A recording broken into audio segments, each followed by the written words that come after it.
Kemba Walker, step back, Walker, cardiac Kemba does it again. Ubilis, 7 seconds to go. Three-pointer. Oh! Hudgens! Double order! Again, comes down to fundamentals. Oh! My goodness! Sorrentine hit that one from the parking lot. Watford for the win. Yes! Yes! Trip to the Sweet 16. Caney's got it. Rises up. The shot. And it's good! It's good! From the corner! And it's over! Gonzaga! The slipper still fits! Ha ha! College basketball! What is up? First mega slate. Mega.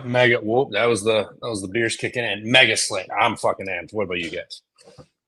Oh yeah, are you kidding me? I was bumping music. I was feeling great. I mean, absolutely pumped up. We got our first Saturday slate. I mean, it's like 105 bettable games. We've had 150 games before on a Saturday. Around then, it's a great taste into what we're about to have for the rest of the winter. Let's fucking go, guys. There's my one cuss word of the night. Sorry, Dad. I'm ready. Got my popcorn pop for the show. Mega movie slate, double movie action right here. We're ready to get rolling. I mean, yeah, man, yeah. I'm pumped. I mean, how can we not be? It just feels like enjoy it. Blink, you'll be gone before you know it.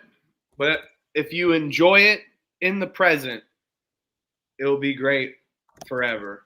And that's what I love about college basketball. Blink of an eye, one shining moment, quick, happens quick, goes quick.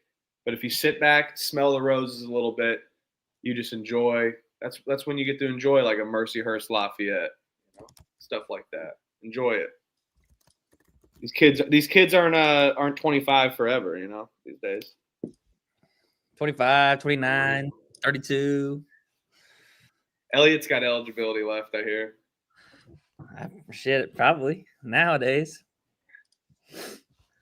How did everyone go today? I went 4-5.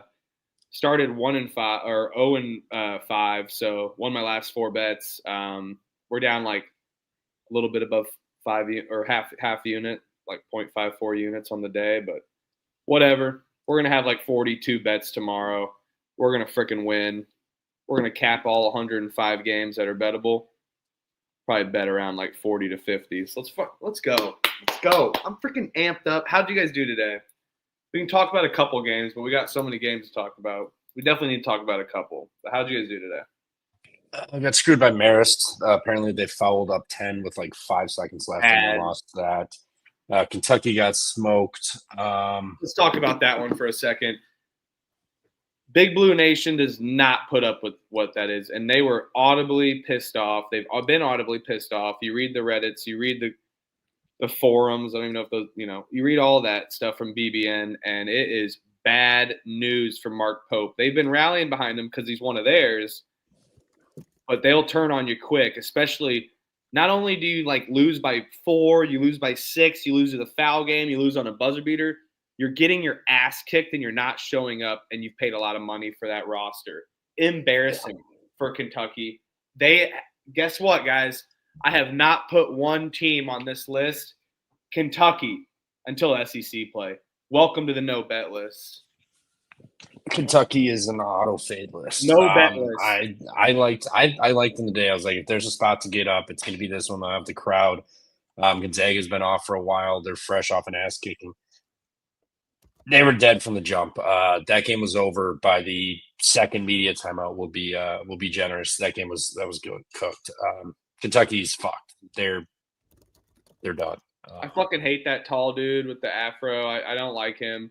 Sorry. I mean he just lacks. They lack all emotion. Like they lack give a crap. They lack give a shit. It just bothers me. And I don't even like Kentucky. They'll randomly show up and beat the hell out of IU when they finally play each other after what it's been since the Watford shot. So the Sweet 16. Actually, they lost to after the Wofford shot. But anyway, I can't. They're on my no bet list. I'll bet against them for sure, but I'm putting them on the no bet list. It is I can't say 30 days. 30 days is a long time in college basketball. We'll put them on for a while. We're gonna put them on the no bet list for a long time. Just say till conference play. Indefinite double secret probation for Kentucky. Kentucky's on the auto fade. They're not on the do net bet. They're on the auto fade. I think they're well past. But the problem is now that we've bet. I mean, I've backed them 2 times in a row. I feel like a dumbass. Yeah. Well, I mean, Gonzaga, what felt like square as shit. Everybody and their brother was on Gonzaga. I was like, I don't know. I think Kentucky might show up finally. Nope. They're dead. They're fucked. Kentucky's the first team on the no bet list for the entire season, by the way, and we've already made it to December. So there's teams that I definitely stay away from, of course. But I feel like 600 something games already bet this season and more. I mean, we've definitely touched a lot of teams. Kentucky, welcome to the no bet list.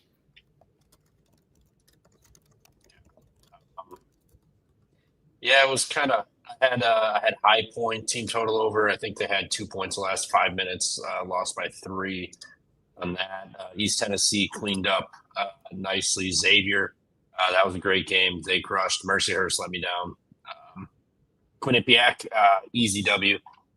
That was easy. I think they went down a little early, but then they took the lead, never gave it back. But I think I went like 4-6 today, but 1-1 in college football. So shout out James Madison for fucking kneeling the ball with 2 minutes left at the 10-yard line and only scoring 1 touchdown in the second half to fuck my over. So. Shout out Sienna, easiest bet of the day. That was my favorite. I forgot to bet that. Favorite bet last night. Easy bet, no sweat. Up 20 with 6 minutes left. 6 minutes into the game, sailed. Yeah, props to you guys on a lock battle with East Tennessee State. I went against my boys at home, and South Alabama, they started out really hot. They just ended the first half, just kind of was gassed to end the first half, and then they didn't show up in the second half at all. So good lock battle there, gentlemen. But yeah, Manhattan, UAB, solid. And rhythm play of the day, East Texas A&M 38.5 as well too, shows up with ease. They only lose by 25. They were kind of in it for a little bit, especially in the first half. I definitely enjoyed that play, and Rhythm got us home. And make sure to sign up with Rhythm using our promo code PFP25, rhythm.ai, predictive modeling. The Rhythm play of the day moves to 16-8 on the season. Come on now. When Rhythm likes it, RI Test likes it, especially when Rhythm likes it, you can really change the win probability to what you want. And we're giving you guys insights into it, giving you guys free money there with the 16-8. Make sure to sign up, and that's it. PFP25. But yeah, solid games today. UAB, Indy, Kentucky, like I said, East Texas A&M, of course. But UAB got a great dub over Drake on the road, and I put my feet up for Xavier Cincinnati. I was kind of tossed up on these teams. Xavier got it done. They almost blew it, but got it done. That was a fun game. I watched that wire to wire, and it was it was weird not having Cheddar on it, but it was fun to watch, of course. I don't know if you guys got eyes on that game. I had Xavier money line. I watched the whole thing. I thought I had Trey Carroll on my fantasy team. I did not. Brutal. He went nuts tonight. Yeah, first ever 30-piece for him in college. Hell of a game. He was getting to all of his spots, getting wherever he wanted. Had a nice little push floater from both the left and right side. Cincinnati didn't have a match for him, and I think it was up and kind of an up-tempo style game, a lot of threes shot, and then you saw when they gave it to Carroll, and he really was successful in the paint, and I think that's really what won them the game. Cincinnati's tried to stay in it and shoot some more threes, kind of shoot themselves back in the game, and I think ultimately shot themselves out of the game there down the stretch. But fun game, fun rivalry game. Wes Miller, man, he's up there on the hot seat as well with them. He's been a bum for a while. I know he's been a bum for a while, but I'm just saying how much chain do you get? So, but yeah. Well, should we dive into it? We got 105 to get through. Yep, absolutely. Let's get into it. I'm pumped up. Saturday slate, baby. Let's rock. Mm-hmm. And it starts with the best game of the day. Duke is at Sparty. True road game. Duke's laying 1.5. This was I don't know why I did. You could, depending on what book, you could either lay it with Duke or Michigan State. I don't know why I did that, but regardless, I'm going to be on Sparty money line. Duke looked a little vulnerable last game there versus Florida, and that was at home. Now they're going to hit the road against Michigan State. This is their first true road. Or no, they went to Army, but I'm not going to count that. This is their first true road game. For Duke here, they're a young team, and Shire wasn't too thrilled about having to play this game. Sparty went to Cameron, and then he was like, "Well, they came to us, so we're going to have to go to them." He was not thrilled about having to play this game at the Izzone. So I think. Duke's really good, but this is just going to be – they're walking into a buzzsaw. That place is going to be absolutely lit. The roof's going to come off of that fucking place. Give me Sparty, money line. I think they rolled Duke. They win by 8 or 9. I liked Michigan State when it opened up a couple days ago with them as a favorite. Now they're catching points. Great. Give me Michigan State catching points for sure. I like them a lot. Especially noon game. You got kids camping out for sure. They're ready to rock. They're in the cold. Doesn't care what matters. There's people camping out ready to go for that game, rocking it, getting good seats. Breslin Center, tough place to play. Duke's got size and Ngangba and Boozer, but guess what? Michigan State can match that with Kohler, Cooper, Carr. I mean, Cohen Carr is such a physical player. And I think that's where Michigan State can definitely win. Their physicality, being on the perimeter, their physicality down low. And I think that could disrupt this Duke team and potentially expose them for a team that really hasn't shown any weak spots yet. But I think a young team going into their first true road spot, like you said, Trevor, I'm locking up Sparty here for sure. I'm really excited to watch this game. Yeah, big time. Yeah, banger of a game to start the day with. I'll be on Michigan State money line as well. Duke, I know they've been on the road once against Army. I wouldn't even call that really a road game.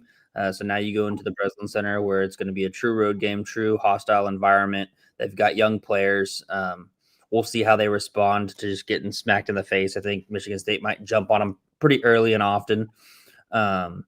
And I also, Duke practically off of a buzzer beater win, hitting that 3 to take the 1-point lead down 2 against Florida with about 4 seconds left too. So they're feeling good. They controlled that Florida game, let it slip up at the end, ended up being able to steal that game back away from Florida. Now they travel on the road against Sparty. I'll lock up the Spartans here on the money line. And I just want to point out the over-under, not bitching about it, but the over-under is 141.5. I think that fares well and shows that Michigan State's tempo will be able to control this game. Physicality is going to win this game, which makes me even lean on Sparty even more against Duke on that low number with the high-octane offense like the Blue Devils have. So I think the books are ready for it. Kind of a slugfest. I think that favors Michigan State for sure. Yeah, big time. Next, Iowa State is at Purdue. This is another one. You can lay 4.5 with Purdue. You can catch 5.5 with Iowa State. I'm laying it with Purdue. Iowa State just scored 132 points, shot 70% from the floor against Alcorn, and now you're going to hit the road.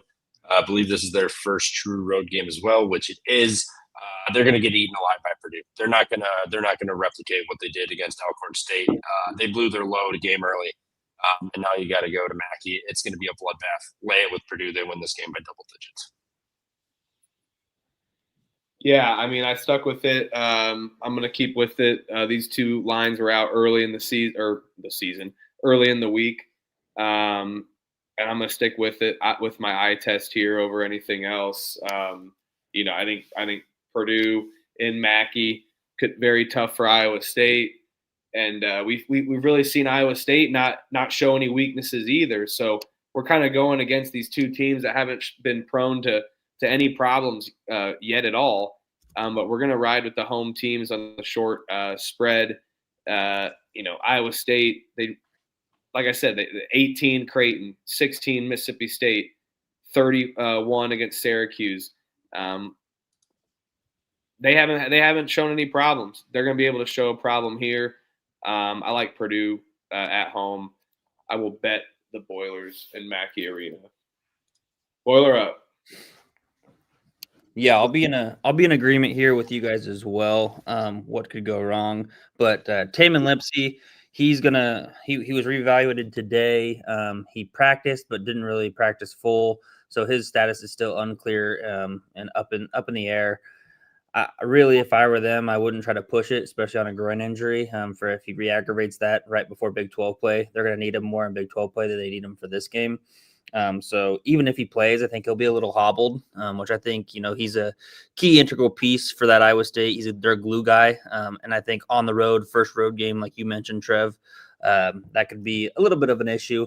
I think, Iowa State, they'll be competitive, but this is a game that, they're okay losing because they will get exposed in a few areas, but it'll make them better down the stretch. And Otzelberger will use all of those, where they get those areas that they get exposed in. He'll be able to use those as teaching tools to get them ready for Big 12 play. So kind of a scheduled loss here, in my opinion, for Iowa State. I'll roll with Purdue minus 4.5 or 5.5. I do like the Purdue team total over 79.5, but I think I'm still going to ride spread here for the Boilers. But I think they definitely can get 80, low 80s for sure against Iowa State, and then contain them to low 70s. Yeah, fully agree. Purdue fat in this one. Dayton's catching 5.5 at Virginia. Virginia coming off of the Texas road win. Dayton's already hit the road. They beat Marquette in a true road game and then lost to Cincinnati, their first road game of the year. Now they're heading to Virginia off the Texas game. What do you guys got on this? Yeah, I mean, Dayton having a big game against East Tennessee State. Now, I mean, I think Virginia continues to ride this momentum. Personally, I know Dayton's defense is solid, but we've seen them go on the road, have a win against Marquette, but Marquette's not that impressive to me, and I think Virginia actually has taken a step up. Dayton's shown that they can lose and lose it by the spread by any means. And Virginia, I mean, their lowest scoring game of the entire season is 81 points. I think they're going to be able to put up a good amount of points. It's a different type of Virginia. Give me the Cavaliers against Dayton here. This is a neutral. I'm definitely betting the other two teams, by the way, but that we've already talked about. But check the picks page, see if I bet it. I'll get it on here in about 10 minutes. This is at the Hornets Arena. The Charlotte Hornets Arena. Charlotte. So kind of my angle on here, just speaking of points, I think I'm going to be I'll take a first half under here. Virginia coming back close to home after the 20-point road win against Texas. You got Dayton feeling high and mighty against, coming off of a good 17-point win against East Tennessee State there at home. I think that both teams may start out pretty sluggish. They both got stout defenses. I think we do see a lot of points, but I think those come more in the second half. So I'll take the first half under, neutral site game, two good defenses, a little sluggish start. And I want to shout out Damani. So I said check the picks page for sure. I think we definitely can get a live spot here for UVA for sure, even at a lower spread. or around a pick 'em or plus money. Absolutely, a low plus money. Absolutely, I love that. Yeah, I mean, I like Dayton too. You got Virginia off the first road win. They dominated Texas. Now they're coming back. Dayton can actually play defense, and Texas was off of that Maui. So that was their first game. But this will be their third road game. They beat Marquette at home. I know Marquette's not an impressive win, so not going to really hold a flame to that one too much. But I do think Dayton can hang in this game. I think Virginia's going to be a little sluggish and rough to start. They didn't play any. They faced no defense, and Texas couldn't hit water if they follow the boat. So give me Dayton plus 5.5. Not sure if I fire on this one or not tomorrow.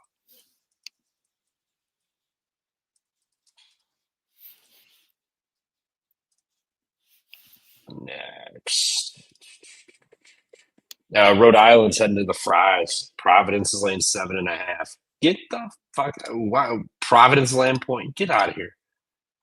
This is ridiculous. Providence is horrendous. Congrats on beating Fairleigh Dickinson by 30. Anytime you've stepped up and played any competition, you lost. Well, you beat Penn State, but again, that's a team of freshmen. So whoop-de-doo. Providence did lose to Rhode Island last year, so you could argue, maybe a little bit of a bounce back and revenge. But I think Archie catching 7.5 is a much better spot than laying 7.5 with Kim English. I know that place will be bumping, but I don't think Providence is good enough to actually win by nearly double digits, 4 possessions. Give me Rhode Island plus the 7.5. E-money, what do you got? This one's a little. I tend to take the points in these rivalry games, but Rhode Island beat them at home last year by 7, I believe, in that fantastic start where they started off 9-0, 10-0, something like that. That's just what scares me of actually betting this game, because I think Providence will, if they do win, they'll want to pull away just off of that loss against Rhode Island last year. So I'll take the points, but I don't really love it, and I'm probably not betting this. Yeah, I definitely see the revenge angle. It's definitely an issue. Providence, tough place to go into. But I think Rhode Island's defense can travel, and we've seen their defense travel as well. A road win against Yale. Good jobs on the neutral, of course, outside of that Towson game where they just kind of phased out in that game. But I like Rhode Island. I'll take them in a rivalry spot, plus the points here. Not my favorite bet of the day, but I think we have to take the points even with the revenge angle spot for sure. Yeah, Providence is not good enough. Kim English is trash. UMBC. Oh, my bad. No, you're good. You can skip over or go to the next slide. But I really hope that Rhode Island wins, because I think that would be the end of the Kim English era at Providence if he drops the home game to. Yeah, he can't lose this one for sure. And shout out Parlay P, my man. Thank you for the donation, brother. No problem at all, man. You've been MIA. It's all right, good. It's all right, dude. Make sure to give Parlay P a follow on Twitter.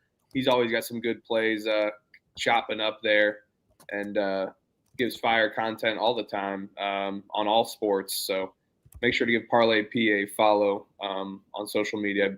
Drop your Twitter handle in the chat, but I'm pretty sure it's Parlay P.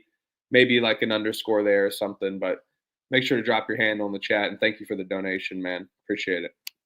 Yes, sir. Shout out. The retrieve. What? This is Huff's team right here. Bucknell.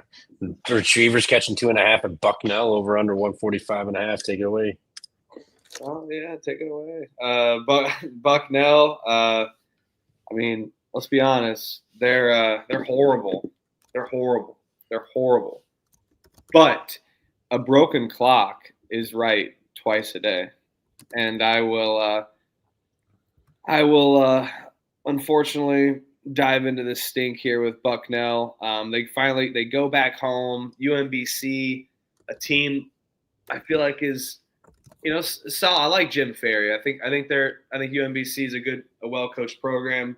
but they haven't won at home since Delaware, but they really haven't played much at home as compared to neutrals and aways.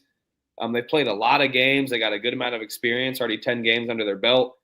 Now they go back home. I'm not going to lay any points here with Bucknell, but I will take them on the money line. They need to play with some pride here, but they just really haven't, and they can't score. But I feel like they're a little battle tested, maybe even a little more than UMBC. God, this is like the ex-girlfriend that you keep calling back, and it's just bad news. Bucknell is very, very bad. They are like a high school team for sure. And I'll dive back into it, though. I think I will bet that, too. Bucknell money line. Yeah, you got UMBC. Props to them. I mean, they played Dayton to a 6-point road game. George Washington, the future A-10 champs, blasted them. And then they went to Georgetown and lost by 9. But still, you play Morgan State, you win by 2. You play Wagner, you win by 1 in overtime. Delaware State, you beat them by 14. Cool. That's literally like the worst, maybe one of the worst teams in the country. Bucknell, I'm not saying is great, but I mean, they played Pittsburgh, St. John's, Bowling Green, Cornell, Akron, Oxford. They've been going through some decent teams here. Now they're laying 2.5, and this team's lost 8 straight games. The line's telling you, give me Bucknell, lock it up. Yep. Yes, sir. Don't really need to add too much to that. I just think that this is a Bucknell spot for sure. Like Huff said, I think they're a lot more battle tested than UMBC. You look at when they've played kind of similar caliber teams to UMBC, they won at home against Delaware by 8 and then won on the road against Mount St. Mary's by 11. So I think that they'll be able to take care of a UMBC team here and get this win and end the 8-game losing streak. University of Maryland, Baltimore County, they're very specific about their location. Well, when you knock off when you're the first 16 seed to beat a 1 seed in the tournament, you can be annoyingly specific like that. We will just accept it. Monmouth catching 9.5 at Georgia Tech. Oof, Georgia Tech.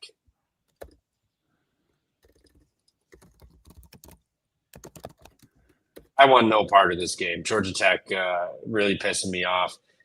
They're coming off to Paul Drake, Mississippi State, all losses, just lost at home to Mississippi State. Basically, Josh Hubbard beat them. Monmouth has won 4 of their last 5.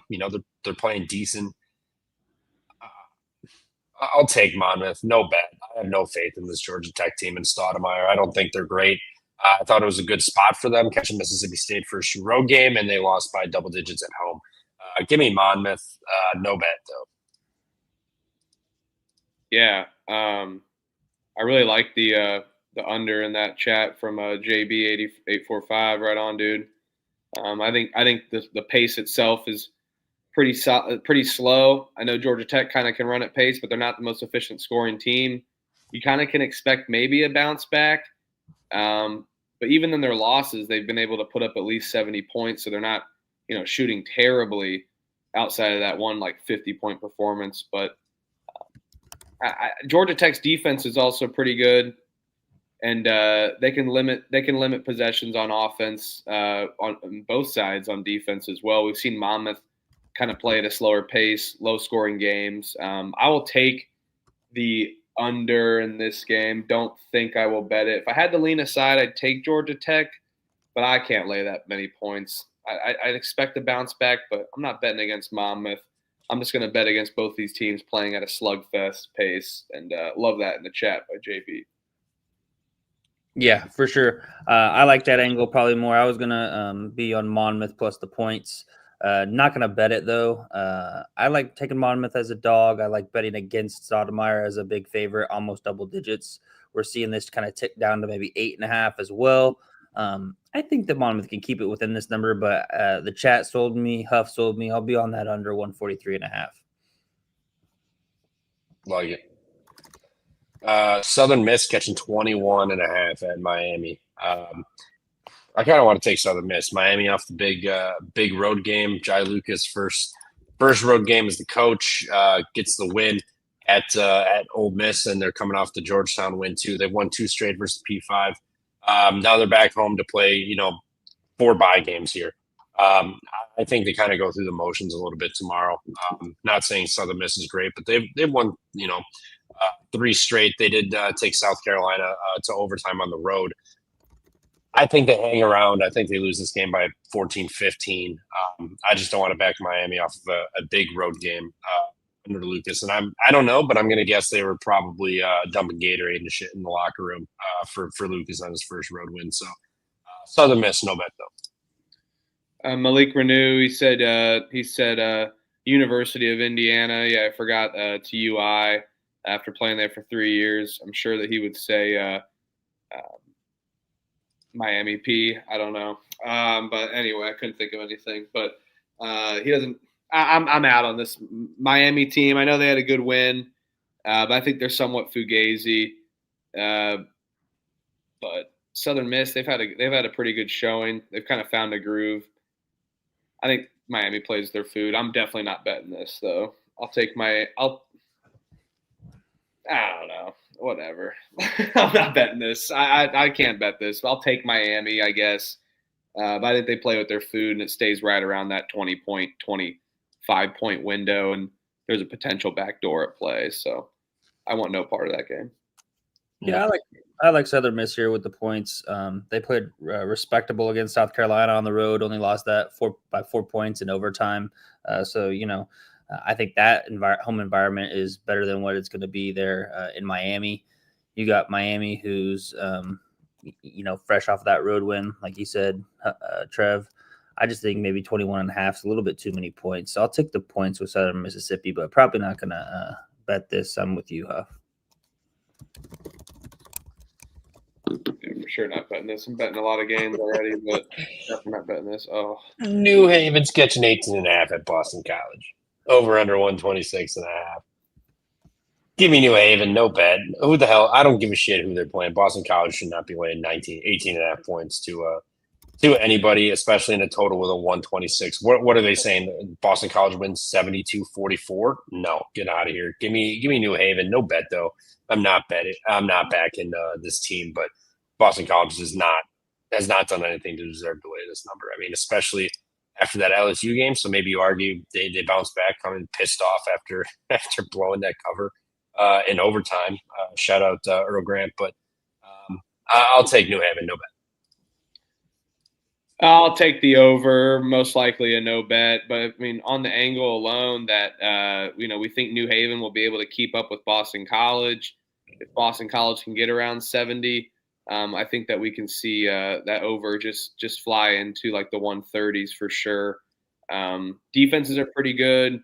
I know that they play at slow pace, but New Haven's been able to score even with their slow pace. And they can give up a lot of points even against teams that are maybe not the best like Boston College. So I'll take the over to sneak by. Check. Yeah, they got the Boston College. They've got UMass on deck. They're off that loss. I'm not going to bet this. They're off the loss in overtime where they couldn't even freaking cover the 7.5 to LSU in overtime. I'll lay it with Boston College, but no bet for me. Could be a bounce back spot for them. New Haven's not good, and we haven't heard much about New Haven in the last 2 weeks because they played 3 straight D2 games. So they've kind of taken a step down in competition. Now they're going to go on the road and try to ramp it back up. I'll go with Boston College minus 18.5. Best of luck to you if you bet it. I'm not All right, smart. Old Dominion is catching 11.5 at Richmond. Isn't this as Moneyland Mac would say, a regionality game? Yeah, it is. Old Dominion's in Richmond, Virginia, Norfolk, Virginia. Perfect. Yep. Yeah. Did they play last year? Actually, they did not play last year. So there goes my one angle for that. But Richmond's looked pretty good. They got Southern Miss on deck, but they're at home. They're off of the road win against Belmont.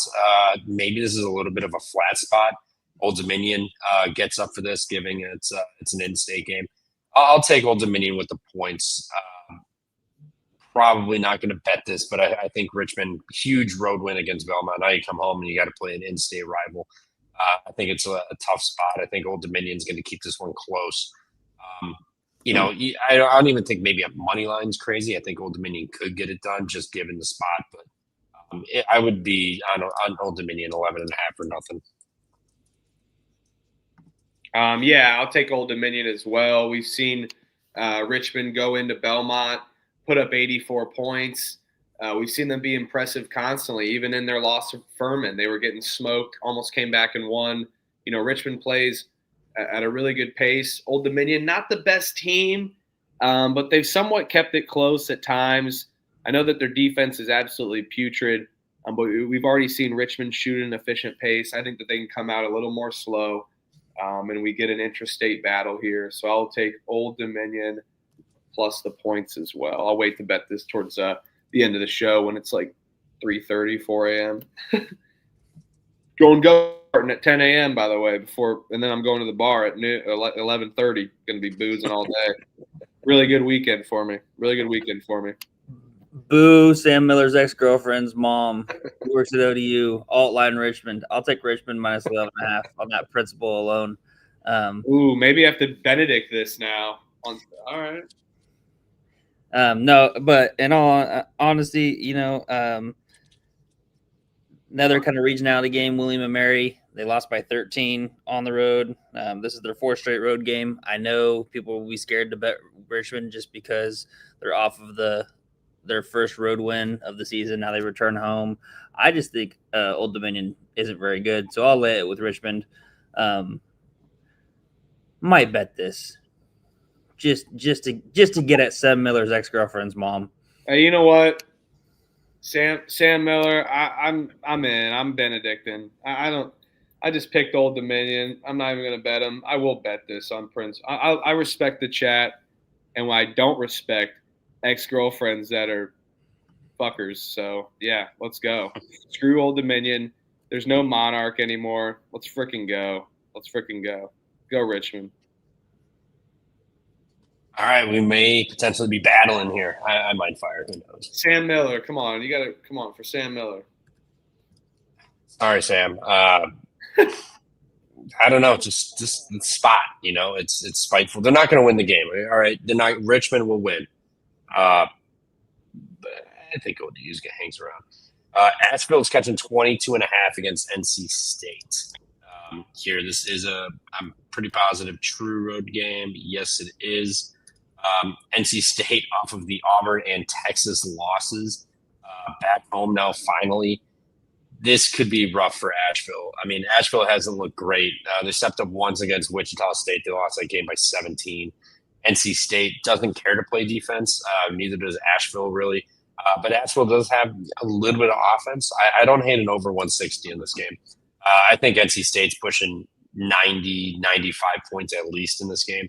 This could be a game where NC State puts up like 100, like they were in the beginning of the season.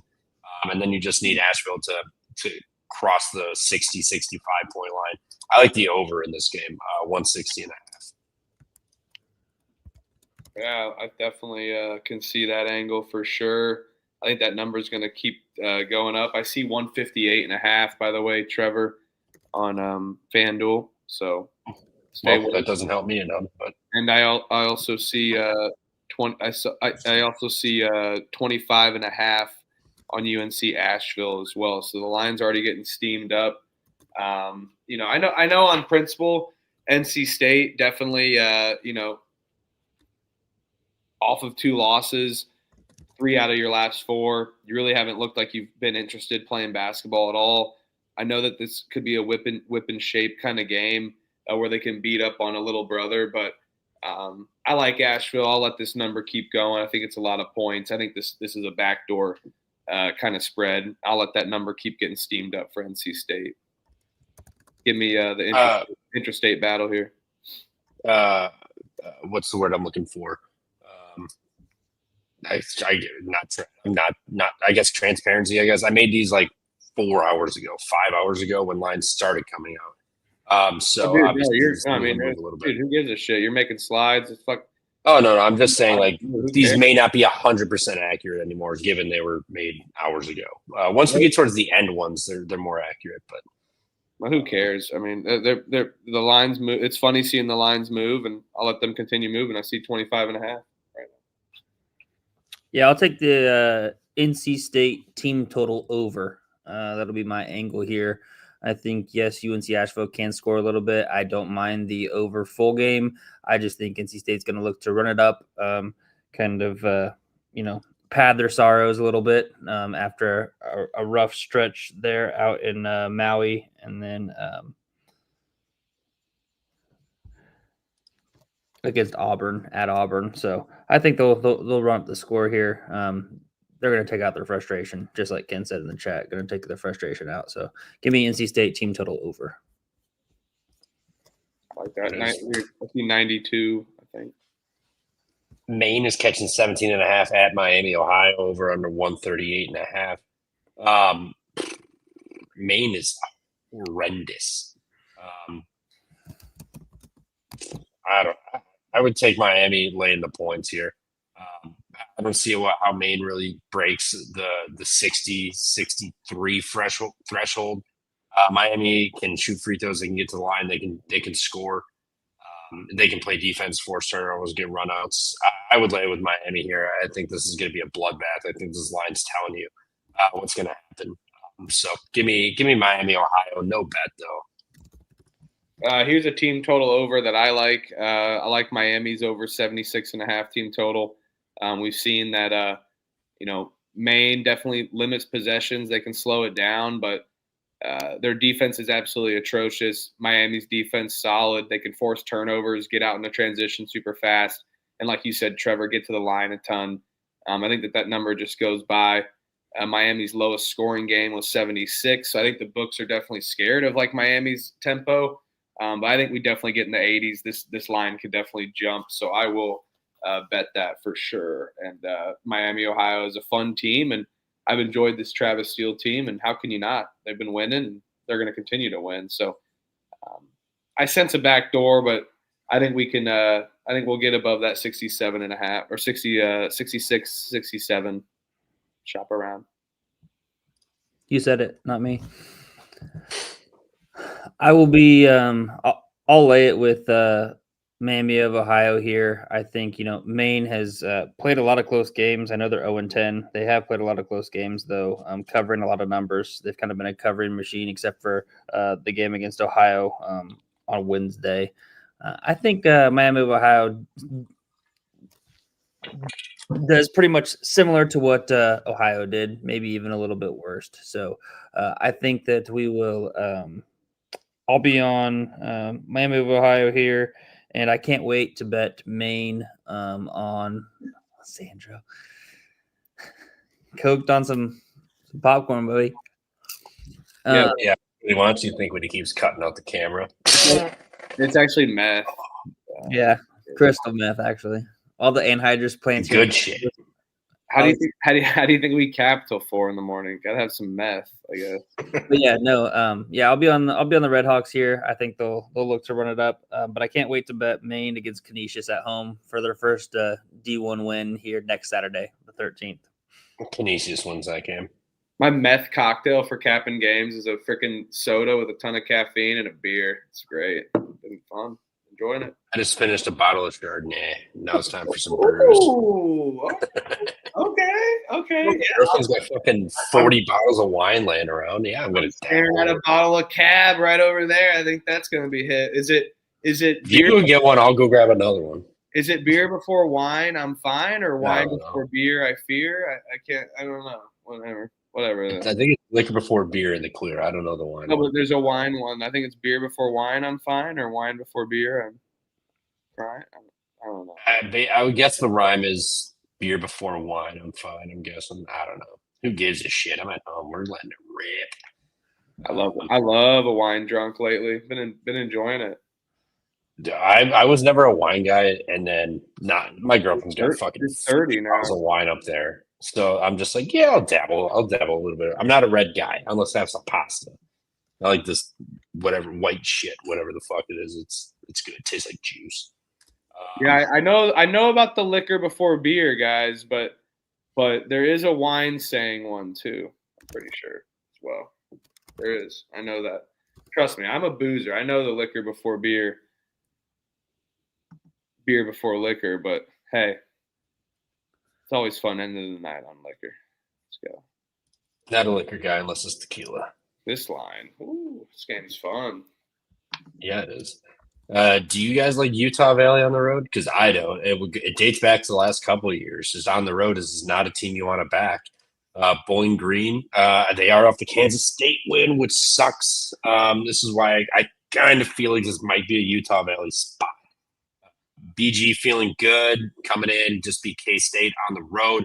K-State didn't play good at all. Like they were horrendous. Like it's not like Bowling Green outplayed them. I think Kansas State more or less shot themselves in the foot and just never recovered from that. Elliot could probably speak on that. He was there, but I kind of like Utah Valley here, catching the 1.5. I think Bowling Green's going to be a little hungover, so to speak, off of that Kansas State game. So I like Utah Valley. I'll take Utah Valley. I might bet this one. I'm not sure. Yeah, I'll bow to you here. I think Bowling Green, solid team. I know that there's a hangover spot for sure. I'm up for grabs, but you said it best. Utah Valley on the road, not as impressive. I think that's going to continue. Bowling Green on a short number. I think the books are respecting Utah Valley to be actually slightly better. But again, Bowling Green forces turnovers. Utah Valley turns the ball over a lot. Also, Bowling Green can play the perimeter pretty well, and they have a good matchup, I would say, against Utah Valley, who can rebound. And I think Bowling Green just a tad more athletic. I will ride with the Mean Green Falcons and go to take them on the short spread or money line for sure. So give me BG. Bowling Green giveaway tomorrow. It's a Bowling Green bowling ball. Wait, what? Hold up. I'll be on Bowling Green here. I think a lot of people are going to say it's just kind of what Trev capped, which I think is the correct cap, but I think they keep the momentum rolling here. They actually impressed me. I know K-State didn't play very good. Showed out, we had no emotion, no effort, no toughness. I think David Castillo is probably one of the only players that I actually enjoyed. He's kidding, by the way. I see BOGO ticket deal. I'm looking for this bowling ball. I was like, it's got to be like one of the tiny bowling balls, right? But we didn't play good, but part of that was because of Bowling Green. So I think that they end up just riding the momentum here, taking care of Utah Valley at home. They've already had a disappointing home loss already when they dropped that game against William and Mary. So I don't think that they're going to be in a spot to have a letdown here. Their letdown might be against Aquinas at home on Sunday. So I think they take care of business here. Bowling Green money line. Dollar Day, February 2nd for Bowling Green against Ball State. Pencil that down in 2 months, 3 months. Trevor's already got that circled. Yep. Military Appreciation Day, January 6th. Marching band night. We missed it against UMBC. So. Did they cover? This must be old because they played Kansas State. I think this is old. Yeah, this is old. What I'm looking at on their website. I'm about to say they didn't play UMBC this year yet. Yeah, I was like, I think that's old. Oh my God, 2015. Holy cow. Don't circle that date, Trevor. Yeah. Other thing too with Utah Valley is they're a terrible free throw shooting team. Only shoot 64% from the free throw line. I think that doesn't bode well for a team that's trying to get a win here as a pick 'em on the road.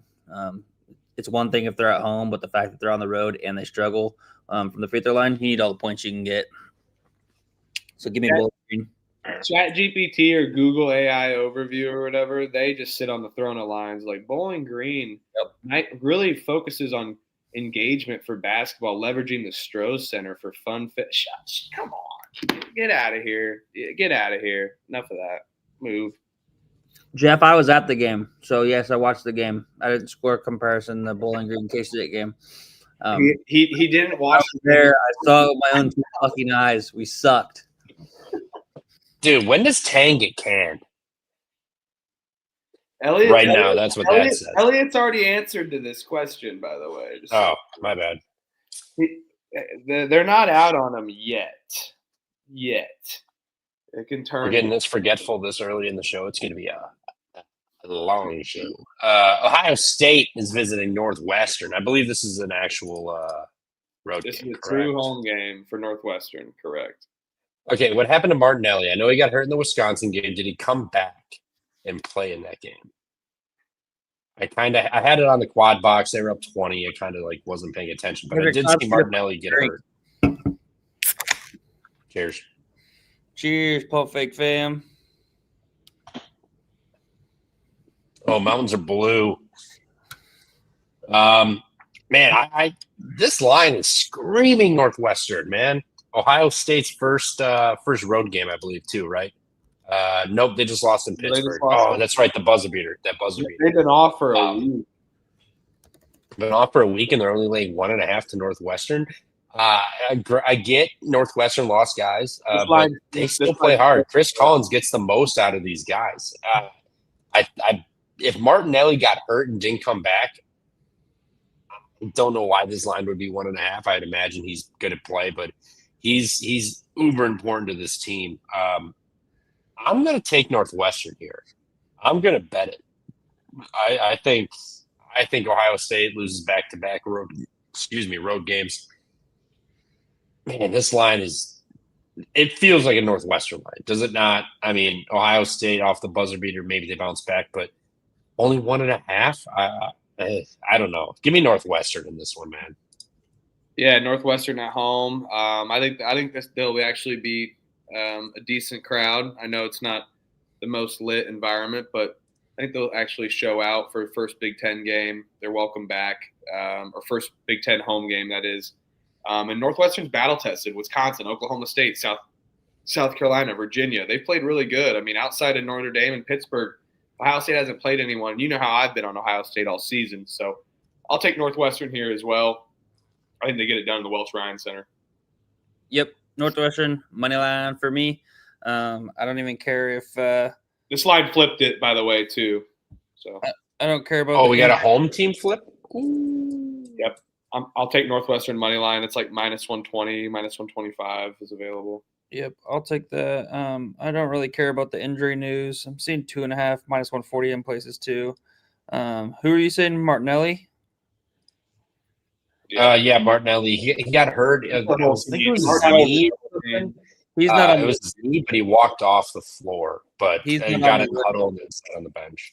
He's not on the list. I got Cade Bitterman and Blake Smith are the ones that are game time decisions. And then you also, looking on the other side of Ohio State, you got Christoph Tilley and John Mobley, both guys that scored double-digit points, are game time decisions as well. I won't look too much into the injury. I just think it's a Northwestern spot. First Big Ten game, they've already first Big Ten home game, I should say. Northwestern already played a Big Ten game, got blown out by Wisconsin.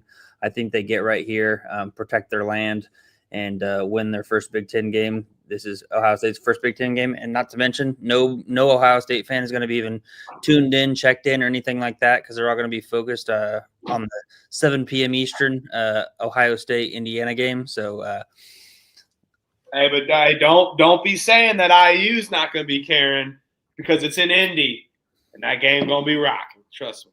Hey, Purdue lost in Indy last year too.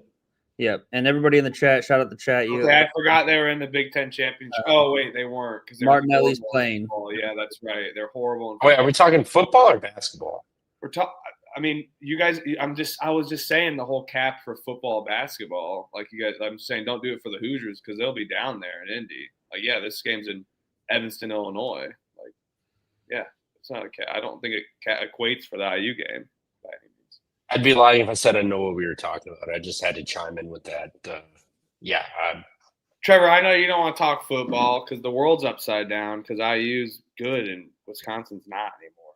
No, hey, I will say I'm happy for Indiana for that reason. They've been a basement dweller, bullshit, garbage team for the entire existence of the university. Congrats. I'm happy for them. I will be betting Indiana tomorrow. I like the over as well. best offenses both have seen. It's an indoor game. It's in Indy. I think Indiana keeps this one close. I think it's a field goal game at best. So I will be on Indiana in the points and in the over 47.5. But this is a basketball show.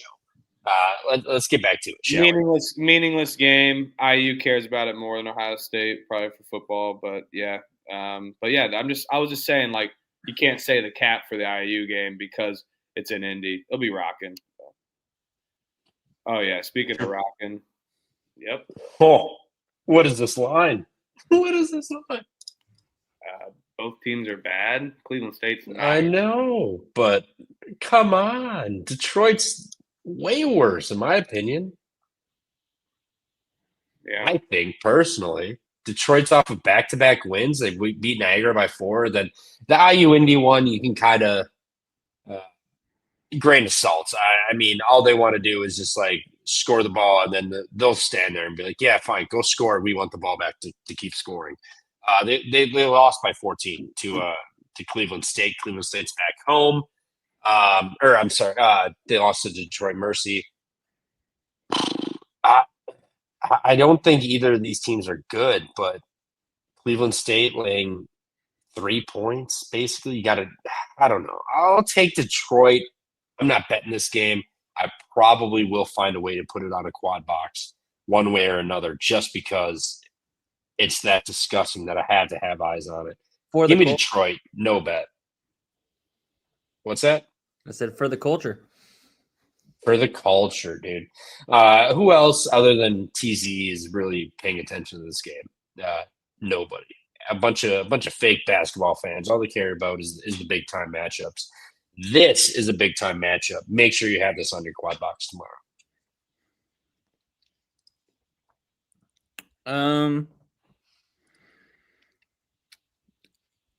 I'll battle you. I'll be on Cleveland State.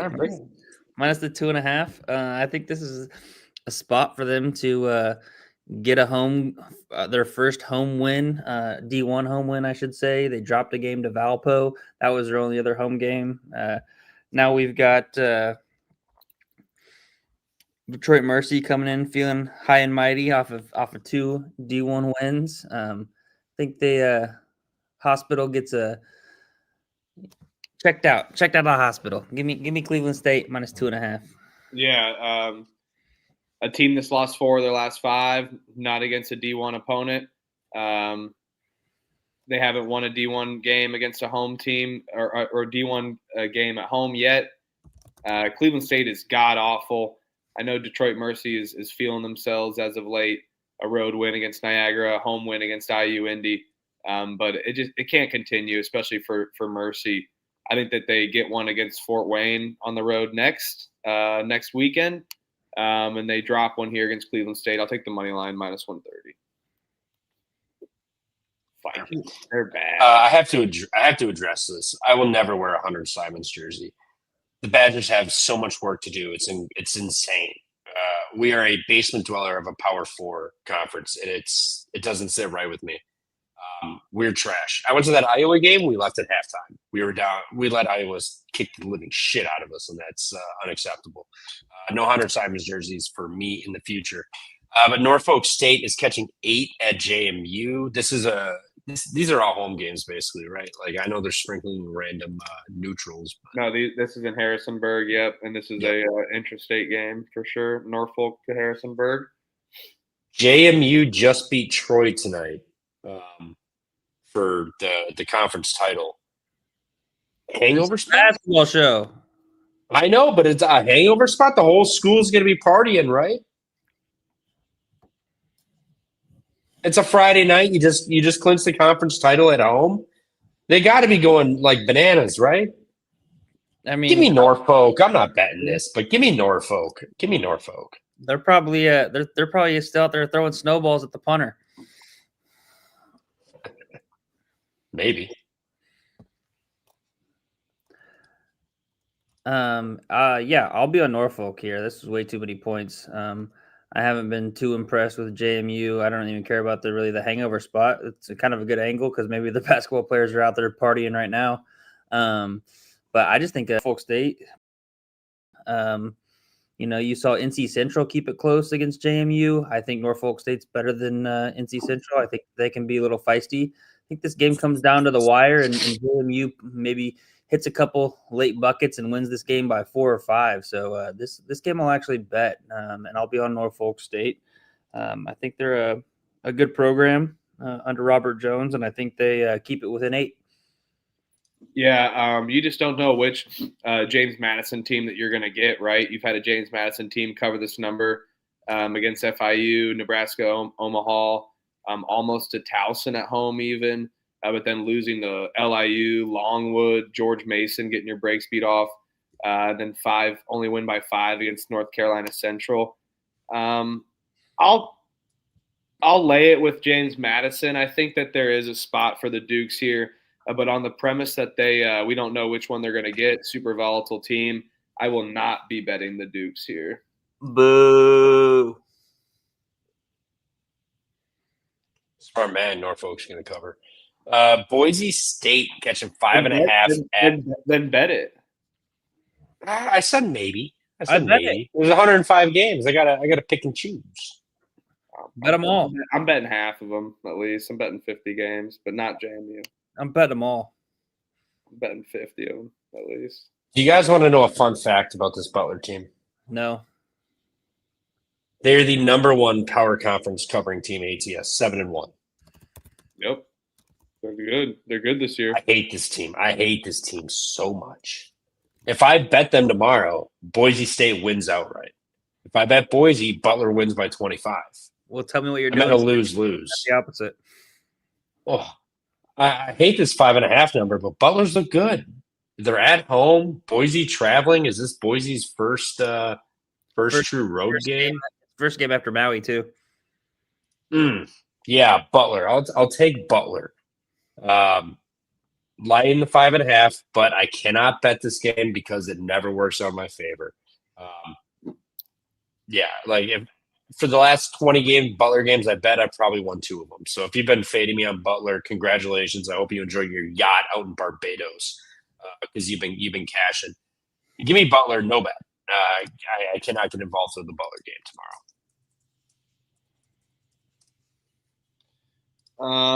Well, the last time you did, it worked out for you.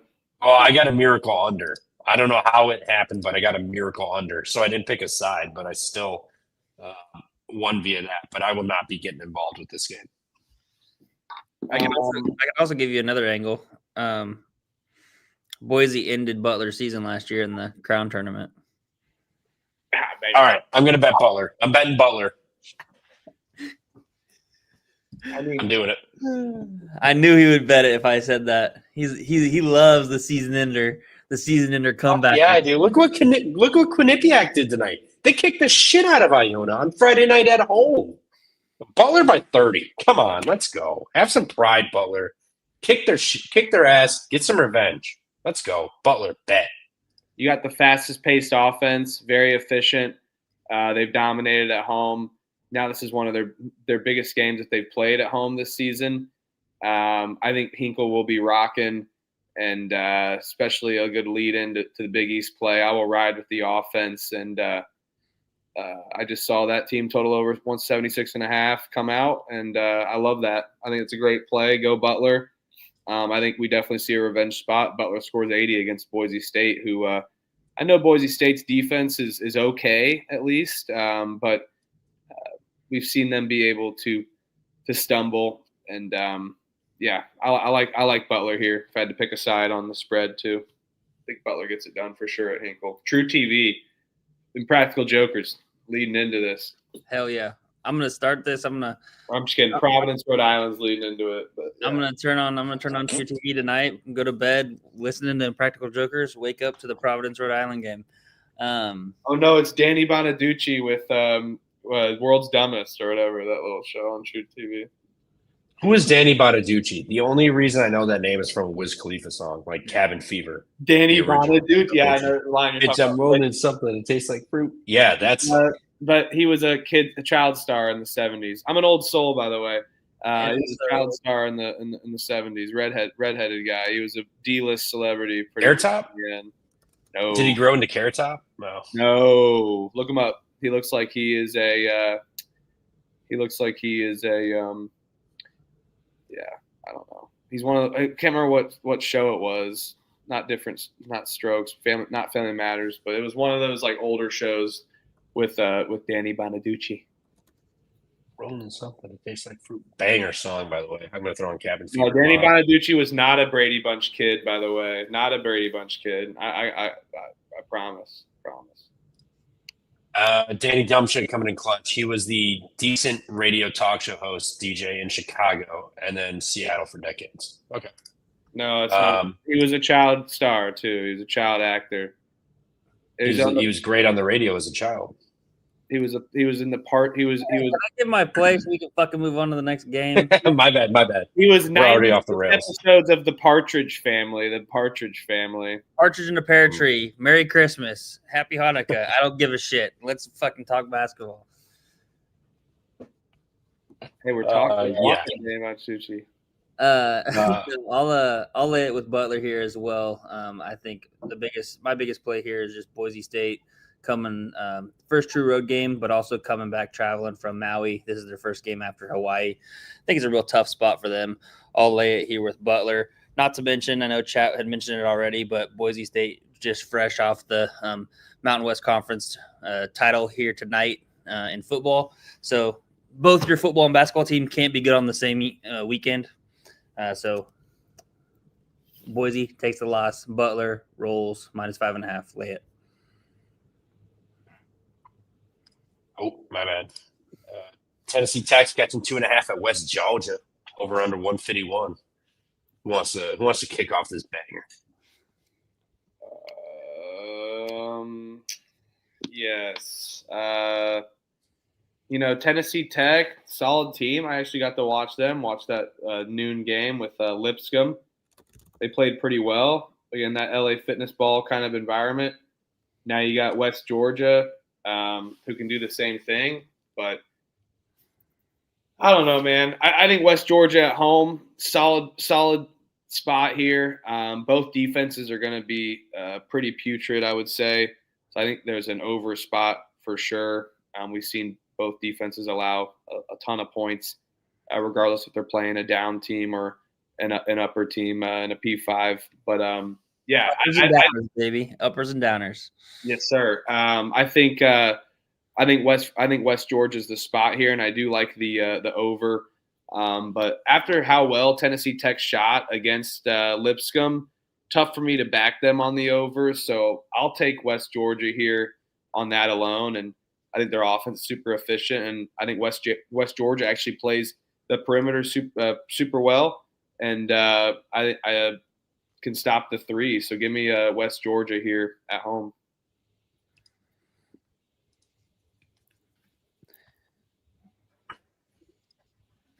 Okay, they played Monday. It was a double overtime game, so at least, and it was on the road at Troy, so at least they got some time off from that. Tennessee Tech has played Kentucky, Georgia, and Lipscomb their last three. That's been brutal. They already played West Georgia, lost by 2 at home. Now they're catching 2 on the road. Give me Tennessee Tech. I think Tennessee Tech avenges that loss. Yeah, I'm gonna take Tennessee Tech. I'm borderline bet for this. I love a good revenge spot, especially when it's in recent memory and not last year, where it's like, okay, we got new guys coming in and this and that. No, they just lost to them on November 17th. Now they're going to get them December 6th on the road. West Georgia, big fan. They're covering machines this year, but I think Tennessee Tech gets them. Give me Tennessee Tech plus the 2.5. This is a borderline lock. I'm sitting with it in my bet slip. If it catches 3, I'm hammering. I'm not hammering it. I'm betting it. You're hammered? So, no, I'm not hammering it. Not yet. Buzzed, yes. Hammered, no. Tennessee Tech plus 2.5. Yeah, I like that call out. I actually watched that game, the Tennessee Tech West Georgia game. I think I was on Tennessee Tech against West Georgia. I think Tennessee Tech was laying about 3.5. So now this line is switched, and now a 5-point swing to West Georgia's favor. I like the over 151.5. I would kind of trust West Georgia at home, but you get the revenge angle for Tennessee. You sure that line opened at that? Again, this was like 4 hours ago. I don't think Probably 5 hours ago at this point. I don't think that's accurate. But Is it not? What's accurate? I don't think West Georgia was catching the 3.5. Oh, I'm actually looking up what that game I'm was. talking about the game before. Okay. Okay. It was West Georgia at Tennessee I Tech. thought you were talking about this game. I was like, what the hell? I was like, I don't think so.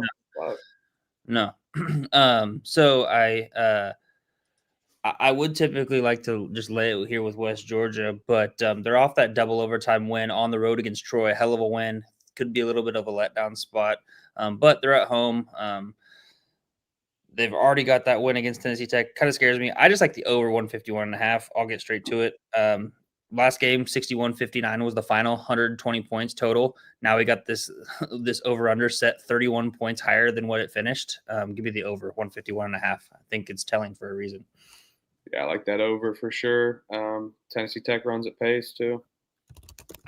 Tennessee Tech was laying 4 on the road at West Georgia. Lost by 2. Now they're catching 2.5 on the road. This is a 6.5 point swing because West Georgia. No, I'm betting Tennessee Tech. I'm looking at it right now. They were laying 4 at home.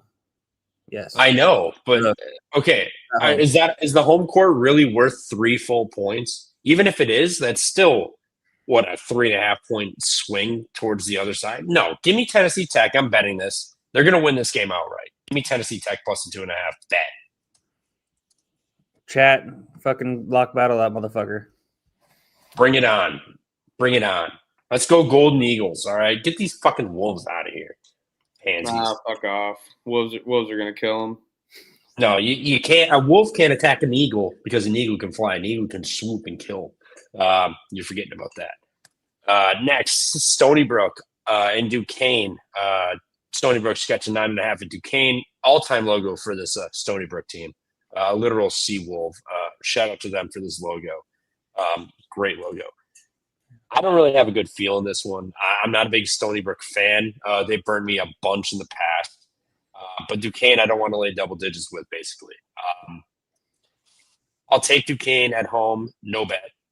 I'm curious what you guys have to say about this one. I have to guess. I'll be right back. And shout out Helms. I forgot when an eagle swoops down, I forgot they can't just grab him or bite him. But, Sea Wolves are crazy.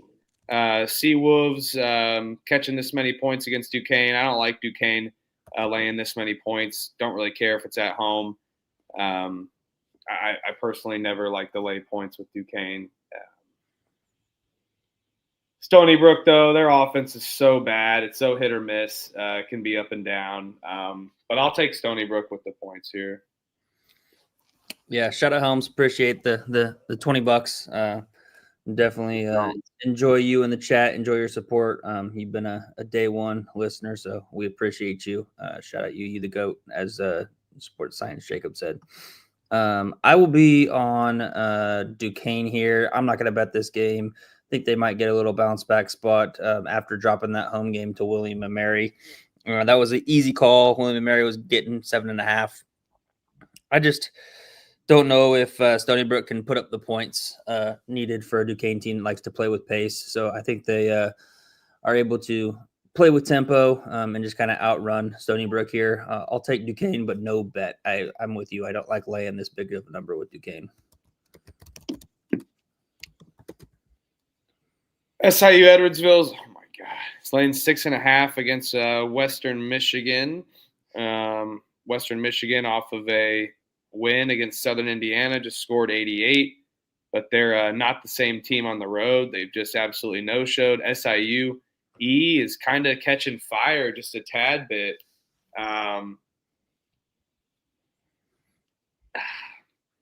I think I'm going to take SIU Edwardsville minus 6.5. I think they're on the home court. Their defense has been solid. They can play at a sluggish pace, kind of minimize possessions for Western Michigan. And we've seen SIU Edwardsville's defense be their strength. And I don't see Western Michigan be able to score as much, especially after being able to score 88. So I'll take SIUE laying the points at home as well. Let's go Edwardsville. I will be on SIUE as well.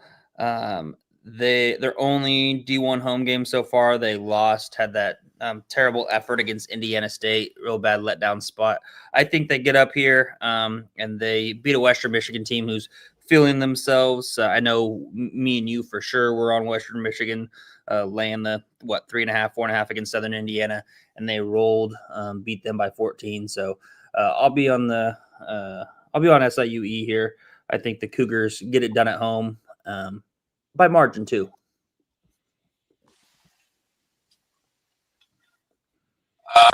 Yeah, Western Michigan. They got embarrassed, and then I believe they came out and then absolutely embarrassed. Yeah, they won by 14 against Southern Indiana. Now you're going to hit the road to SIUE. SIUE's got no look ahead. I'll take SIUE, no bet. Don't feel one way or another about this one. Could I see Western Michigan carrying it over? Potentially, but they're not that great of a team. Got smacked somebody. Now I think they could get smacked again. SIUE, no bet.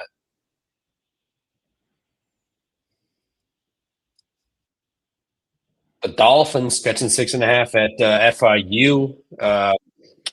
Forget the coach's name, but basically Slideshow Bob and company laying 6.5 at home. Gary Ballard. Yeah, him. He just looked like Slideshow Bob. Whatever. You guys have a feel in this game? I really don't. I'd be inclined to take the points with the Dolphins, but I don't feel too strongly about this game one way or another. I'll take FIU at home as well. I like the home team here yet again.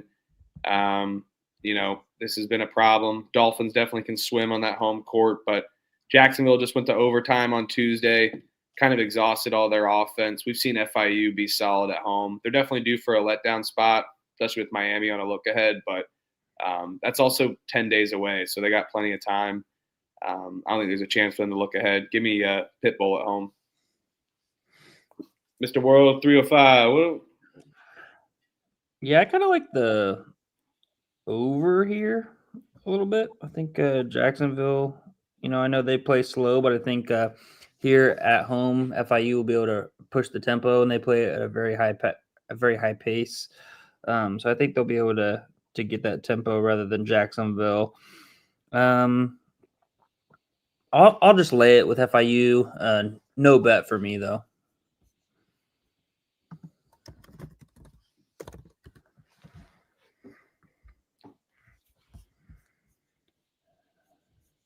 Muted. That one was my fault, not the computer's. Morehead's catching 7 at Presbyterian, over under 130.5. Presbyterian laying 7? What doesn't that? I mean, I know they're playing Morehead, but doesn't that feel like a big number for Presbyterian? I don't know. I like Presbyterian. They're a solid team. But yeah, seems like a lot of points. Morehead State's pretty ass though. And they're not the Morehead State team that we once know and love. But yeah, with how slow Presbyterian plays, it definitely feels like a lot of points. But Morehead's offense is atrocious. They allow a lot of points. They got blown out by Murray. They lost to IU Indy. If you need any more proof, they only won by 3 against UL Monroe. They need to even go further. I'll lay it with Presbyterian, no bet for sure. Yeah, no bet for me too. I feel like this line's telling you Presbyterian's laid 7 points for a reason. No bet, but I mean, Presbyterian plays a little bit of defense, not much, but a little bit. Morehead plays none. Yeah. Blue Hose -7. No bet though. Blue Hose love Morehead.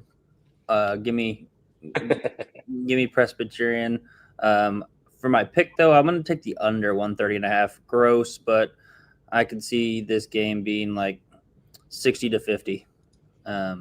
So I just think that Presbyterian will play at a super slow. I mean, they play at the slowest pace in NCAA. Morehead State, they also play at a very slow pace. So I don't see a lot of offense. I know that Morehead State's defense isn't that great, but Presbyterian just played a Wofford defense that isn't that great and only scored 56. So give me the under 130.5 in this Morehead State Presbyterian game.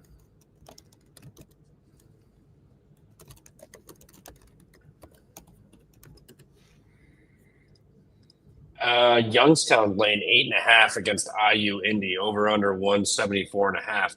This feels like a bettable over for the IU Indy game. I mean, Youngstown's going to get 85, 90. IU Indy's going to get some of theirs. I think IU Indy's starting to get figured out a little bit, but they don't play defense. So I mean, you can still get points and points at will because they play so fast. Don't hate it over. The over 174.5. I think Youngstown can win this game like 95-82, something like that. I really think this over is a fair look in this game.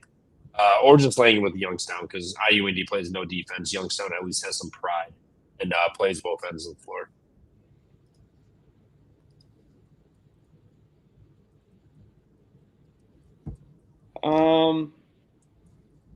Yeah, I feel like it's been blind bet overs, but Youngstown State's defense super solid. I'll be contrarian here and take the under, but I'm not betting that for sure. I think this is going to be spot on. I think the books are kind of afraid of that 180 number with kind of how Youngstown State runs, but yeah, definitely not betting an IU Indy under by any means. So I'll pick it. No bet, little spar there. Yeah, I think the last two have gone under the total. I was going to say the last one definitely did. Last one did. I know Morehead State did. That was 165. That they were laying. It was like 176 or something like that. Similar to this one, ended up at 165. Detroit Mercy's was 180. So they've gone under. And I think they went over in that Air Force one. But they've gone under. Actually, they went under in the Alabama State one too because it was 181. But I think the under was like 181.5 or 182. So 3 of their last 4. I'll just lay it with Youngstown State here. They survived and got the win there at home. Wasn't that a buzzer beater? No. They survived, got the win to open up Horizon League against Wright State. Shout out to Huff taking the money line rather than the points. I just think that they're just a way better team. Their offense is going to be able to score against the IU Indy team who doesn't play defense. And I think Youngstown State will be able to slow IU Indy down from scoring. So I'll just lay it with the Penguins here. Can't really argue that one way or another whatsoever. Holy Cross catching 9.5 at Fordham. Is Fordham done gambling on their games, or are they still gambling? I don't know. Oh, no, I'd never bet Fordham. I've always bet against them. I bet them game 1 against NJIT. They lost by 11. I was like, all right, that's it. This team's point shaving. I'm done with them. Have not bet them or watched them ever since. I'll take Holy Cross. Or actually, I'll take Fordham. Didn't Holy Cross just get a big win? They did. They beat Northeastern by 17. I'll take Fordham. No bet.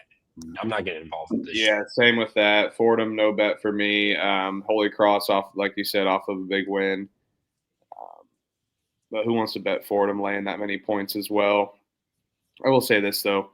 They have been able to cover this number against some teams, LIU, Albany.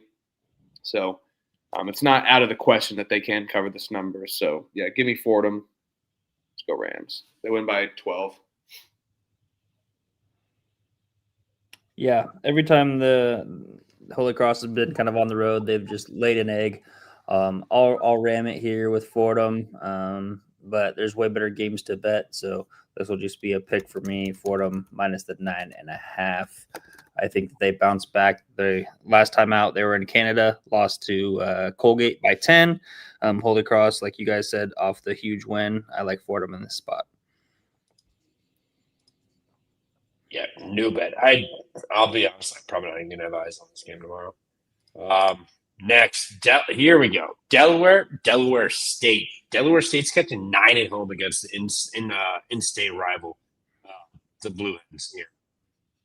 I want to take Delaware State catching the 9. Like, this number is ridiculous. Maybe it feels a little telling, but still, this is a rivalry game. Both these teams get up for this game. Delaware coming in off of a loss. They got embarrassed by 20, do the math quick, 23. But their wins with St. Peter's and Greensboro. Greensboro's bad. St. Peter's, they won by 12 tonight, but they're not a good team. And they have George Washington on deck. I'd be willing for Delaware State plus the 9. Feels a bit big for a in-state rival, but will not be betting this one. And shout out Jacob, Delaware won by 13 last year, so now we got a return game at home. They're catching 9. I'll take Delaware State. No bet though. I would bet this game on like if it was a slate like today, but I will not be betting this tomorrow. Yeah, won by 13 the time before. The year before that at Delaware State, they won by 11. And then Delaware beat them by 8 the year before that at home. So kind of around that 10 number. I'll wait. If this gets to double digits, I will probably fire on that. It's just one of those things that I'm going to be looking at betting back in the double-digit dogs at home. So if it gets to 10, 10.5, I'll bet Delaware State. Even though Delaware State is absolute ass, I think this is like one of their big get-up spots just because it is a rivalry game and it's their first D1 home opener against your rival. What better time to get up and play competitive than this game? So Delaware State plus the point.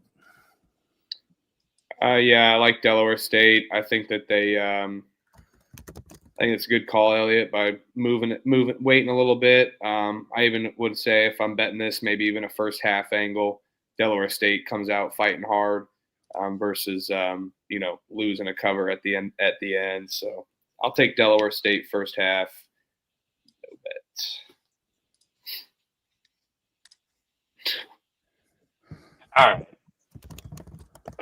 All right. Let's get real for a second here. Marquette is ass. This team is ass. But what have they been doing lately? Laying points. Wisconsin is doing this thing where they look good one game, they bounce back the next game and look like shit. Rivalry game, Marquette is a double-digit dog. Shaka as a double-digit dog. Give me Marquette plus the 11.5. Wisconsin wins by like 6, 7. Late game free throws. The Wisconsin just does not show up back-to-back games, but we're not going to lose to Marquette. Marquette is a poverty program right now. And Shaka Smart is a Cam Jones and Tyler Kolek merchant. They lose this game by like 6 or 7. Marquette plus 11.5. I'll probably bet this just because I will be watching it. I know Wisconsin will not win by double digits against an in-state team and Shaka Smart. So Marquette plus 11.5. I will bet this. The emotional hedge for you, Trev? You could argue that, but no, I just know we're not going to show up for this. And now things are changing to where Shaka is now a double-digit dog. Has this Wisconsin team looked that impressive to where they should be laying 12 points? Last year, have they gone to overtime with Valparaiso? No-showed any other games? I mean, fair point, but I mean, still, this is a big get-up game. I mean, Marquette's got a lot of guys from last year too. They didn't attack the portal much, so a lot of these guys were around for last year. They know what this is about. Wisconsin just beat Marquette or Northwestern pretty handily, but they've been doing this like on-off stuff since the bye games. They went to we played BYU, got smoked, came back, smoked Providence. Lost to TCU by double digits, and then we beat Northwestern by 12. We win this game by like 6 points. Give me Marquette plus the 11.5. If Bucky comes out and wins by 12, cool. I just don't see it with an in-state rival, and Shaka is a double-digit dog. This is going to be a tighter game than people think.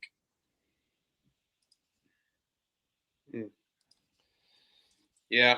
I think it's on principle that if we get Marquette at this big number. I mean, we saw Wisconsin was easily covering against Northwestern and almost blew it 25.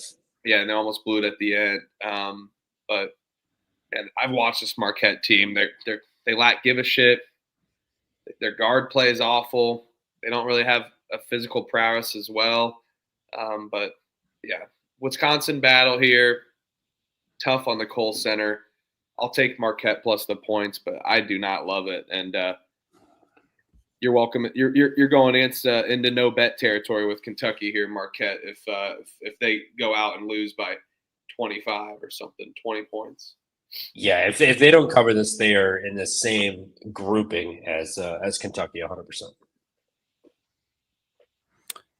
Yeah, I'll take Marquette plus the points here. I'm not going to bet this though. I was looking at recent scores, and last time Marquette beat Wisconsin last year, I think by 14. So Wisconsin may return the favor. And then I was looking a couple years previous there at Wisconsin, they handled Marquette pretty easily. Just kind of weird. I would have expected a little bit closer games. But I do agree Wisconsin will win. I don't think Marquette's really live in the line, but 11.5 points is a lot of points. So I'll take Marquette, but it's probably going to be a no bet for me. Wisconsin's winning for sure. KBO, come on. Yeah. Don't worry about that parlay. They'll win, but it's not going to be a pretty win. I can guarantee you that. Coastal's catching 12.5 at Winthrop, over under 151.5. Anybody have anything in this game? I really have nothing too much to say about this one. Yeah, I'll lay it with Winthrop, no bet. I think it's a lot of points. We've seen Coastal kind of regress after a hot start. North Carolina for South. I'll take Winthrop. Give me Winthrop, I guess. No bet. Coastal, no bet for me.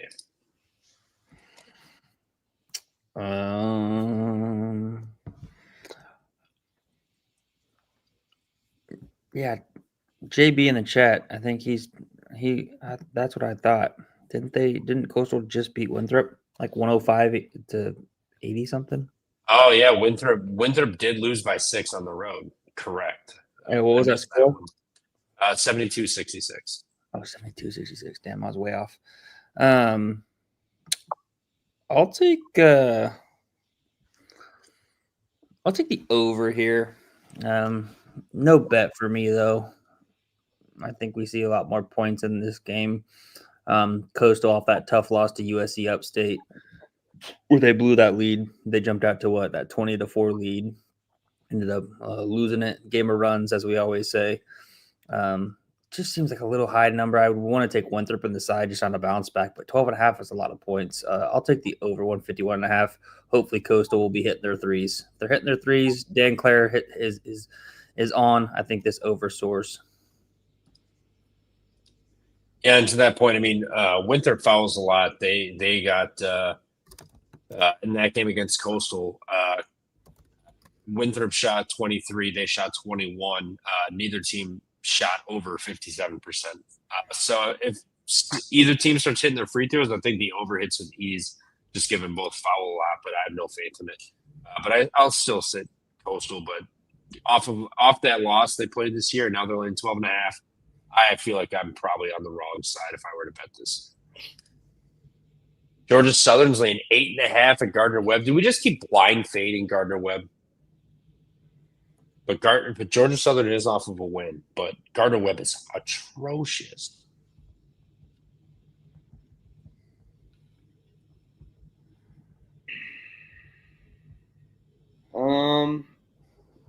Yeah, might as well. And I've been betting Georgia Southern all season.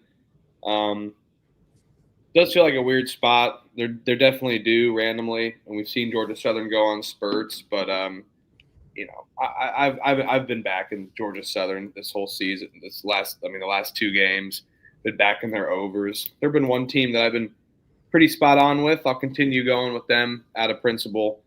And it's also a fade of Gardner-Webb. Give me Georgia Southern minus 8.5.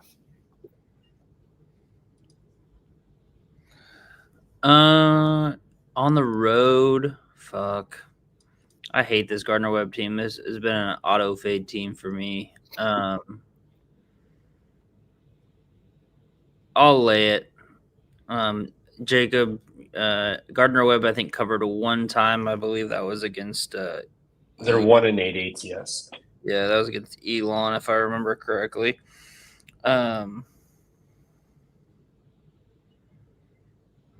lay it. No bet. This is a big number to be laying on the road, but Gardner-Webb's ass, so I'm not taking points with them for sure. I'm gonna bet this for sure. Keep auto fade. Keep auto fading. Touche. Maryland Eastern Shore catching 12 at American. Big line. Big line, but it's also Maryland Eastern Shore. I mean, I know that they covered against East Carolina, but East Carolina's they're terrible.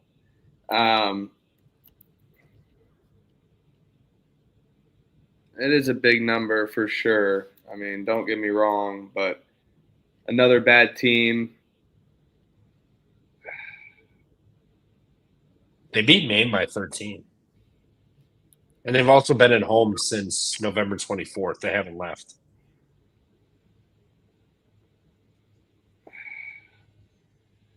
It's a lot of points. I'll take the points, no bet. I don't want to put my hard-earned money on UMez tomorrow with all these games, but yeah, I could maybe see a sneaky over there too, for sure. Yeah, it is a low-ass total. I'll take American no bet for me in this one. Bonnies are laying 5 at Buffalo, over under 144.5. I'll take UMez plus the points on that one. Yep, for sure. Oh, my bad. You're good.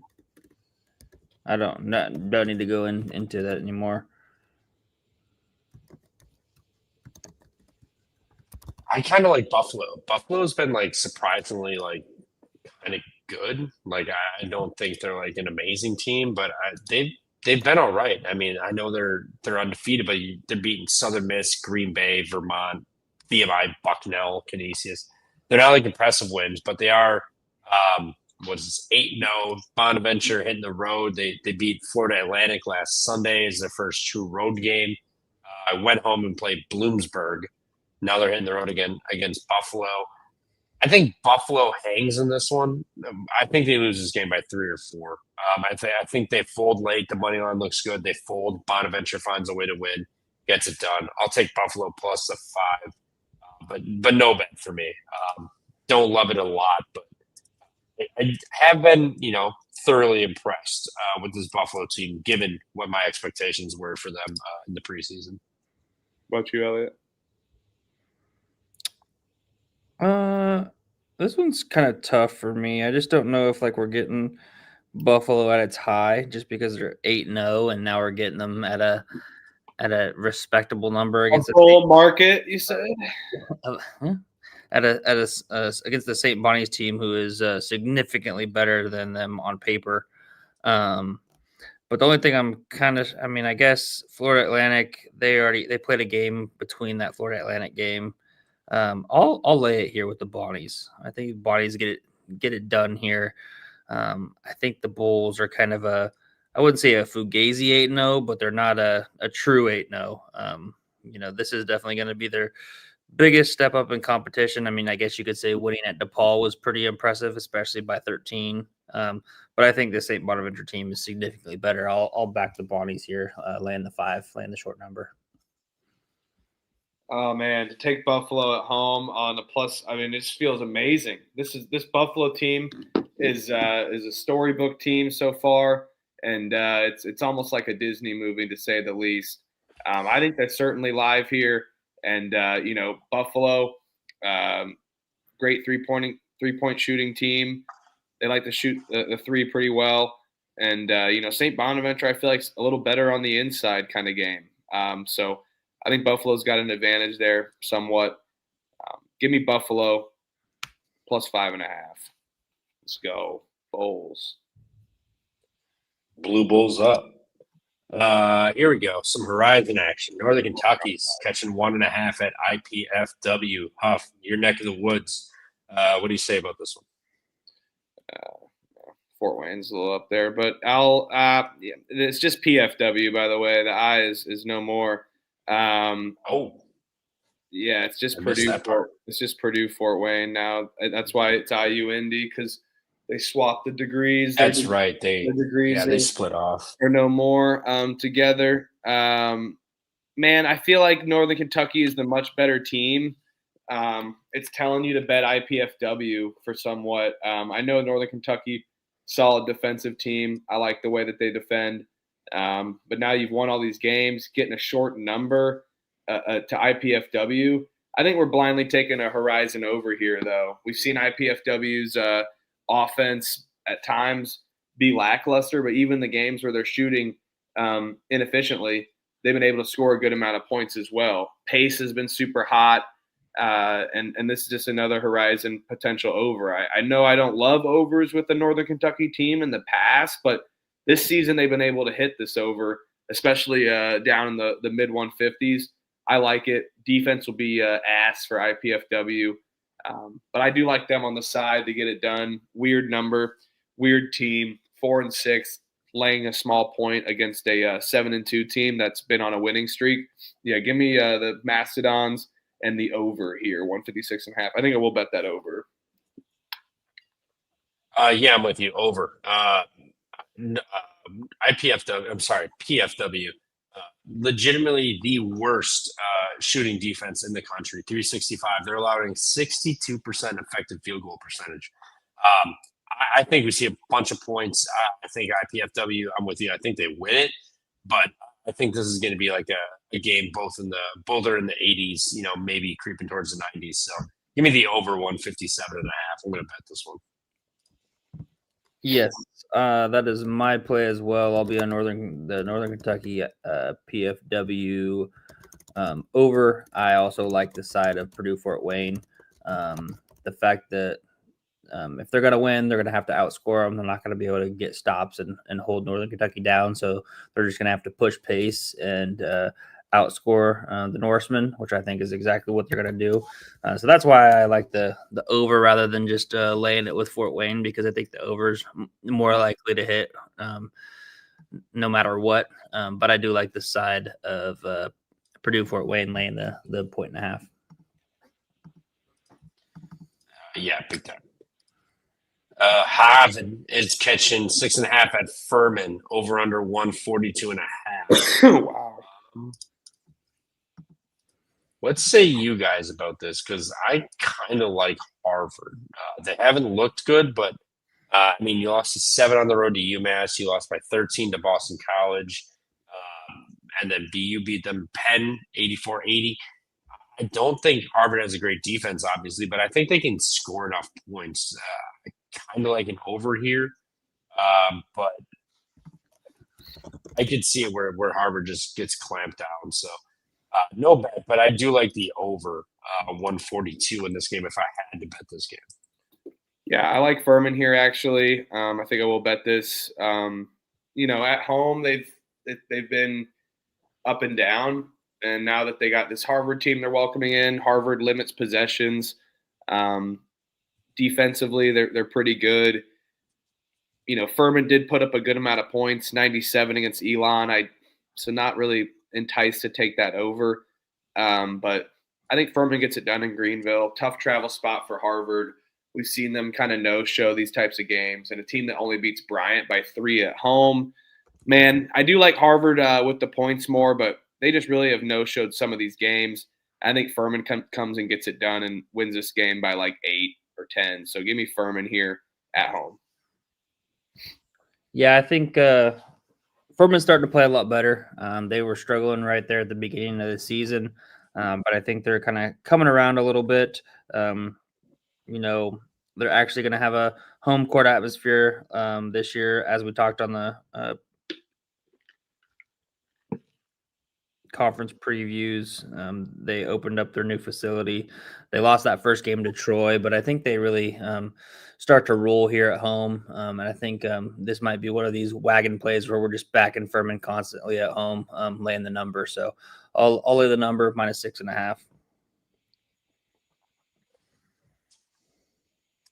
And disagree. Stetson's catching 21.5 against South Carolina. Is South Carolina good enough to even sniff winning by 15? I know Stetson's ass, but damn, it's not like South Carolina's been any better. Overtime to Southern Miss. Presbyterian was a 20-point win. Charleston Southern was a 12-point win.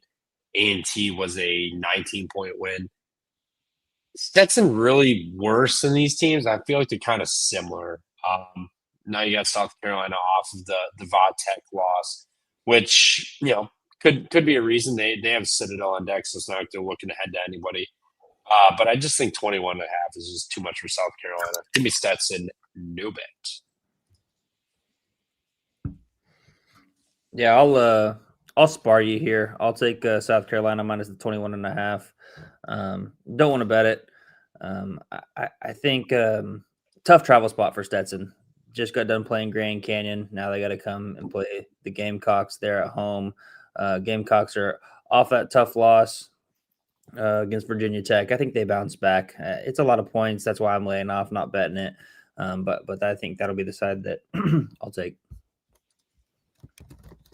Yeah, I'll take Stetson. I'll let this know. I see a 22.5 available. Who is South Carolina to be laying this many points? It does feel like they're due, but I don't know. I think defensively wise, South Carolina's got issues, and I'm not saying Stetson's any better, but yeah, I'm with you. Let's put the hat on. Hat is on. That's Stetson. why no hat, South Carolina. You guys got the hats on. Great call. Touche. Western Carolina's catching 1.5 at Upstate. Do we fade Upstate after that incredible just comeback win? I kind of think so. Give me Western Carolina plus the 1.5. I think Upstate comes out flat and I think they just kind of lose this game convincingly. I'm not saying they lose by 20 or 30, but I think they lose this game by like 8 or 9, and it's never really like close. I feel like Western Carolina leads the whole way. So give me Western Carolina plus 1.5. I will more than likely be betting this game also. Yeah, this line flipped. People are betting West Carolina. I'll keep waiting for it to go up and keep riding with Upstate. I love this Upstate team. I don't care that you played a tough OT game. You come back and win. You're proving yourself that you're able to get these games, especially at home, the ones that you want most. And now you get another short spread against the Western Carolina team who we've seen struggle, especially defensively. I definitely see your spot, Trevor. I see your angle, but I love this Upstate team. They fight hard. They play good. They haven't had a double back-to-back win against D1 opponents. They do it tomorrow at home before they go on their road stretch. So give me Upstate short spread. Yep, I'll be on USC Upstate again. They fought hard for my money, so I'm not going to fade them here. Also, Western Carolina has been ass on the road. They've lost each game. I know it was Cincinnati and Duke, and they played Lipscomb and High Point too. But all of those 20 to 40 point losses. You're going on the road, obviously. SC Upstate is not any of those teams, but I like taking the home team here at this short number. I'll ride with Upstate, and hopefully they'll fight for my money again and get it done. West Yankees fan said it himself. Game of the night. Yeah. Oh, he's talking about Liberty. This one right here, actually. Coppin State catching 20. Well, hey, it's Friday night late. Brain's not moving as fast. Coppin State catching 27 to Liberty. Liberty is a team that can blow you out. They will, if possible. But it's a lot of points.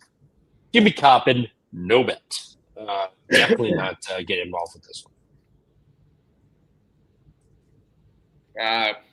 The Coppin shtick is cooked. They're bad, but I don't want to lay this many points with Liberty with my hard-earned money. They're a bunch of nice guys go to Liberty. I feel like they might, all right, let's calm the Jets a little bit. Let's just win by 24.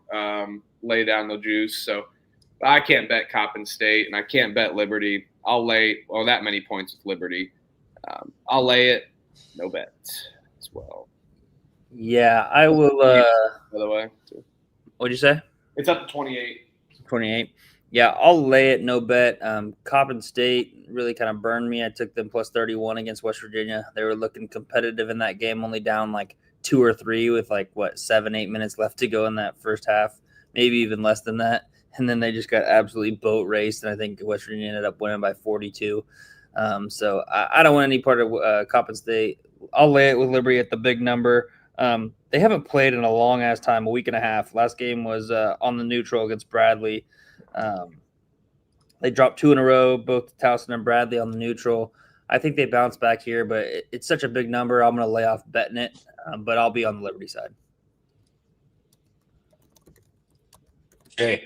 LaSalle's catching 1.5 against Drexel. This is in the Xfinity Center. Like, I believe that's where that dumbass NBA team plays. I'll take Drexel. I like their defense, especially in the neutral. I think the team that plays better defense and can get rebounds is going to be the one that comes on top. And I think that's Drexel. So let's go Dragons. This is done, but this game is going to be fun, but tough choice. But I still like Drexel. Yeah, you're right. This is, I think, what Xfinity is, the Sixers Arena. So, yeah. This is kind of a fun game. Fun little Philly 5 action. Oh, I haven't really been super impressed with what I've seen from both of these teams. But I'll take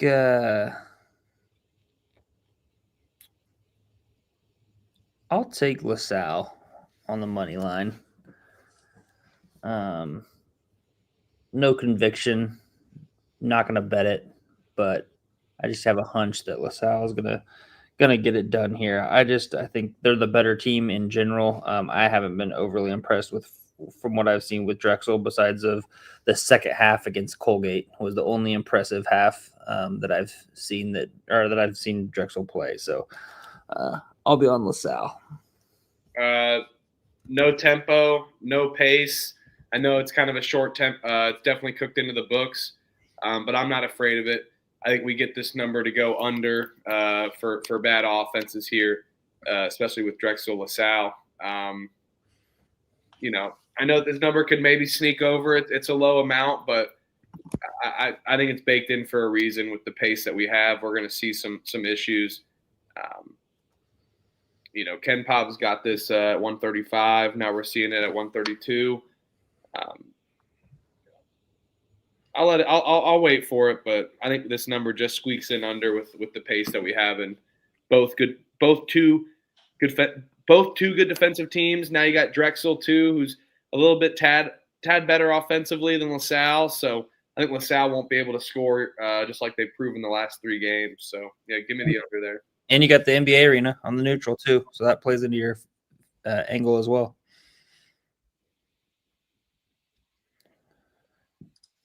That Huff, take it away.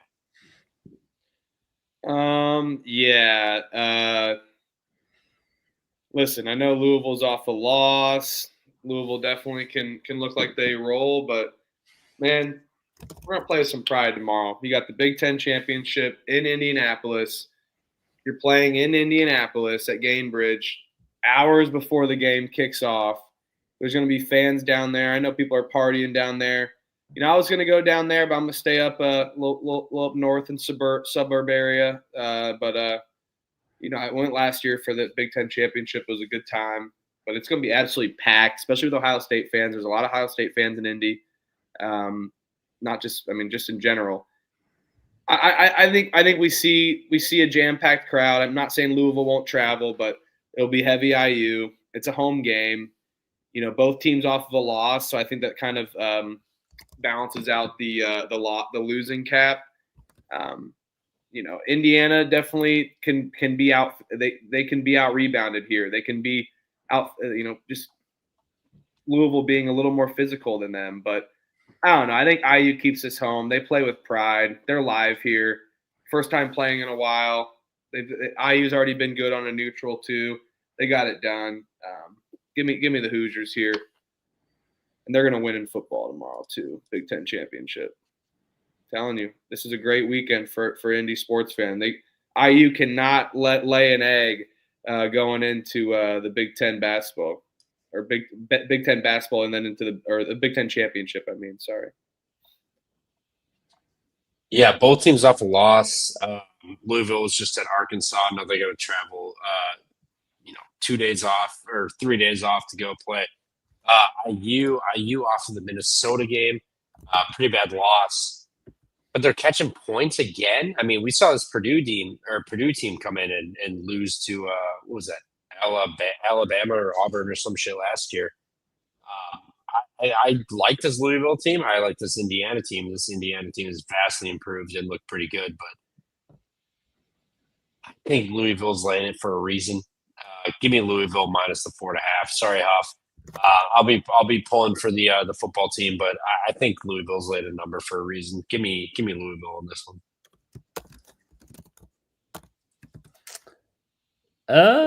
I'll take the over here in this game. You saw the over come through in the Arkansas Louisville game, 169. I think that Indiana will make some shots, play with a lot of energy. Louisville is going to be able to score. I don't see this as like a grinded out defensive battle. I see this as just kind of a high paced, fast tempoed game. So I'll take the over 158.5, and I would take the Indiana plus the 4.5. I think this line is just weird that they're getting 4.5 in Indiana. Tough travel spot for Louisville. I don't really care, Yeah, I guess coming from Arkansas, but yeah, easy drive. I can do it in my sleep. But I would take Indiana plus the 4.5 if I was picking a side. I wanted to put this on YouTube comments, but it says YouTube rejected your comment. This usually means they think it's spam. Try changing it a bit. Well, guess what? I won't freaking write it. I'll say it. Pat Kelsey is a short bitch. He's a little chicken shit pussy, and I think his glasses are a fucking joke. I mean, you're fucking fake. I mean, those are blue blockers at best. You're freaking. I mean, they're Ray-Bans lenses. I mean, my God, dude, you got aviator glass. Get out of here. Hate those glasses. Sorry, I mean, no disrespect. I have glasses, so I'm not hating on glasses, but I'm just saying, you're a short little bitch. Winthrop, ass, whatever. You couldn't win an NCAA tournament game. You've never won an NCAA tournament game. Couldn't do it at Winthrop, even though you went a few times. Couldn't do it at Charleston. Couldn't do it at Louisville last season. Fell flat, crying about your 9th seed. Well, guess what? You're going to wake up in March, and you're probably going to be that seed after a hot start again.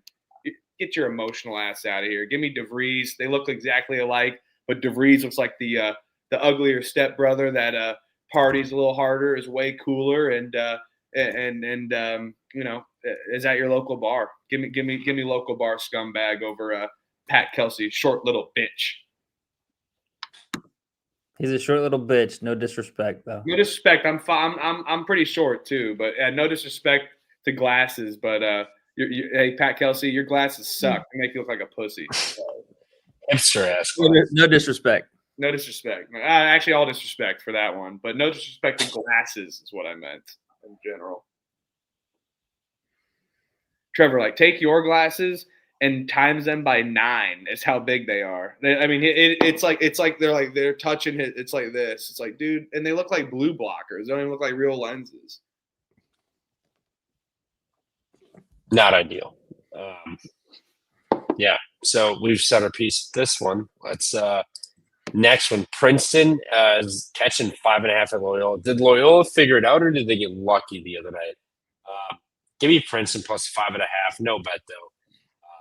This line feels jumping.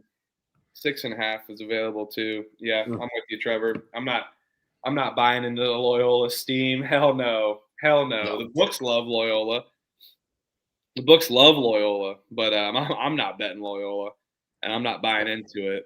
I know that they got their cover against Central Michigan, but I'm not finding out if they continue it back to back. Yeah. Yeah, no, I'll be on Princeton plus the 6.5 here that I'm seeing. I'll wait to bet it. If it gets higher, I'll probably for sure will bet it. I think they'll be able to keep it close. Maybe Loyola wins, squeaks by, but Princeton 5-game losing streak. They're not the Princeton that of old that we're accustomed to seeing, but this Loyola team has been very profitable to fade, so I'll probably end up betting it and continuing to fade them. I know they got lucky in the last game to win that game by 11 and cover, but you can't win them all. So give me Princeton. We'll go back to the well, fade in Loyola Chicago. Yeah, and I think we got a chance. Loyola Chicago has Chicago State coming on deck next weekend, so that might be the time to take Loyola Chicago.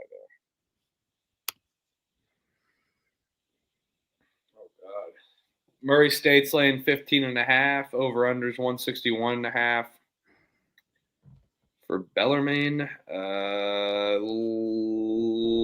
lay it, I guess. Murray State's been drilling these teams, especially down the competition. Bellarmine off 3 wins in a row. I think they've exhausted their strength, especially off of a game Wednesday where they just put up 100. They won't be able to shoot that 2 times in a row. Murray State's defense clamps. I'll lay it with Murray State here. Yeah, I like laying it here with Murray State. I also kind of maybe like the team total over for Murray State. They play with a super high pace, and Bellarmine's defense is absolutely atrocious. So I think that at home, Murray State's going to look to just run up the score and rout them.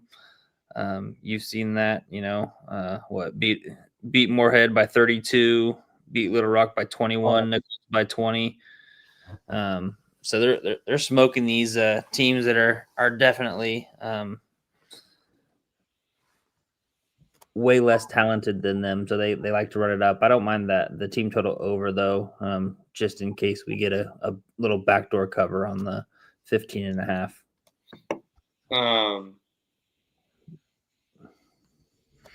But yeah, that Roman Damon, I think, Ken, is who you're talking about, the number 77. Freshman, man. He's pretty feisty. I like his game. I like if he can figure out shooting the ball better. He's kind of struggled from the 3-point line, but man, he can shoot the shit out of the ball from the free throw line. I like Bellarmine team total under too. It's a little inflated with this number, so I like their team total under too. I think and Murray State, obviously, like we talked about. All right, Oakland's laying 2.5 against Toledo. Over-under is 164.5. Greg Campy doing a PSA to his student section. He's like, everyone writes about how good my student section is, but I just can't figure it out yet. This line's already jumped up a little bit, and I will jump into it a tad late. I will lay it with Oakland minus 3.5. 4.5's available, I think, too, if you like Toledo. This is Greg Campy at home.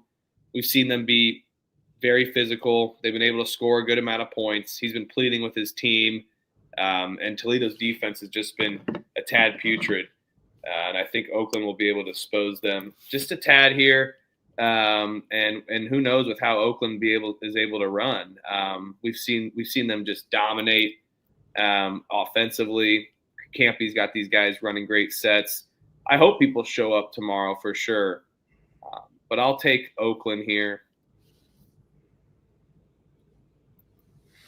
Battle? I'll just no. I'll be on the Oakland side, but I'm just going to take the over 164.5. These two teams like to run and gun. They both put up a lot of points. Why worry about a side when I think the over will definitely hit.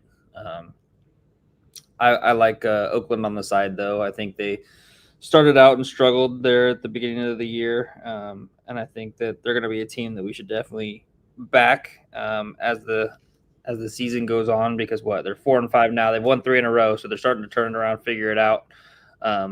So I think you can strike while the iron's hot, and before the numbers get too inflated, and catch Oakland at a good number. But I'll just ride the over 164.5. You saw that PFW Oakland game soar to the over. Maybe not as high there, but I think this game is like a first one to 90 wins. Oakland gets the 91st, and maybe it's like a 90 to 80 game, 90 to 84 game, something like that. But I think the over is a little too low.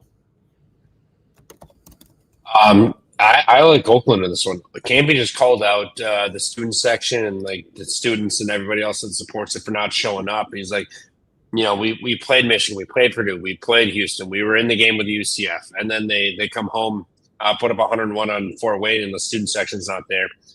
I think this is a game where everybody shows up, shows support. Give me Oakland minus 2.5. I think they win this game handedly. Toledo, good team, but I feel like Oakland's going to get this one done. So I'll lay it with Oakland. You got to take it at 3 or 4 now, which I'm in on already. Tulsa's laying 11.5 against Missouri State. Over under is 138.5.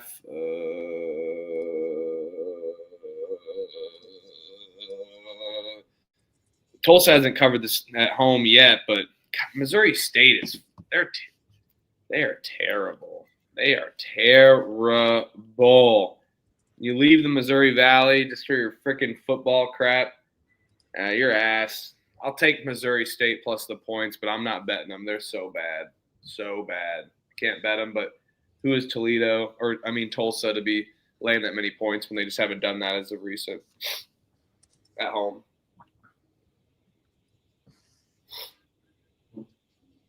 Yeah. I don't really have a big feel in this game. I haven't really paid attention to either team at all this year. I have not watched, but Missouri State, their 1D1 wins Rio Grande Valley at home. Other than that, like Tulsa's been damn good. They beat Rhode Island, they beat Northern Iowa, they beat San Jose, played Kansas State tough to a 1-point game. I think Tulsa covers this number. I think it's big for a reason. I'll take Tulsa. No bet though. Yeah, I'll be on Tulsa laying the points at the big number. No bet. Don't want any part of Tulsa laying double digits. But I think it is the right side. Missouri State's awful. And Tulsa is sneakily a pretty good team, I think, this year. So curious to see how that's going to translate when they get into conference play there in the American with some other tough competition. But I'll lay it here. No bet.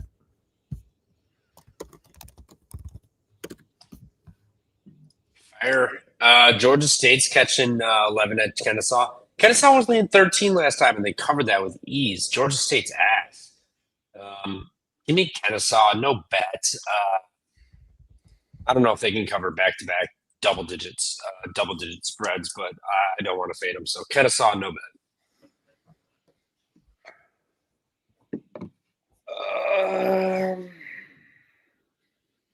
Yeah, this is Kennesaw at home. They've been dominating, especially at home. So, I do worry about their defense sometimes with laying this big number, but this is Georgia State. They've been pretty bad.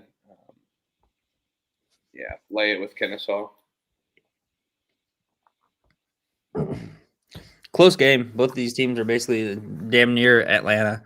Kennesaw is like just outside, just north of Atlanta. So really close game. Proximity wise, Georgia State though 0-8 in D1 games.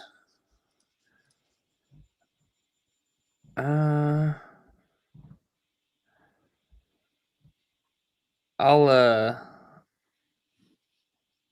lay it with Kennesaw. I mean, their only home loss was that South Florida loss. I think that they can maybe run it up again, similar to what they just did against Jackson State at home. So give me Kennesaw State. I don't love it though, just with kind of the inner city kind of a game. But I'll take Kennesaw minus the points. Here we go. Idaho's catching 4.5 at South Dakota State. We just got to keep backing South Dakota State at home, right? Like, been a wagon for a minute. I'll lay with South Dakota State, but I will not be betting this game personally. Elliot? Yeah, I will bet South Dakota State here at home. Idaho State is off of the 32-point win, kind of in that semi-neutral, I guess, home game against North Dakota that we were on. Sorry, I didn't. Easy, buddy. But super easy, freest bet, or one of the freest bets on Wednesday. And now, classic angle of we backed them and they blew them out, and now I'm going to fade them and take the Jackrabbits at home, laying the shorter number at the 4.5. I think Idaho will struggle away from home. I know they got that win against Washington State on the road, but I think South Dakota State, at home is a wagon, and I think it's something that we need to continue to tail when they're playing at home. Yep, couldn't agree more, my friend. Here we go. Mason's catching 3.5 at Virginia Tech. Virginia Tech off of what are you doing that one? What's that? I wanted to know what Huff was doing at South Dakota State. Oh, my bad. I'm terrible with that shit. My bad. No, it's all good. South Dakota State at home. Never going to fade Brookings, although I love this Idaho team. You guys said it best. South Dakota State's defense is actually pretty solid. It definitely travels sometimes, but it definitely doesn't need to travel here in the home spot. So, yeah, give me the Jackrabbits. Squad ride on the Jackrabbits tomorrow? Let's do it. I'll bet it. Let's go. Jackrabbit up. Mason's catching 3.5 at Va Tech. What do you guys think about this one? Mm-hmm. Yeah. I mean, this is George Mason. I think George Mason's the better team by all means. Defensively, been a solid team. I mean, I know that Mason is kind of due for just a weak performance, but now you got an undefeated team going into Blacksburg. Virginia Tech, they've been, they're solid, but I feel like they lacked identity. They just had an overtime game. Now you're going against George Mason's solid defense who can swarm you, clamp you, shut down the perimeter, shut you down low. They also can rebound. I think it's going to be a problem, and I don't think Virginia Tech should sleepwalk against George Mason, or if they'll be able to. I'll take the better team with the points. Let's go Mason. Yeah, Mason up. Virginia Tech had the MTE. They beat Colorado State, lost the same area as VCU, and then they hit the road immediately to South Carolina. And barring Michi Johnson being a complete idiot and passing the ball as the buzzer starts, I think Virginia Tech could have lost. I think this is a new lease on life. Give me the Masons plus 3.5 here. Yeah, I am. We can squad read this one as well. I think the Patriots are the way better team. I shouldn't say way better team, but I think the Hokies are a little fugazi. I think they're a little fake sharp, kind of good. I think people are bought into them a little bit too early. Haven't seen the full sample size of what they've got. I like backing Mason's defense here to kind of clamp down on Virginia Tech. This is kind of a showcase game for George Mason. Definitely significantly the best team that they've faced so far. So huge get up game for them. And I think they're going to be able to respond and play really well. And I think they're going to be in it right there down the stretch. Could even see them winning this on the money line. Do not dispute anything you said. This line's down to 11.5. Maryland is at Iowa.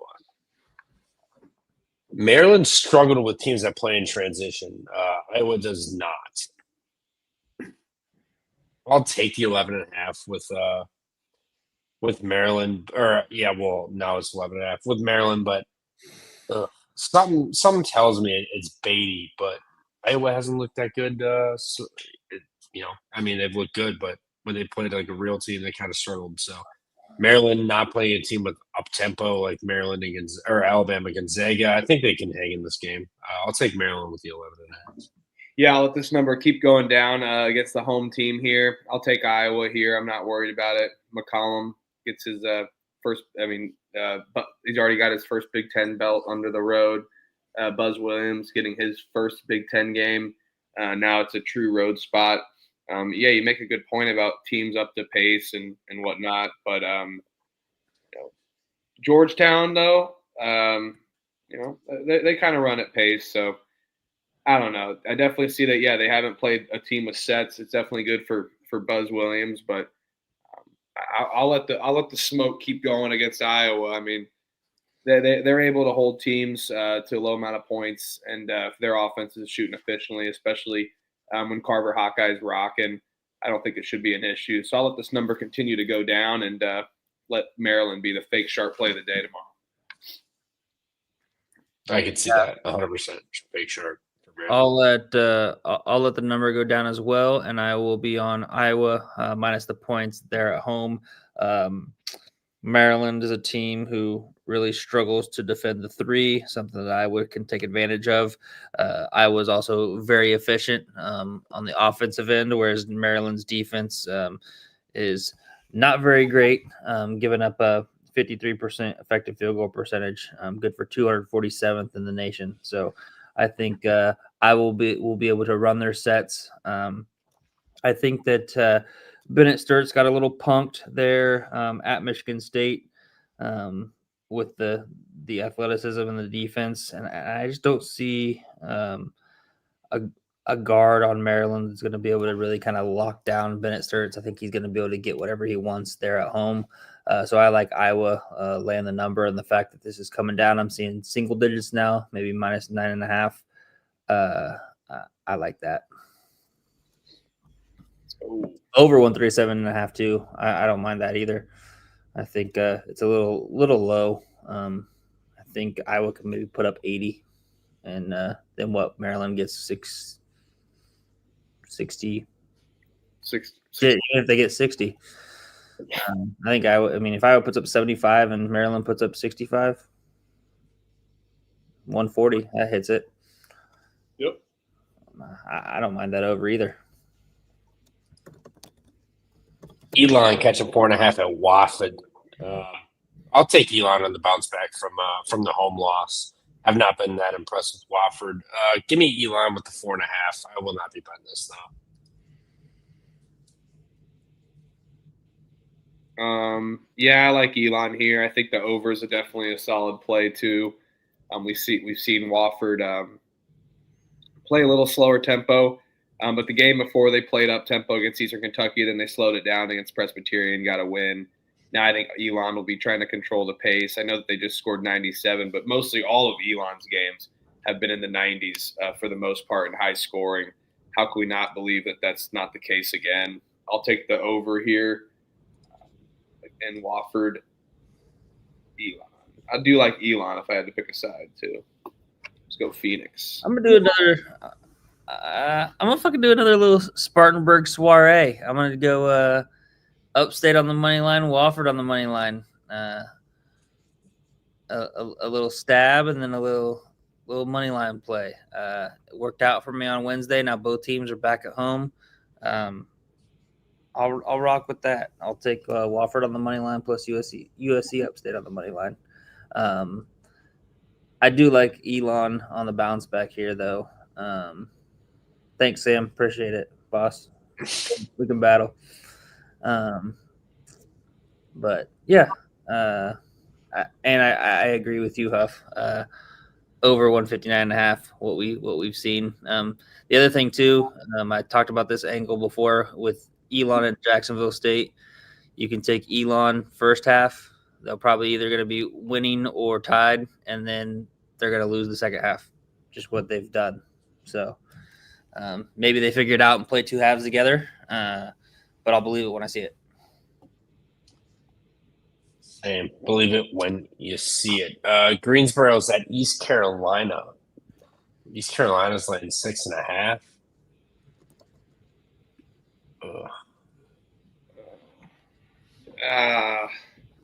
I hate UNCG. They'll play good for like a half, I guess. They always flare out. Give me East Carolina laying. I feel like East Carolina's laying for a reason. That many points for a reason. Give me East Carolina. No bet though. We talked about it already.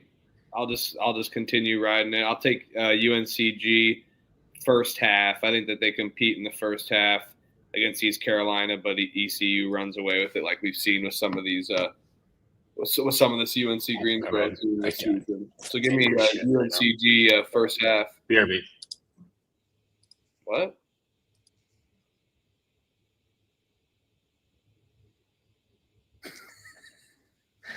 I don't know what just happened. But man, I will be on UNCG here plus the points. I don't really want to bet it. I like your angle. If I was going to bet it, I would bet UNCG first half because it's one of those things where we've seen they've stayed competitive. Even in that K-State game, they were super competitive in the first half, and they just let people run away from them in the second half. But yeah, I will. I'll be on UNCG plus the points. No bet for me though. And I'm seeing what are we getting that number at now? It's 6.5, 7.5. I'll just let it climb for that.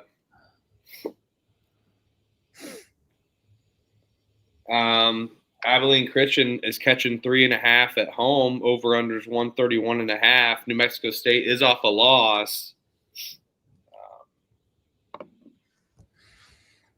Mexico State's better now. They're laying points on the road. Not a horrible travel spot for New Mexico. Man, I like the Aggies this season, but to me, this feels like an Abilene spot. You got a home game here for an Abilene team that can kind of space the floor, run a good motion offense. I know New Mexico State's able to clamp and they can defend pretty well, especially the three. But Abilene takes it inside a little bit, they can get rebounds. Home team, I'll ride with the home team catching points against New Mexico State here. New Mexico State loses 2 in a row after starting 6-0. But maybe they get it done against Tulsa on a neutral next Saturday. Yeah, it was with the kind of a sandwich spot for them. Coming off of the was that when or South Alabama lost, then they got Abilene Christian, and they get Tulsa. Tough. They played South Alabama really tough. Maybe they run out of juice, but I feel much better having a New Mexico State ticket in my pocket than Abilene Christian. So give me the Aggies, but no bet. Yeah, I mean, you think that maybe the travel spot would be for New Mexico State, but New Mexico State, their last game they played in Katy, Texas. I believe they probably, but they were closer to home than what Abilene Christian was. They just played against Pepperdine on the road on Tuesday. So Abilene Christian's coming back from farther away. So almost like a weird home game, but more travel for New Mexico or for Abilene Christian. But fuck that. I don't care. Give me Abilene Christian at home plus the points. I think that's the right play. New Mexico State, I know that they're a pretty good team this year. This is their first true road game of the year. Who the hell are they to be laying this 3.5 number against a feisty defensive team in Abilene Christian? I'll take the points plus the 3.5. God, this next game. Longwood's laying 4.5. I think it's down to 4.5, I believe. Correct me if I'm wrong. 4.5, 5.5 places against Morgan State. This Longwood team is atrocious. They are atrocious. It's almost embarrassing how bad Longwood is. And I know it's Morgan State. They're not the best either. But I will lock up Morgan State plus the points at home. We've seen Longwood be atrocious and just absolute lay duds on offense. And now that they've scored 101 against Pfeiffer on Wednesday, I don't think they'll be able to reciprocate. Give me Morgan State plus 5.5.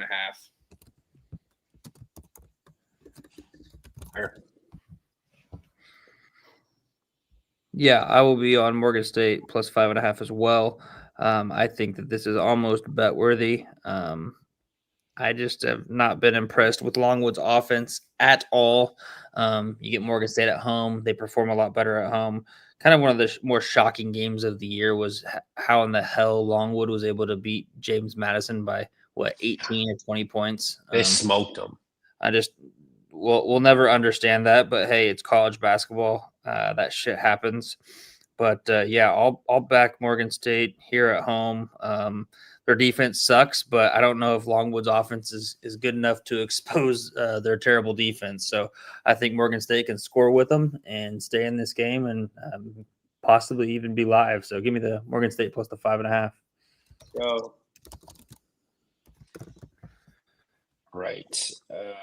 Next, Dartmouth is catching 14.5 at Sundance Wicks House. Give me Wyoming. They're going to drill them by 20. But no bet. Yeah. I'm betting this. Wyoming for sure. Now Dartmouth going into Laramie. I know that they can do equations and probably get you out of a conviction for most part. But they won't be able to handle Wyoming, especially their defense at home. It's been a step up, and they've been able to cover these numbers against some bad opponents. And I think Dartmouth is definitely one of them. Only barely squeaking by New Hampshire. I don't foresee them scoring many points. I think they could even score less than 65. Give me Wyoming to cover for sure. Yep, I'm right there with you. Practically, I mean, you could say damn near a buzzer beater. Dartmouth hit a layup with like 6 seconds left to beat New Hampshire. New Hampshire didn't score 2 points the final 3.5 minutes of the game. I know that because I had their team total under. But yeah, so you had under? Their team total under it. 70.5. And it was at 68, the final 3:30. It was awesome. You got it. Yeah. But yeah, so the fact that Dartmouth was able to come from behind, get that win, hit the layup. Now they got to travel all the way to Wyoming. Get this fucking line out of here. Lay it with Wyoming. They win by 20 plus. This will be a bet for me. Attaboy, coming around on Sundance. No, I'm not. No, not that. Wyoming's a little better this year, though. Best logo in college athletics right here for Western Kentucky. I want to go to this gym. I'm going to be there. I'm going to find a way to go. It's not too far. Evansville's kind of close. I mean, it's a semi-close game. I don't know. Evansville hasn't been horrible. I love this Western Kentucky team with Hank Ploma. I feel like he's got these guys kind of rolling. We've seen Western Kentucky, especially at home. They're around this number against teams that are probably equal to Evansville. But I don't know, man. Evansville off of a good home win. They can kind of minimize possessions. I think that they can roll this in. I feel like this is just a tad too many points. I'll take Evansville. See, this is already up 12.5. I'll take Evansville plus the points. I think Western Kentucky definitely wins. I'm not saying Evansville's live, but it just feels like a lot of points where the back door's open, especially for a team that can minimize possessions and try to limit Western Kentucky to scoring.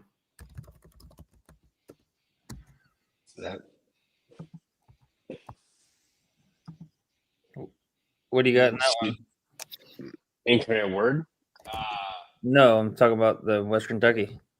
Oh, sorry. Yeah, I like Western Kentucky. My bad. I'll take I'm trying to think. Western Kentucky, they're off of the Bahamas trip. This will be the first game back at home from the Bahamas. That 12.5 number just gives me a little anxiety because I bet them 12.5 in that first game of the season against Tennessee Tech and lost by the hook. I'll take Western Kentucky. I'll lay it. Wait and see if I'll bet it. And Sam, that's exactly what I thought. It's fucking the Red Grimace. Red Grimace. All right. Next up, incorrect word. Catching 4.5 against the Nichols Nazis, as TC would say.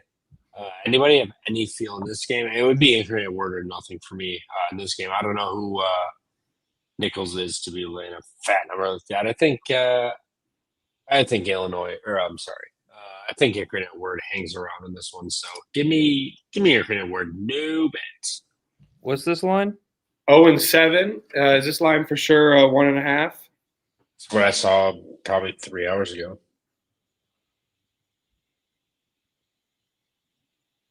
Yeah, 1.5. Staying at it. 0-7. I-dub off of a big win that we took against McNeese State. That was easy. Plus 7.5 and outright.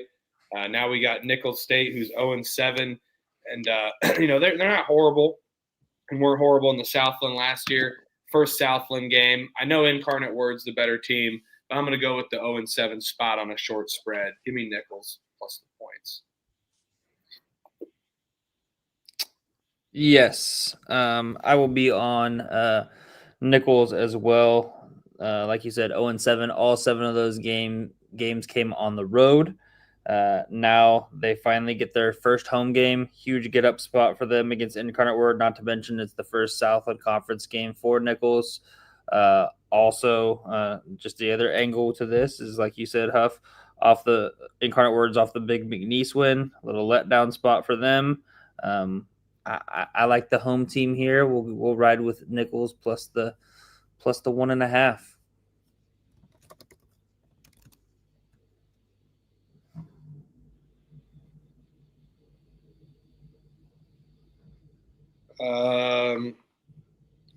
Binghamton off of a win against Lehigh was kind of a comeback.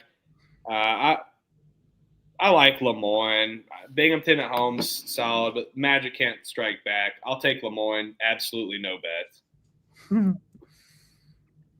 Yeah, Lemoyne, no bet for me as well. No interest in this game. What's the line in that? 151.5. Now I'll just I'll back Binghamton. I'll back the golf course at home. Is it $1 beer night or $2 beer night or whatever? Not that I saw. I'll do a quick Google search. That would be the only reason why I would want to bet this. Is if $2 beer night in New York.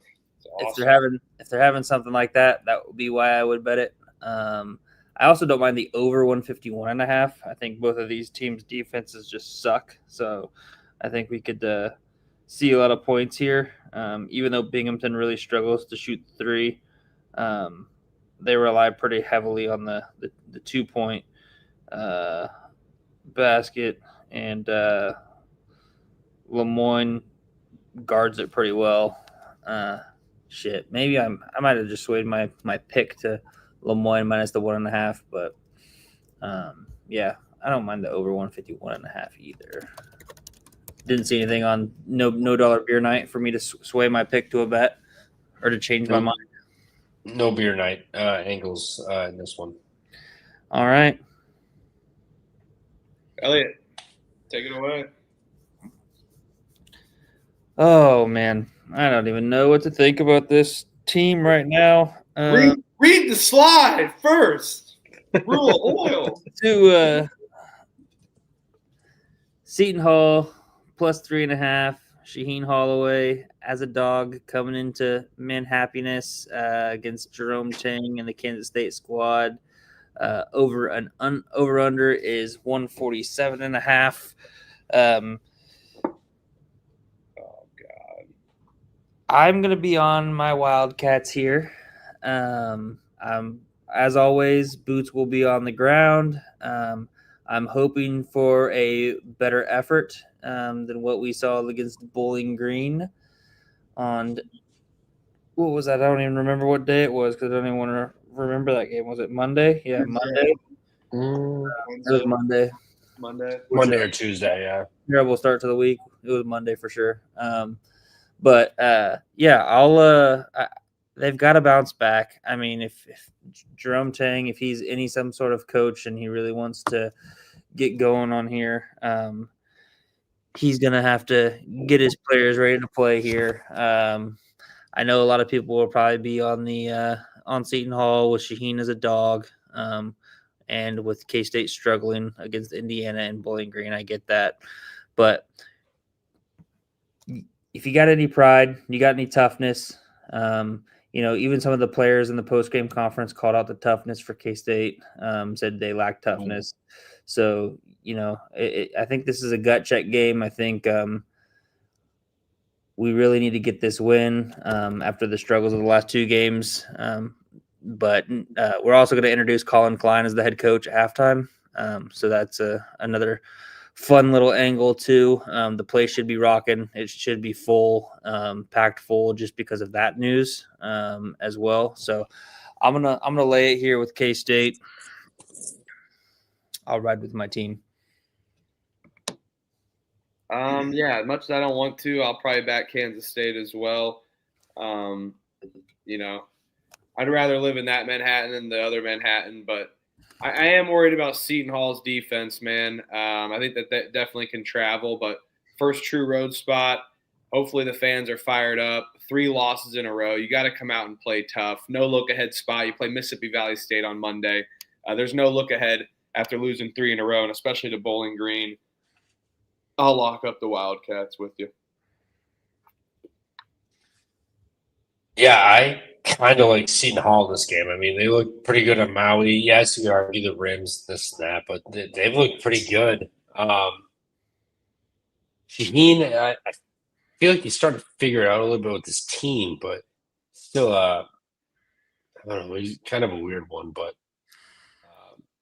yeah, it would be Seton Hall or nothing. But I definitely can see a world where Seton Hall falls on their face and loses this game by 22. I will say the one thing about Seton Hall's defense that they don't do very well is they don't guard the 3 very well. And that's obviously something that K-State really thrives in and wants to do offensively. So if that's one angle, the weakness of Seton Hall's D is the 3-point defense. And that's definitely something that K-State can take advantage of. Not to mention, I'll blindly bet the over 147.5. I know it's a high total for Seton Hall, but we've seen Seton Hall's offense is a lot better than what it has been in the years past. Our defense is pretty suspect, and I think we'll still be able to put up points at home if we can shoot the ball at a pretty high clip from 3, which I expect for us to do. So I'll blindly bet the over 147.5 as well. Trevor, going against our teams. We're backing them. We're backing ours though. He faded every single one of our teams, even his own. I faded Wisconsin too. I mean, you faded all your teams. It's kind of just the way the cookie. It's the way the cookie crumbles sometimes, you know. Who did Wisconsin play again? Marquette. Yeah, they're cooked. Fuckers. Marquette outright. Oh, this line. But I wish you the worst of luck. Arkansas is laying 17.5 against Fresno State. Arkansas off their big win. Fresno State has been awful. This line is soaring up, already up to 19, 18. Can't believe I want to back Fresno on the road, especially in a weird spot here. But I'll let this number climb. Take Fresno at its peak. No bet. Yeah, no bet. I'm a Hogs guy, so it'll be Hogs. This is how we're going to be hungover tomorrow, man. Arkansas might be a little hungover too. This is true. Yeah, it's a Fresno State spot for me. Classic sandwich spot for Arkansas. They are fresh off the Louisville win. Then they've got next. I mean, I know it's next Saturday, but still, you got Texas Tech on a neutral there at the Mavericks Arena in Dallas. So I think it's a little sleepy spot for Arkansas here. I'll just wait to bet this. If Huff, you're saying it's going already up 18.5, 19, maybe we can get above 20. But it'll be Fresno State plus the points for me. I don't know if I want to bet a team that's on Fed Watch, but they're covering randomly. I'll be on that side. In Fresno State, the V there, just so you guys know, is for the San Joaquin Valley, and the green represents its agricultural roots as well too. Just a little fun. Green represents the weed. Just the agricultural roots, exactly. Speak of that, just so you guys know, I wanted to give you that little fun fact. If you ever wonder what that V is that Fresno State always has. Oh yeah, best game of the night. This is fire. If this isn't on the bar TV, I'm gonna riot. North Carolina Central, A&T going at it. Durham, North Carolina, McDougal-McClendon Arena.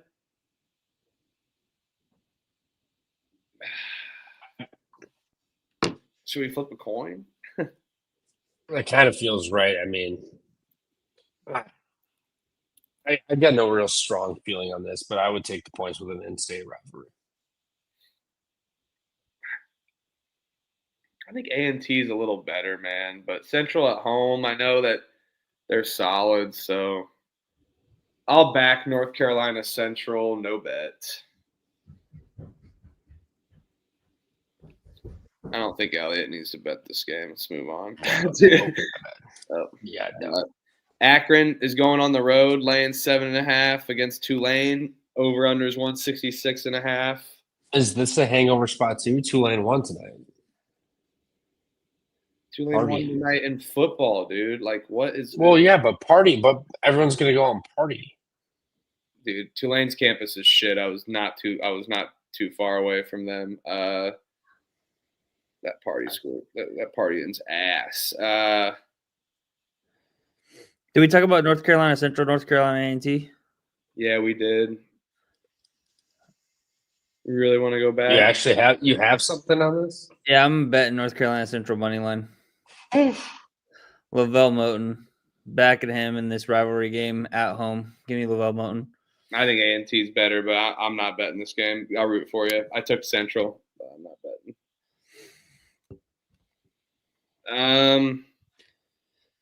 Akron, the games that they've been on the road against Tulane,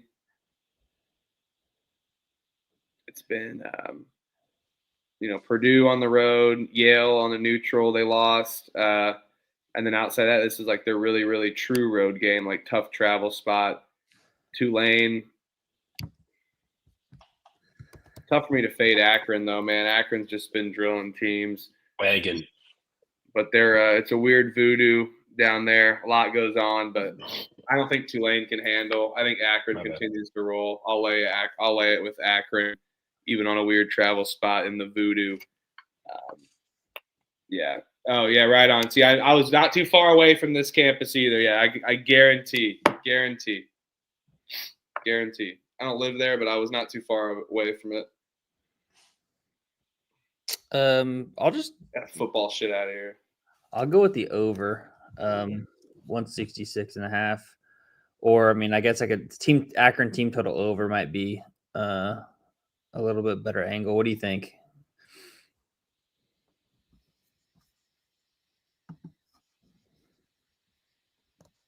Huff? What, the over? What do you think in terms of Akron team total over versus the over 166.5? The Akron team total is 85. I like laying it with Akron, so I'd have to say the team total over on that principle. Yeah. Man, this should be a get up spot for Tulane though.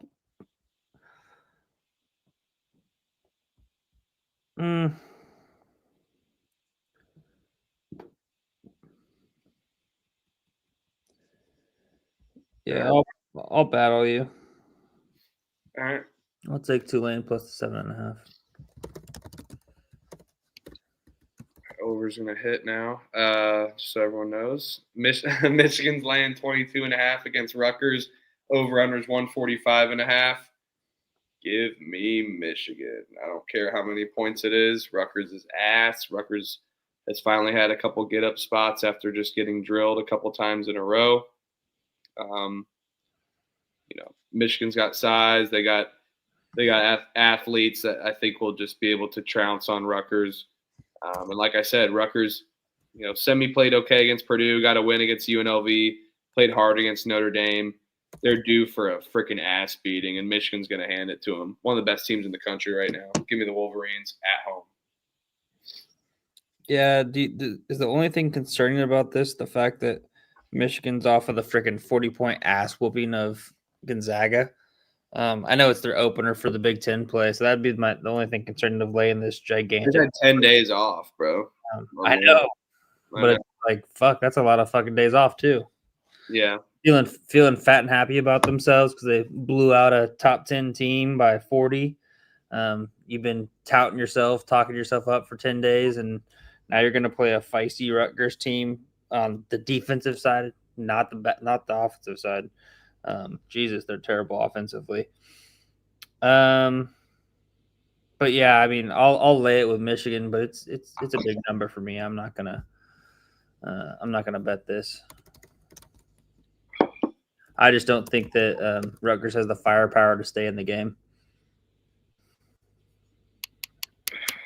Trevor, come back. The slides are over.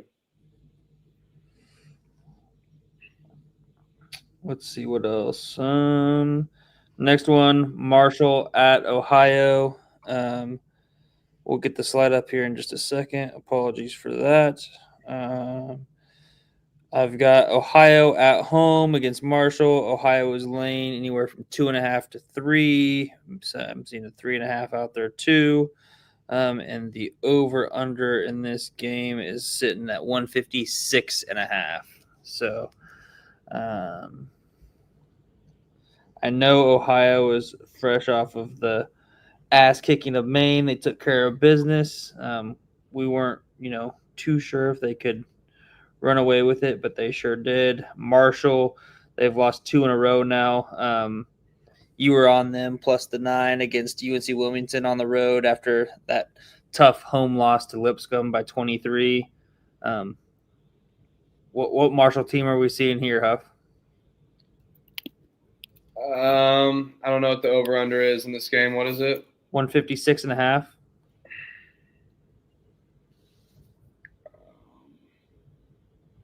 All right. Marshall plus 3.5. Listen, Marshall's they've been able to show out on the road. They're able to play at different types of pace. They can play down the tempo. They can play up tempo.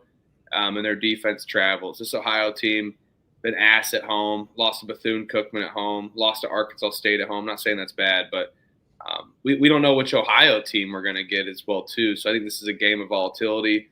I think Marshall's a tad better, and, I think they're going to be able to keep up with Ohio's pace. Marshall will be able to score a good amount of points. So I will take Marshall plus 3.5. I think they definitely can win on the road. I do like the over as well, too, this game. Yeah, I think I'm on Marshall plus the points here. They've tested themselves already on the road, going to Virginia and then going to UNC Wilmington, both significantly better than Ohio. Ohio, they haven't been super impressive. I know they lost those 5 games in a row. Got the bounce back win against Maine. Had a good win against Illinois State, I will say. I will give them credit where credit's due. But I think, like you said, I think Marshall's the better team. And I'll back the better defensive team. We've seen Ohio struggles on the defensive end. Marshall, on the other hand, has a decent defense. Marshall does like to run with pace there on the offensive side. So the over 156.5 could be in play as well.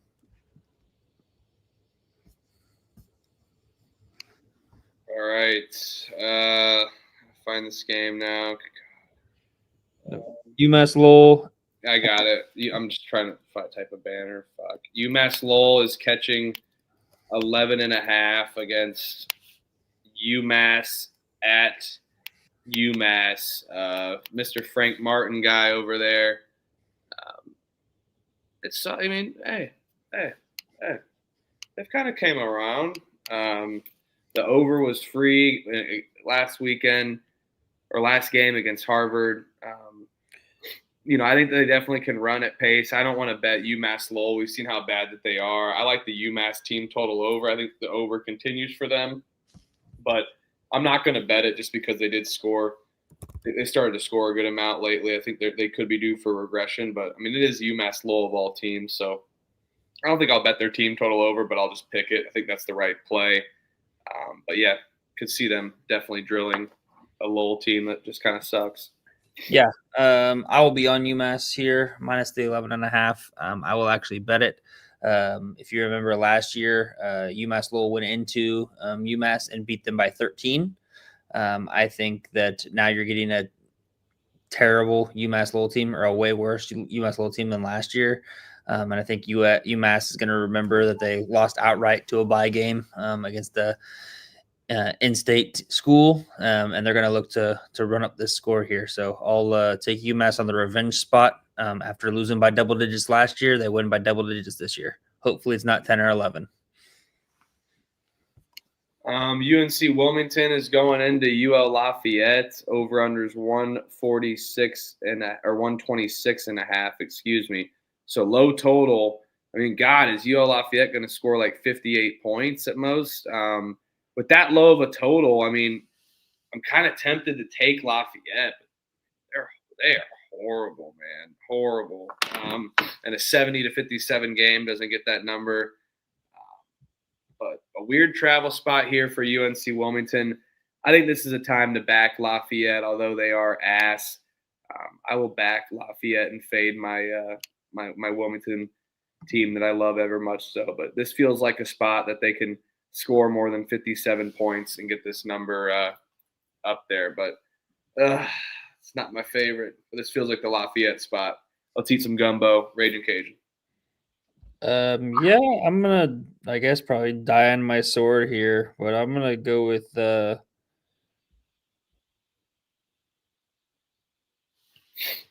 UNC Wilmington. I just think they're the way better team. They've already traveled on the road once to Radford.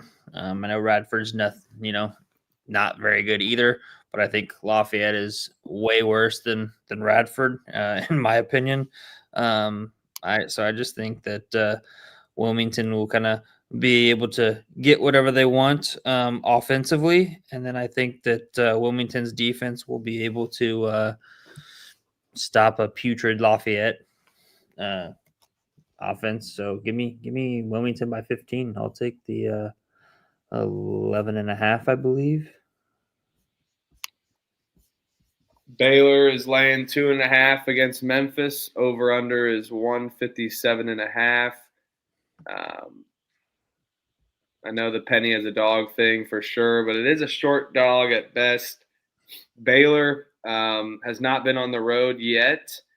They've been on the neutral site game. Memphis, though, is just, to me, they're like good at home, but I don't know. It's just tough for me. I feel like Baylor's just a tad better on this one. We've seen Baylor, their physicality, their size, is able to get it done offensively, have really figured it out. They don't play too many guys. I think Memphis is trying to figure out who they are, and they've lacked identity. I think we see a ton of points here. There could be a live angle for sure. I'll back Baylor, though, and go against Penny in the system here at home. I think Baylor's just a tad better. Live bet it. Why does it keep going? I know why. Sorry. There we go. I don't know why this is.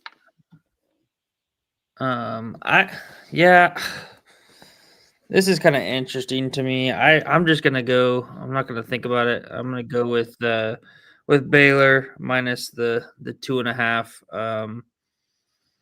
I agree. I think we do see a lot of points here. But I'll trust the better coach and Scott Drew to get the job done on this short number. They're on the road against Memphis.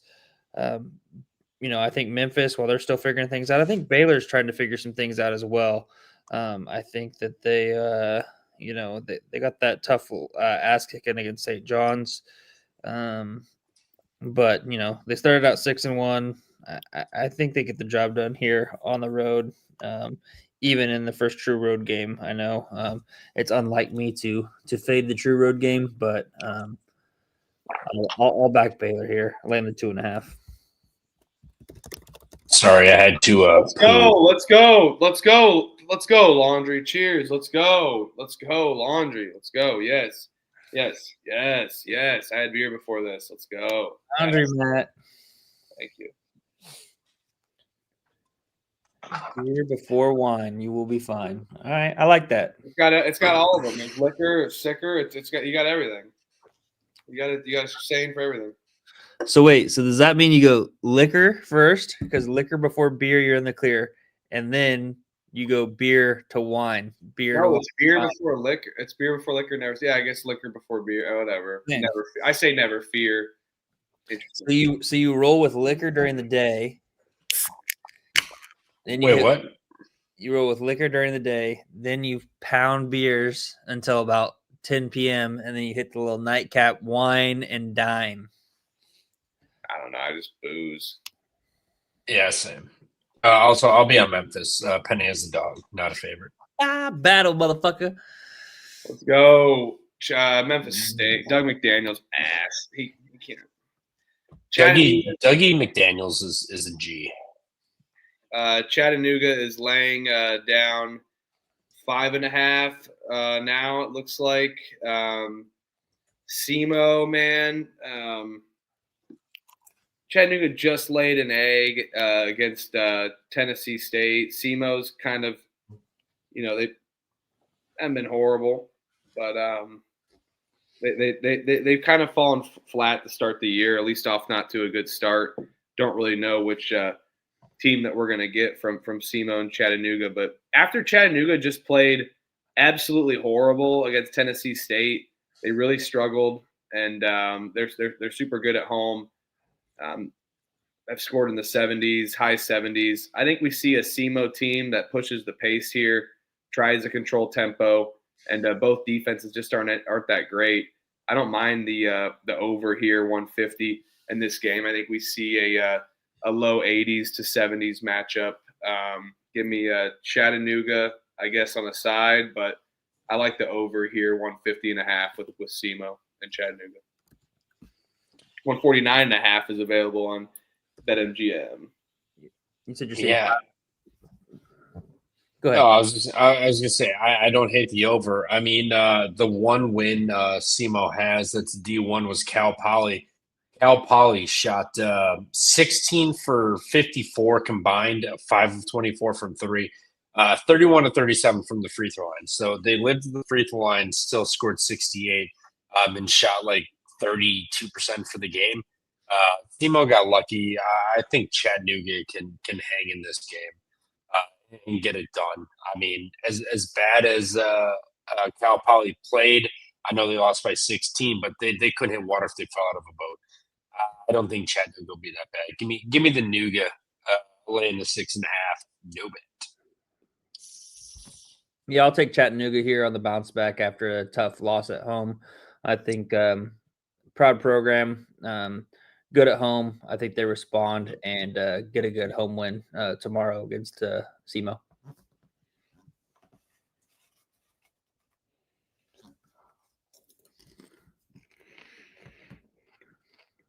Battle of the Birds. Yeah. Oh, man. Temple lost 2 in a row. St. Joe's off their good win against Princeton.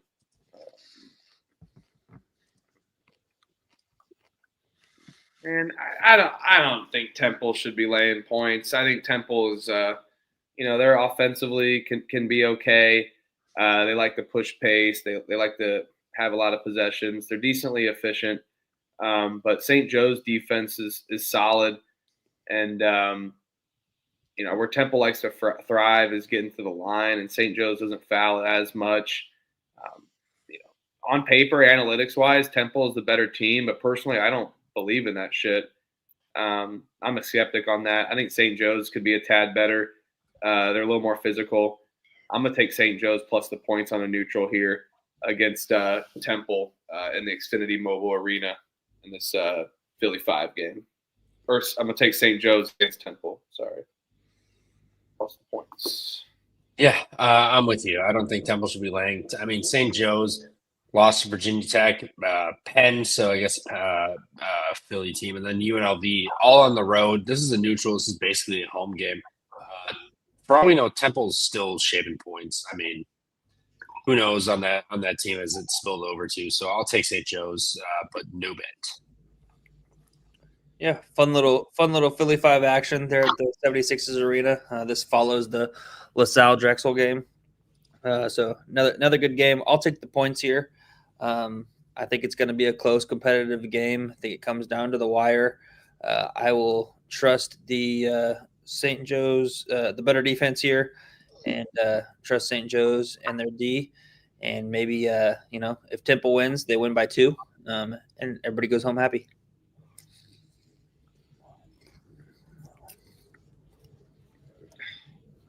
Get the fuck out of here.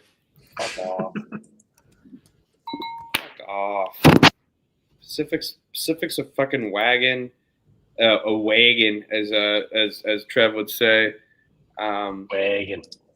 Pacific, doesn't matter who they play. They've been solid. I know that they've shit on their away games, basically laid an egg against Florida Atlantic. Lost a tough one against Nevada, but this isn't a horrible travel spot for them.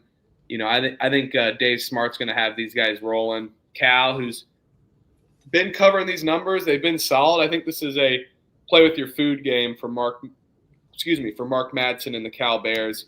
Pacific disrupts them. Give me Pacific plus the points. Yeah, Pacific's been really, really freaking good. Let me pull this up quick. I'm locking up the money line. I'm sprinkling the money line. Pacific money line. They're live, by the way. Yeah, I'm gonna go cheap one. Pacific's been really good. I mean, FAU fucked them up, but I mean they lost on the road to Nevada by 1. And then they beat Fullerton and they beat Air Force. Not that those are impressive, but they still won comfortably, 8-15. Cal coming off of the Utah UCLA stretch. I think it's a little dead spot for him. Give me Pacific too. I mean, I'm probably going to bet this. I like Pacific in this one. Yeah, I'll take Pacific as well. I think hot take, they might just be just as good as Utah, or if it's on a neutral, I think Pacific probably maybe wins outright against Utah. Cal feeling good about themselves, got the win against the rival UCLA, then just beat Utah at home. Sleepy spot.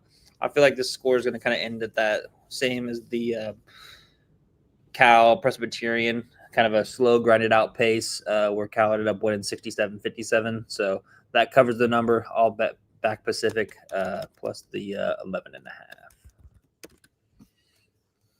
Let's do it.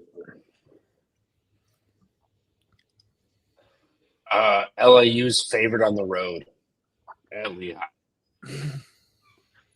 Give me Lehigh plus 1.5. LIU should be favored at home and nowhere else. I'll take Lehigh, but no bets.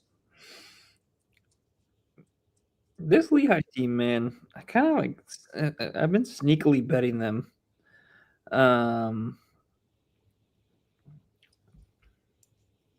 Just off of 2 overtime games. Now they return home. Didn't LIU just they just lost to Winthrop in overtime. So both of these teams coming off overtime games. Yeah, I'll back Lehigh at home. Short little home dog. Fuck off. Lehigh sucks. Give me Long Island here. Long Island favored on the road, though? I'm favored on the road. I don't really care. Lehigh, they stink. They stink. I do love that logo, though. That is a sick Lehigh logo. That was a old CJ McCollum special there back in the day. Oh, yeah. Sharks offense kicks Lehigh's ass. Let's go. Portland State's laying 9.5 against Omaha. Over-unders 152.5. And I think we should lay it. Portland State, solid team, went on the road. Has won constantly. And I just think that, unfortunately, this Omaha team with the trash cans, someone in the comments, I think it was Ken Hatt, I can't remember who it was, but said it was so apologies if I messed that one up, but said the trash can has become trash. And unfortunately, that's the case. It was a fun year last year, but just defensively, they can't stop anyone. Portland State's able to shoot the three real well, and Omaha, that's what they lack defensively the most, is defending the three. I think it's going to be a major advantage, especially with Portland State rolling back home. Give me the Vikings laying the points. Yeah, it pains me, but I'd lay it with the Vikings as well, but no bets. Omaha is just not look good, but you could argue their strength of schedule. They played some tough teams, but still, no thank you. Give me the Vikings and get me out of there. Yeah, tough travel spot for Omaha. I'll lay it with Portland State. No bet at that number, though. Big number for me to lay with Portland State. Sam Houston's laying 6.5 against Texas Southern. Over under is 159.5. I just kind of want to take an under. I don't like Texas Southern's defense. I like their offense, and then I think Sam Houston could attack and exploit that defense. Over, but no bet for me in this one. Yeah, no bet for me in this one either. Sam Houston State, I feel like they could come out a little bit mad here, especially after their loss. They fought hard against Oklahoma State. I'll lay it with Sam Houston, no bet. Yeah, Texas Southern is a team we'll ride and we'll tail into February, beginning of March, when it really matters and when they really like to get it done. I'll take Sam Houston here. I actually think that they're going to be a pretty good competitive team there in the Conference USA. They were very impressive on the neutral site games there in Idaho against Idaho State and Idaho, two really good Big Sky schools. And then they looked very competitive against Oklahoma State. I think that they can win this game by 6.5. So I'll lay it with Sam Houston State. Kind of weird that Ken Palm's got this at 9, and it's, 2.5 points less. Oh, Trevor. What's up? Trevor. If Ken Palm play, is that only for favorites, though? Oh, yeah, it's got to be like a 4.5 point difference, something like that. It's close. Southern Utah 12.5 at Oregon State, Corvallis on a Saturday night. Southern Utah is pretty ass though.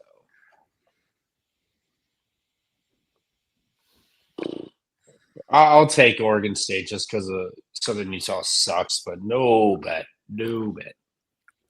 Oregon State laying points after their beatdown against Vermont, one of our easier bets. Easy play of the year. Easy play. That was easy.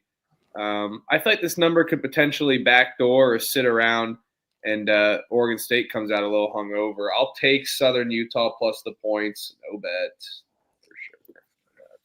Yeah, I'll lay it with Oregon State. No bet though. I don't know which team we're getting. Yeah, I mean, you get the team that lost by 72 to Gonzaga. I don't trust either side. So Oregon State minus the 12.5. Hopefully they're not fat and happy off of that win against Vermont because they've already dropped a couple other bye games. So they need to blow these teams out. All right, we're creeping up out of the 5 o'clock window, 4 Central for you guys. We're getting there. Final hour. Let's push. Oh God. Oh. This is this is a top 5 easiest play on the board tomorrow. No, don't say it, please. Don't say it. It is what? Oh, John Becker. I'll say. I'm going to say with my chest. John Becker is washed. Vermont is washed. This team is ass. Pepperdine rolls. They're the waves for a reason. They are rolling to an easy dub tomorrow. Do not overthink it. Vermont is not the same Vermont team 3 years ago. Becker is washed. Becker is washed. Vermont trash. Pepperdine easy. Oh God! How many times have we said this though? I know you see me standing here. Do I look good, my dear? You know what? I don't know. Vermont, tough for me to fade them, but this is Pepperdine. Who am I kidding? They suck on the road. This is Zoe 101.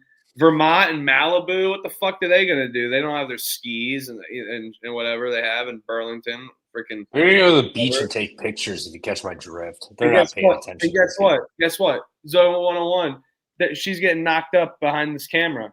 She's getting knocked up, and the season feels like it's over. Well, guess what? Zoe 102 rerun, not the best, especially just being older, but they tried. I like the rerun, a little revamp movie, maybe straight to streaming service. But guess what? This is straight to streaming service as well because you can only stream this game. And so for that reason, it's going to be a rerun. It's back. Zoe 101 to Zoe 102. Pepperdine. Lock it up. I'm addicted to betting Pepperdine. It's like that SpongeBob meme. You want to see me do it again? I'm going to lose money on Pepperdine. Want to see me do it again? Out of the 4 games in a row, I've bet 3 of them and have lost on Pepperdine. But I was 3-3 though before, or 3-0 before then betting them. So we're fine. We're fine. It's a little stall gap in the production, but we'll get there. Watch Pepperdine's gonna lose. They're gonna lose by 30, dude. They're horrible. You want to see a dead body?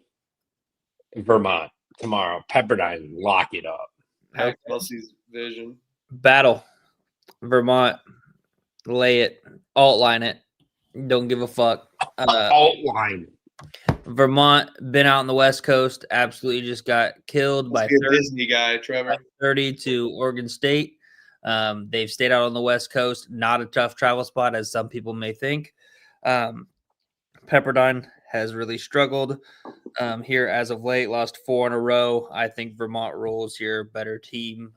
No tough travel spot. Sorry, but I will be battling and I will be relentless when Vermont wins. Trevor strikes me as a Cartoon Network kid growing up a little bit, by the way. I was a cartoon at my grandparents. I didn't have cable, but when I went to my grandparents, Codename Kid Next Door. Oh, great. The Sweet Life of Zach and Cody, all bangers. That's Disney. That's Disney. But whatever. But anyway, shit, yes. different pop. But hey, Cartoon Network is you strike me as a cartoon. No. Codename Kid Next Door was on Cartoon Network. Oh, I know. I didn't disagree with you there. I just said Sweet Life was Zach. I was an Adult Swim kid. Oh, Adult Swim kid. He was. What the? Get out of the pool, Elliot. The Fighting Foodons. Future back in the day. I mean, I'm talking like shit. Yeah, Codename Kid Next Door, all that Foster's, Courage Cowardly Dog. Cartoon Network is fire, but I always like. I've made some Nickelodeon references lately, so maybe I'm the Nick kid here. Elliot can be Disney guy up there. Look at him, he loves Disney. I really was just, to be honest, I was just the ESPN guy. I would watch. ESPN Classic, man. That was what I would watch all the time, and that's probably where I become this weird memory of some games. So, yeah. All right. I was a big World Series of Poker kid when I was at my grandparents. Oh, I like that. You don't like table games, though, right? I don't mind them. Like poker? He's never played them. No. I've played a few, but when you bet a game, you're alive for 2 to 3.5 hours. If you're playing blackjack, you're dead in 10 minutes. Bullshit. You're up in 10 minutes. Bullshit. Yeah, bullshit. I love blackjack. We doubling out on 12s and 13s. I don't know that much. I just hit me. Oh, I lost again. Yeah, that's yep. When you come to Vegas, I mean Vegas is a little harder, but this is harder. Some casinos, but hey, let's go Vegas. And yeah, Sam Miller, Tom and Jerry till I die. Absolutely fake sickness from school. This is another top 5 easy play today. This is so fun. Let me battle you fuckers again. This is. Oh, you're not actually doing that. You're not doing that. Trevor thinks he's so right taking this play. I want to hear it. Let's go. Colorado State. Colorado hasn't left home at all this year. It's Colorado at the end of the day. I know Colorado State, new coach, everything else, yada. Colorado hasn't left home. They're 8-0. They're due for a fucking loss, and it's coming tomorrow. They're losing by double digits. Give me Colorado State. Lock it up. I see a -135 money line. Please, let's go. Lock up Colorado State. They get this done. Colorado, first road game. Got to go play in-state rival on their home floor. This is a bad spot. Tad Boyle is feeling too good about his team. Time to come back to reality and realize, holy shit, we suck. They're losing by 15+. Colorado State, lock, and lock it again. 8-0 going into to Fort Collins. Not necessarily saying it's a far travel spot, but I think Ali Farokhmanesh gets the game. I think he gets what this means. And although it's a whole new regime there, and Colorado won on their home floor last year against Colorado State, and Colorado State was a pretty good team last year. So, maybe this is just a home-and-home series, and I'll continue going with that. So give me the Rams here against the Boulder Buffaloes. Oh, lines have closed. Oh, George Mason line closed. Yeah, I just put 2 units on Colorado State money line. Battle. 2 units. Oh God, I'm cashing out. Battle. Buffalo. All right, if you don't like to win money. I'm just kidding. I just never stray from my units. That's what I just never stray from. I've learned this year. I'm like, damn, like there were spots where like I loved it and I only went one, and I'm like, man, I gotta hammer this, and I never did, and they just come through. This is one of those spots. Colorado is due a loss. Colorado State, new coach, new team, whatever, and nobody's believing in them. You're missing the point. Colorado is 8-0. They're not this good of a team. They're due a fucking loss, and they're gonna get so fucked tomorrow. Colorado State, money line, 2 units. Battle. Get that fucking Fugazi shit out of here. You are just overconfident, and we're going to get in the chat tomorrow. Oh, no. Colorado State's going to be down 10. And also tomorrow. I'm going to fucking get on X. Tomorrow. I'm going to get on X, get on Twitter, and fucking I'm going to be like, God damn fucking Colorado State fucking can't guard shit, can't fucking do this. Why are they giving up fucking layups, missing free throws? God damn it. Just trying to reverse jinx. They missed 8 out of 90 free throws. And that shit, your reverse jinx ain't going to work here, buddy. Buffalo's outright money line. Lock it up. Trevor's Twitter is fun. That's all I'll say. But it's fucking awesome. Nobody has reverse jinx powers like I do. All right. And you boys know that. Just remember that. Just remember that. When you see that tweet at halftime, just know you are fucked. I fucking hate, though, when I'm on the other side on you and you hit in the group chat, what the fuck? Or like this, they're fucked or something. I'm like, fuck. I was like, oh, yeah. Hate that shit. That shit. Because it's reverse jinx land. All right. This is my one. This is my one for the night. Here to tell you right now. We don't care. We don't care. We don't care. We don't care.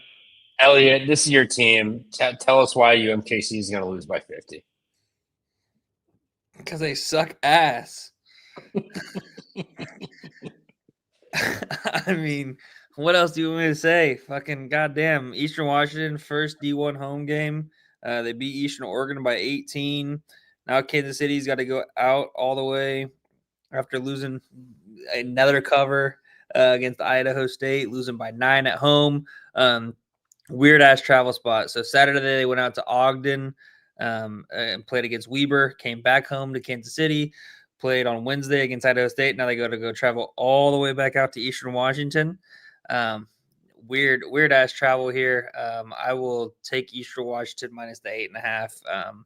UMKC has been auto fade worthy, and I think it's the spot.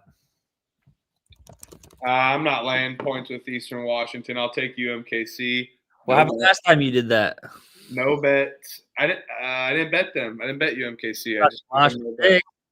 I took them no bet. It's fine. Yeah, and you lost your fucking pick. Did I? They covered. No, they didn't. Yeah, they did. 5.5. Yeah, they covered. I lost by 9. That's 5. Weber was laying 7.5. They won by 21. It was 5.5. Lindenwood was laying 2.5. They covered by 13. That's 5.5. ECU was laying fucking 22. Who is Eastern Washington to lay this many points? They're awful. It's telling you what's going to happen. Yeah, I'm not betting it, though. Fuck that. No, I'm not putting my money on it, but Eastern Washington by 15. We don't care.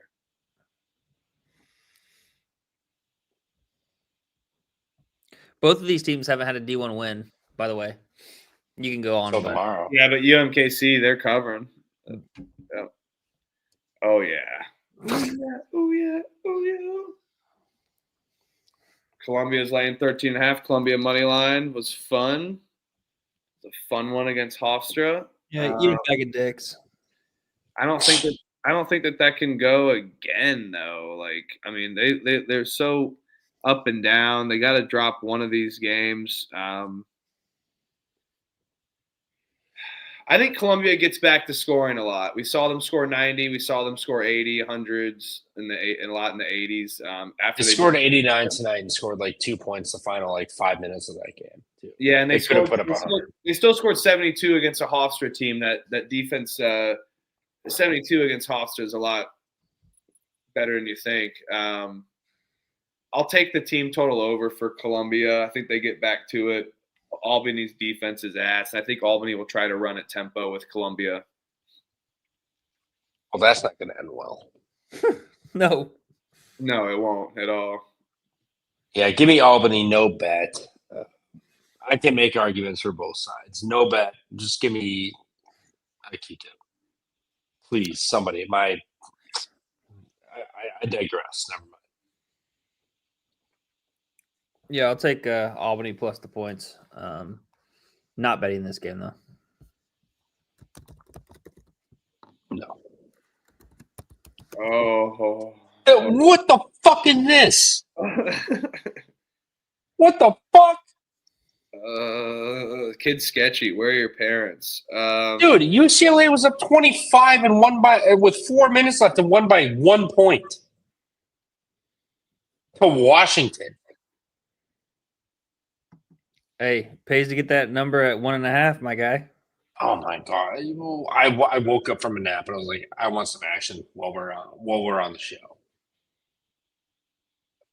I told you guys what was going to happen. They're going to win by 1 or 2 points. What happened? They won by 2. That's why I took the money line. Yeah, I didn't want to pay 155. That's why I took 1.5. I didn't bet the money line though. Picked them, but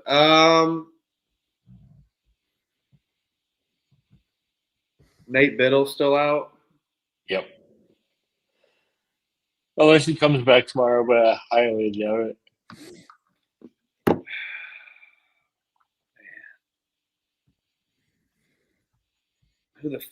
UCLA laying this many points? It's a lot. But Oregon, I've watched them. They don't know how to play basketball, really, man. They've lost their jump. Better coach. You would say this about this. Line's telling you. Take your own word for it. UCLA, lay it at home. Who wants to bet Oregon? Oregon's 0-8 against the spread this year. They're due. Give me Oregon. This is ridiculous.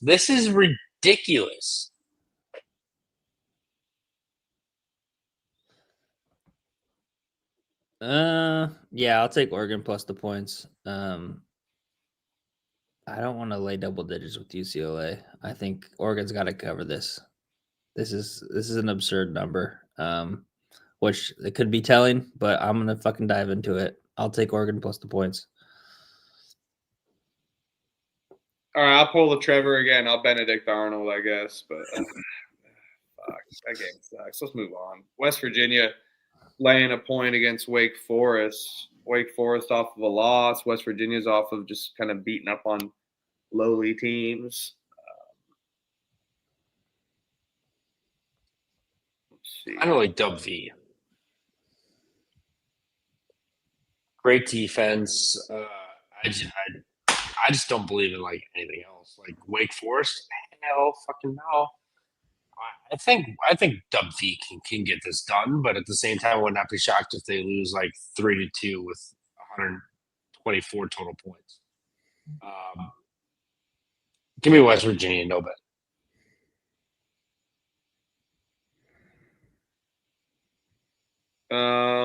Yeah, I am gonna bet this. I think West Virginia's defense could be a problem for Wake Forest. I know Wake Forest can bounce back. It's not a true home game here. This is in Charleston, West Virginia. I think Ross Hodge, his defense is going to be able to clamp Wake Forest, especially down low. I think there's going to be a lot of second chance opportunities for West Virginia. I'll take them on the money line, the short spread.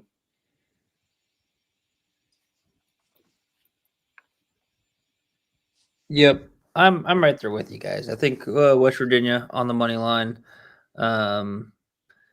I would like it even more if this was a true home game. This is at Charleston Coliseum in Charleston, West Virginia. So not a true home game in Morgantown. Otherwise, I'd like it more. But I think it's a West Virginia spot for me. I'll trust the better defense. I think Wake Forest, somehow they still haven't played a true road game. This will be their second semi-away game. I know that Michigan game was basically an away game, but still, I think West Virginia wins here. Give me West Virginia on the money line. Oh, smart bet. Smart bet. Let's go, West Virginia. Bet it, Trevor. We're betting it. Come on. All right, I'll bet it. Let's do it. All right, good man. George Washington's laying 10.5 against William and Mary. George Washington, I mean, they didn't cover against Army, but there was times that they easily could have. I feel like with George Washington, it's like you're going to get a team that could be down 10, but still like covering this number. William and Mary is going to definitely try to push the pace here, which I think could be an issue with George Washington's defense. But, you know, William and Mary's been a wagon. Both these teams have been wagons. So wagon versus wagon. I think I'm going to continue riding it. I think we saw George Washington kind of get exposed a little bit against Army. Army was able to spread that floor, and they just left the dude, that McCarthy kid, open in the corner a ton of times. I am worried about William and Mary kind of being outmatched, like physically, against George Washington, but at the same time, Mary's defense has been proven, and against other teams that can be physical as well. So I'll back Bill and Mary here. This number is going to keep climbing. It's up to 11.5. Excuse me, 11.5, I believe. Sadly, fading my G-Dub. I love this George Washington team, but I also love this William and Mary team. So, like I said, two wagons.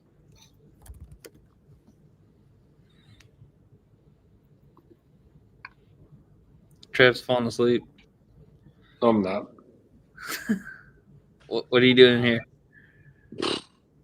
Man, I already decided on this. I already bet it also. George Washington's winning the A10 this year.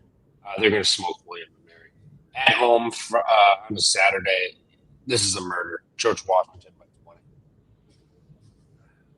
20. Yeah, I'll be on William and Mary plus the points. I honestly don't hate the over 168.5. Ken Palm's got this at 172, I believe.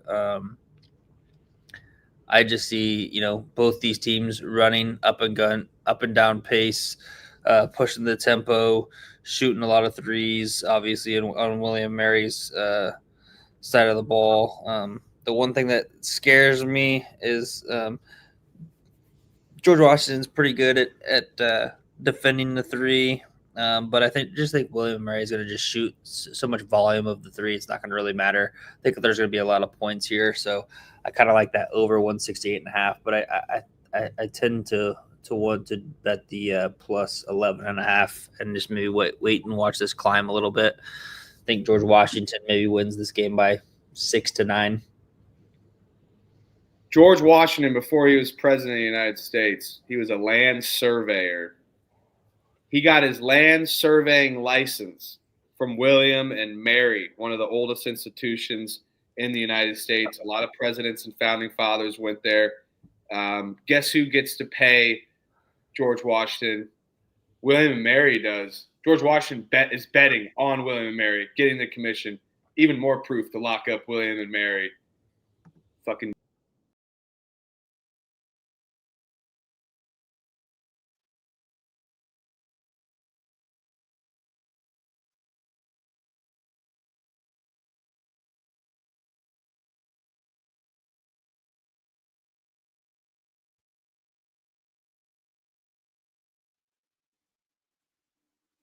Dude, Trevor, good show, bro. Nice job, dude. Good show, dude.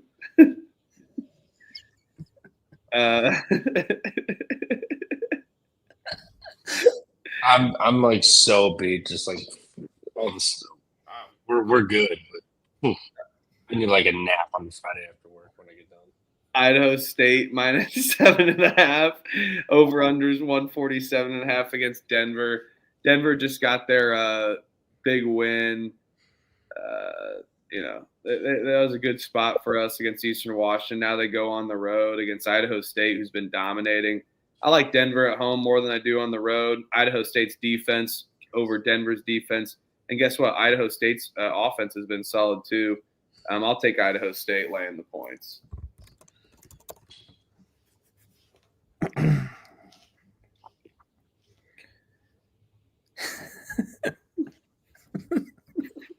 Fuck off. Here, we'll go radio show tonight. Idaho State, no bet. Denver's trash. True podcast tonight.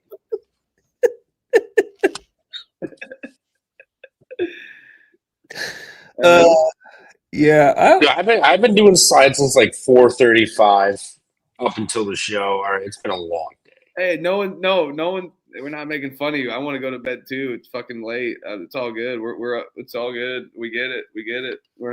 It's just funny. I did Juice was saying Red Bull. I literally, when I took a shit, I was like, I need a Red Bull. Do not have any Red Bulls, unfortunately. I will next week. Don't worry, dude. We're only on the 6 Eastern spot.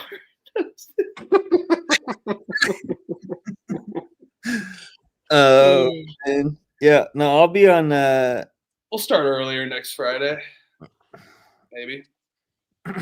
I like Idaho State here.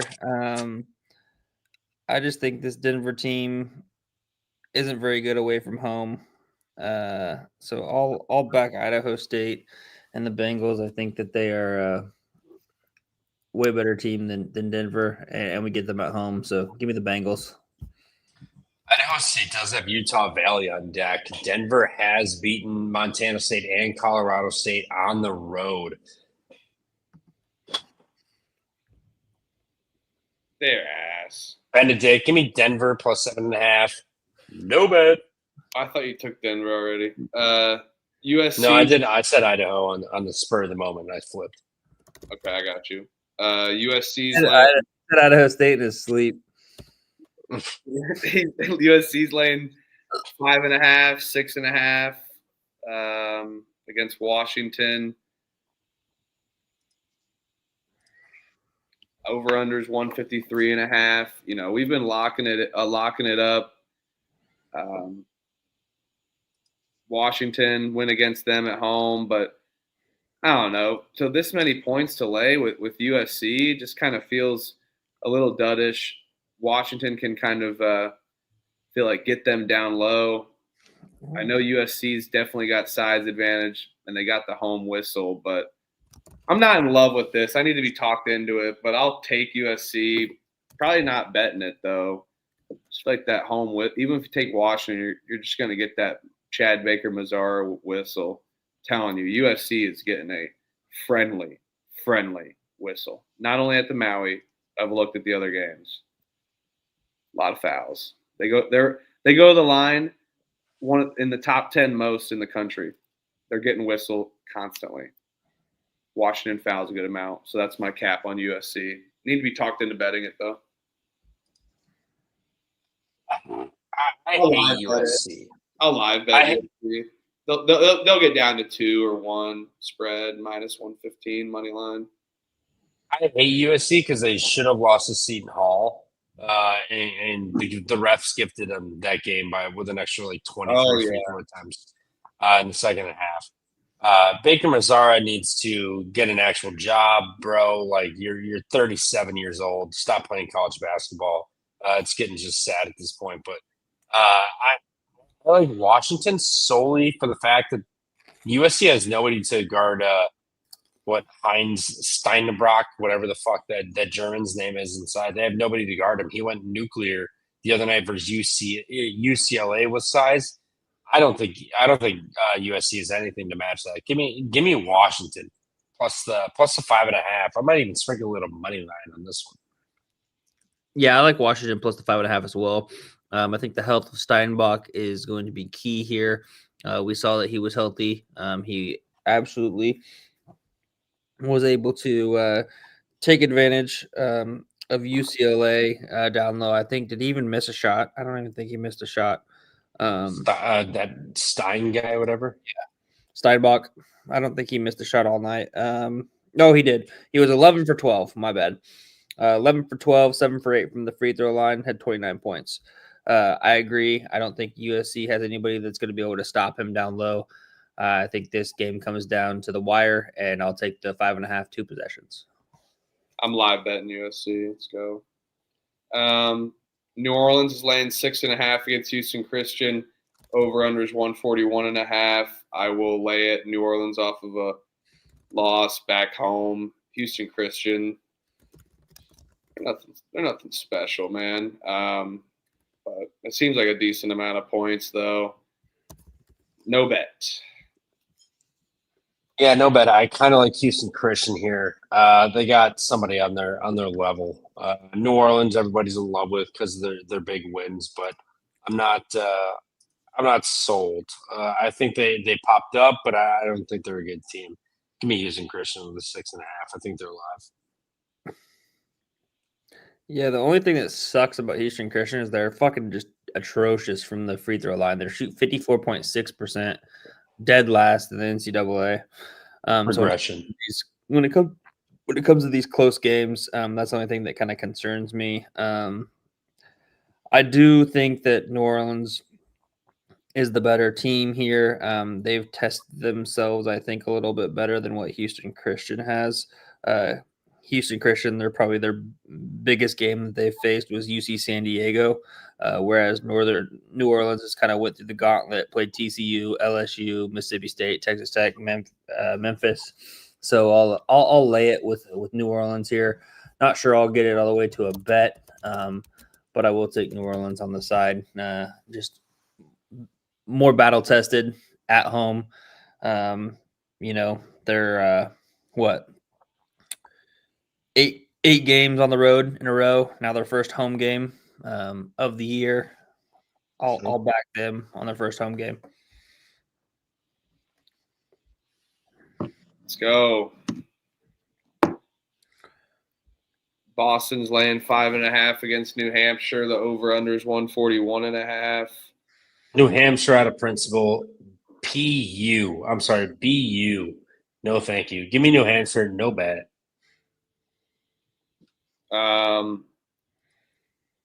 Maybe riding that team total under again. If anything, I feel like we're going to see a slower pace here. Boston's regressed on pace all season, and that's going to continue. So, yeah, under. Yeah, New Hampshire lost that heartbreaker. Now they come home. I don't really want to lay 5.5 with Boston.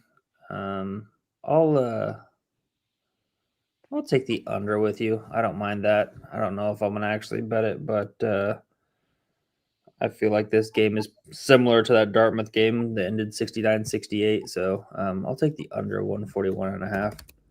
UNH is atrocious. Utah's laying 7.5 against Cal Baptist. Get out of here. What the fuck? Why is Cal Baptist getting so damn disrespected from the books, I feel like? I know that they got rolled last game, but I feel like overall they're not a great team, but they're just popping up in the non-con. But Utah's booty cheeks. Give me Cal Baptist. No bet. Are they not a good team? Yeah, they're a good team. What do you mean they're not a good team? I just don't think they're as good as they are, but they're showing up, they're playing hard, they're playing feisty. I think once they hit like conference and they're used to like these teams, I think they kind of drop a few. I think they're just getting up for these games, and all of these like bye games have been winnable too. So it's not like they're like going to Michigan and like playing them tough. They're playing like Utah, Cal, like whoever the fuck. I don't even know. Like they're not playing anybody serious in my opinion. But still, I'll give them props. They've been looking pretty damn good. BYU, they got rolled. BYU's booty cheeks. Give me Cal Baptist. Trevor, how do you feel about Spotted Cal being contraband over in different states? I don't give a fuck. If you're a bar, do not put it on tap like an Illinois bar did, because you will get shut down and lose your license. Really? Spotted Cows, yeah, somewhere in Illinois was doing that. They shut it down, and dude lost his liquor license. I don't know. Cal Baptist. I hate Utah. Utah's horrendous. So bad. Hey, they're 6-3. They just can't cover for shit. They're ass. They're getting lucky. Give me Cal Baptist. I'm with you. I think it's disrespectful that they're getting this many points. I think they're live on the money line. We're almost out of the 7 p.m. Eastern. Lamar's laying. This isn't even like the long slates either. Make sure you have Red Bull on deck. Yeah. Well, I'm good, my guy. I'm chilling. I got to get up at my buddy's picking me up at fucking 8:30 for breakfast. I mean, I'm going to be just boozing. My body's going to be depleted for Sunday night. It didn't help that I was doing slides for 7 hours. That's on me. But, yeah. Sunday night's episode, I'm going to be like this. Lamar laying points against Corpus Christi. They've really done really well in the non-con. Lamar has Corpus Christi, but Corpus Christi, I mean, they're solid, but I think they were solid last year. This new regime, not too well for the Waves and the Islanders. So give me Lamar at home. Let's go. I agree, DeJuice. Even with no PEDs, I'm with you. Maybe just like a couple hours. I did that before that golf round after a late night episode. That was rough. I kind of want to bet Corpus Christi just because his logo is super sick. But I have no feel in this game. I honestly have zero in this game. It'd be a logo bet for me if I was bet this game. That logo looks like it should be on a Capri Sun. No, what was that Disney movie with the blue guy? What the fuck was that? Osmosis Jones? No. The Proud Family? Yeah, that guy. The Proud Family? Yeah, Osmosis Jones. Yeah, I think they did a Disney crossover for this one. Yeah, that guy's actually on Johnny Tsunami. That's Johnny Tsunami. Well, I'm gonna actually. Fuck. I think I like Lamar here. Battle me, bitch.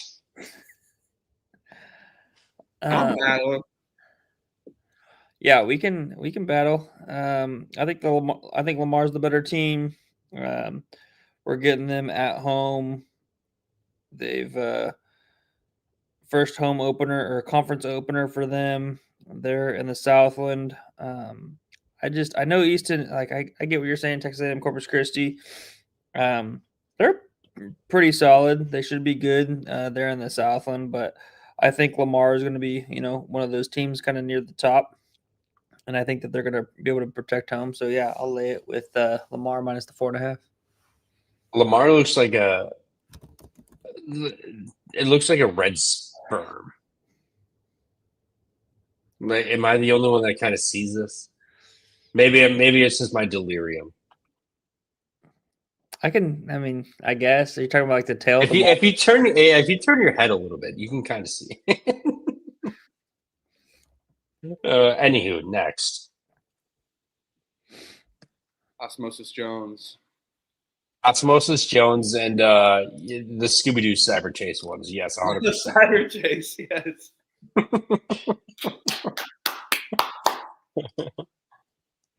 Did you use broke ass Silver Surfer vibe?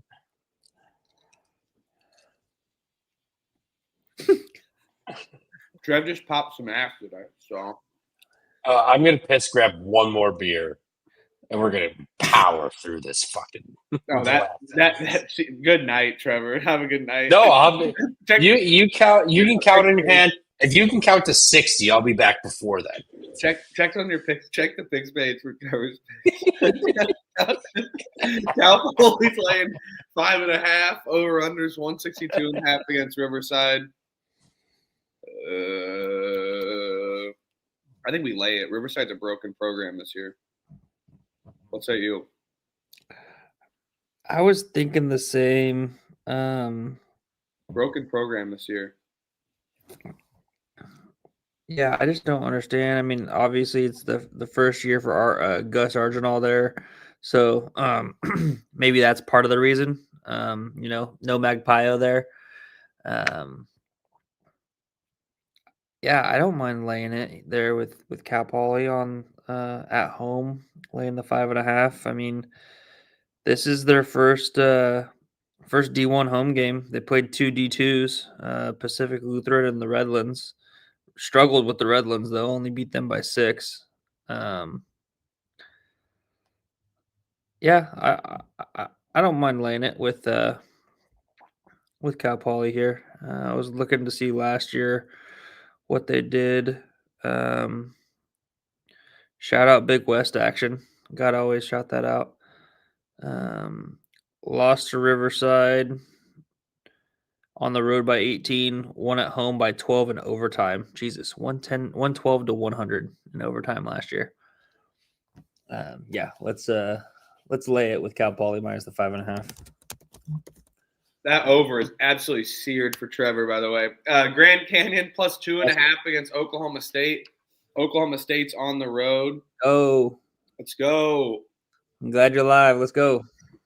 Popcorn kernel. Oh, you saw me pop the popcorn. You had to get some yourself? There was actually a bowl of popcorn just sitting right over there. I just noticed it. I locked up Oklahoma State already. This is a bet that I placed right before the show. It's one of the more ones I'm confident in. I know that Grand Canyon's a solid place.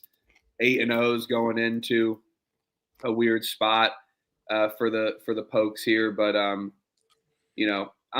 going against the spot here. I'm going with the team, which is sometimes fadeable, especially for your first true road game. But no, I don't think Grand Canyon's up to speed with what Oklahoma State's been able to produce this season, and we've seen what Grand Canyon's gone up against, and when they've played tougher opponents and outside of Utah has lost. I think they're better than Utah a little bit, but yeah, give me Oklahoma State.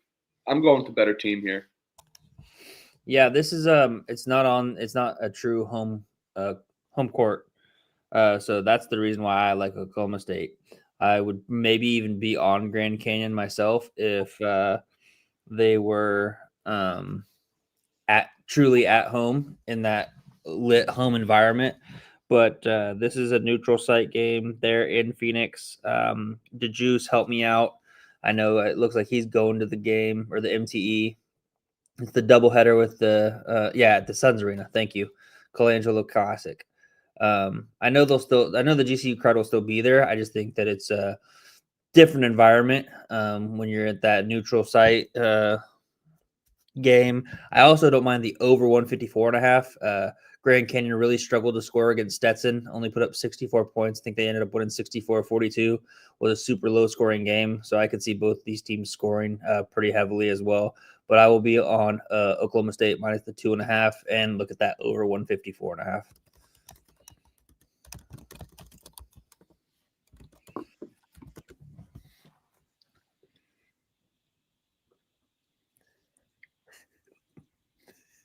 Good cap, Trevor. What was that, bud? Can't hear you. You're muted. You've been muted the whole fucking time. Oh, fuck. I hate this mic. My computer. Fuck my fucking computer. On the fucking way, god damn it. No. I like on the way. What's that? New mic on the way. Yes. You guys can't see this. It's just my mic arm doing nothing. Yeah, I like Oklahoma State. I've been high on this team. Their offense is looking good. Lutz has got this, last year he even had them rolling. This year they're looking good. They had Anthony Roy, number 1 scorer in the country last year. I think they get this done. Grand Canyon, yes. I get they're a great team. It's at home, but not at home. Suns Arena. Neutral. Perfect. Because I just realized this would be the first true road game for Oklahoma State. It is not. Oklahoma State's first true road game, Texas Tech, January 3rd. Otherwise, they've played a neutral against Northwestern, and Grand Canyon, and then and then Oklahoma, and then they're all home games. So they might be like one of the last teams to play a true road game. I like Oklahoma State. I think Anthony Roy and company are gonna get buckets. I don't think Grand Canyon will be able to keep up. Give me OK State -2.5. I also spilled beer all over my fucking floor doing that.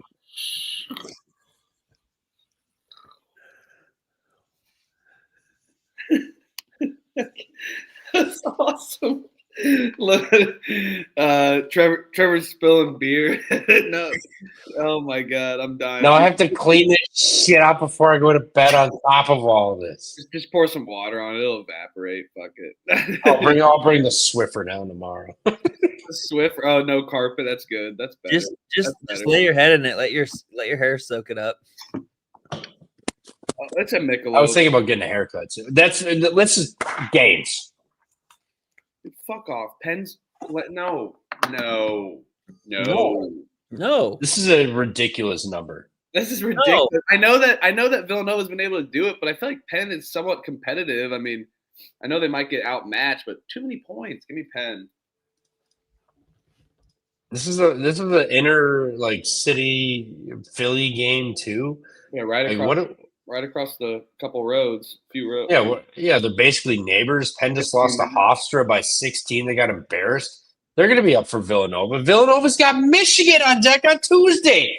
Fucking lock up Penn. Come on. They're going to lose this game by 8. Come on, Fran. For one fucking time, show up in your life. Let's go. Yeah, Penn. Lock it up. Penn plus the points. Neutral site game. Again, in the 76ers arena. They're playing all the Philly 5 games there tomorrow. So, yeah, we will definitely be on Penn plus the points. I think you can see a lot of points here, too. So that over 148.5 doesn't look too bad either. It looks pretty appealing. But I'll just take the points. Goddamn, why would we not take 20 with a Philly 5 battle?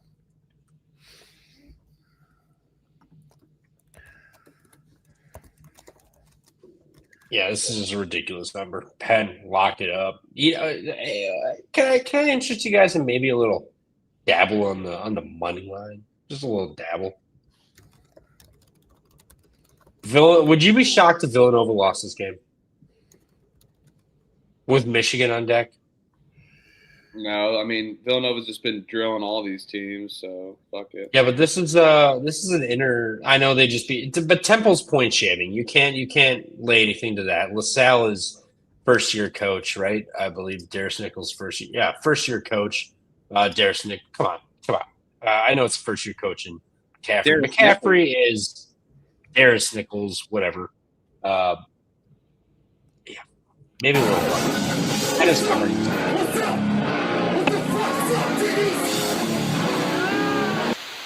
Are you talking about Kevin Willard? Are you trying to say Villanova? No. LaSalle. I'm talking LaSalle. Oh. When they beat LaSalle by 15, that's the first-year head coach. Give me Penn. Penn is going to cover this. Maybe I'll be a dumbass and throw a little bit of money on the money line. You already capped it. You just capped it twice. Now you got 2 units on it.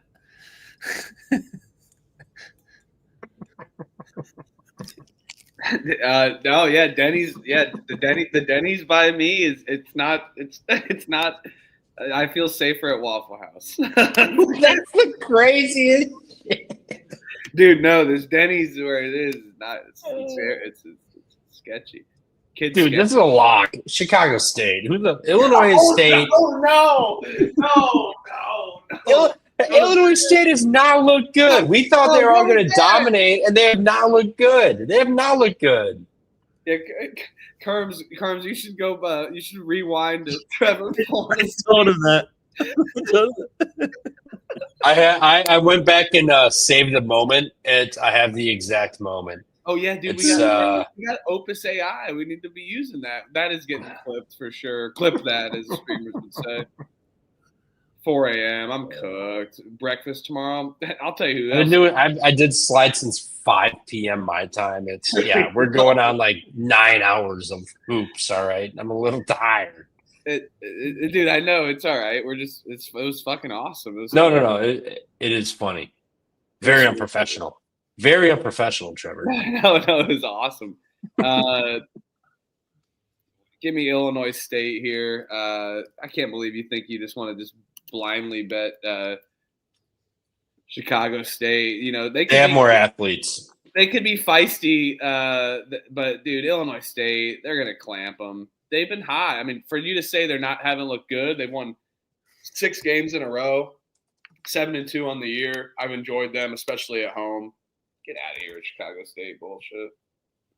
I'll actually battle you on this. Let's go. It's 3 a.m. I'll battle you just because I'll wake up in the morning and regret betting it, but I'll battle you. 3 Central.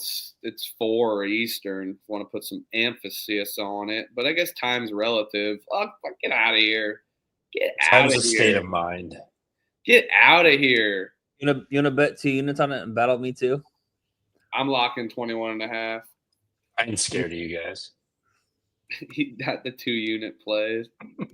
You're gonna be tweeting like Chicago State, you fucking suck. Everyone's gonna be like, yeah, we know. No, they're 1-8. They just got their first win over Xavier because South Carolina State couldn't make the trip. South Carolina State made the trip. No, they needed to see one go through the hoop. Now they're gonna go on a run.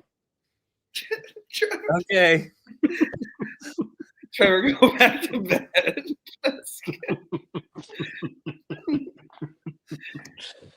Oh, fuck. Milwaukee. Oh, fuck Robert Morris. They got lucky as shit. Milwaukee, lock it up. Lock it up, dude. Lundy's gonna avenge Gottlieb on that fucking game. UW Milwaukee's a lock. Oh, yeah. Milwaukee's a lock. Lundy. Morris already had a comeback win. They exhausted all their strength. And Trevor, -5.5. Ken Palm's only got it as a 1-point game. Oh my God. This is a hammer play. 2-unit play. Milwaukee minus.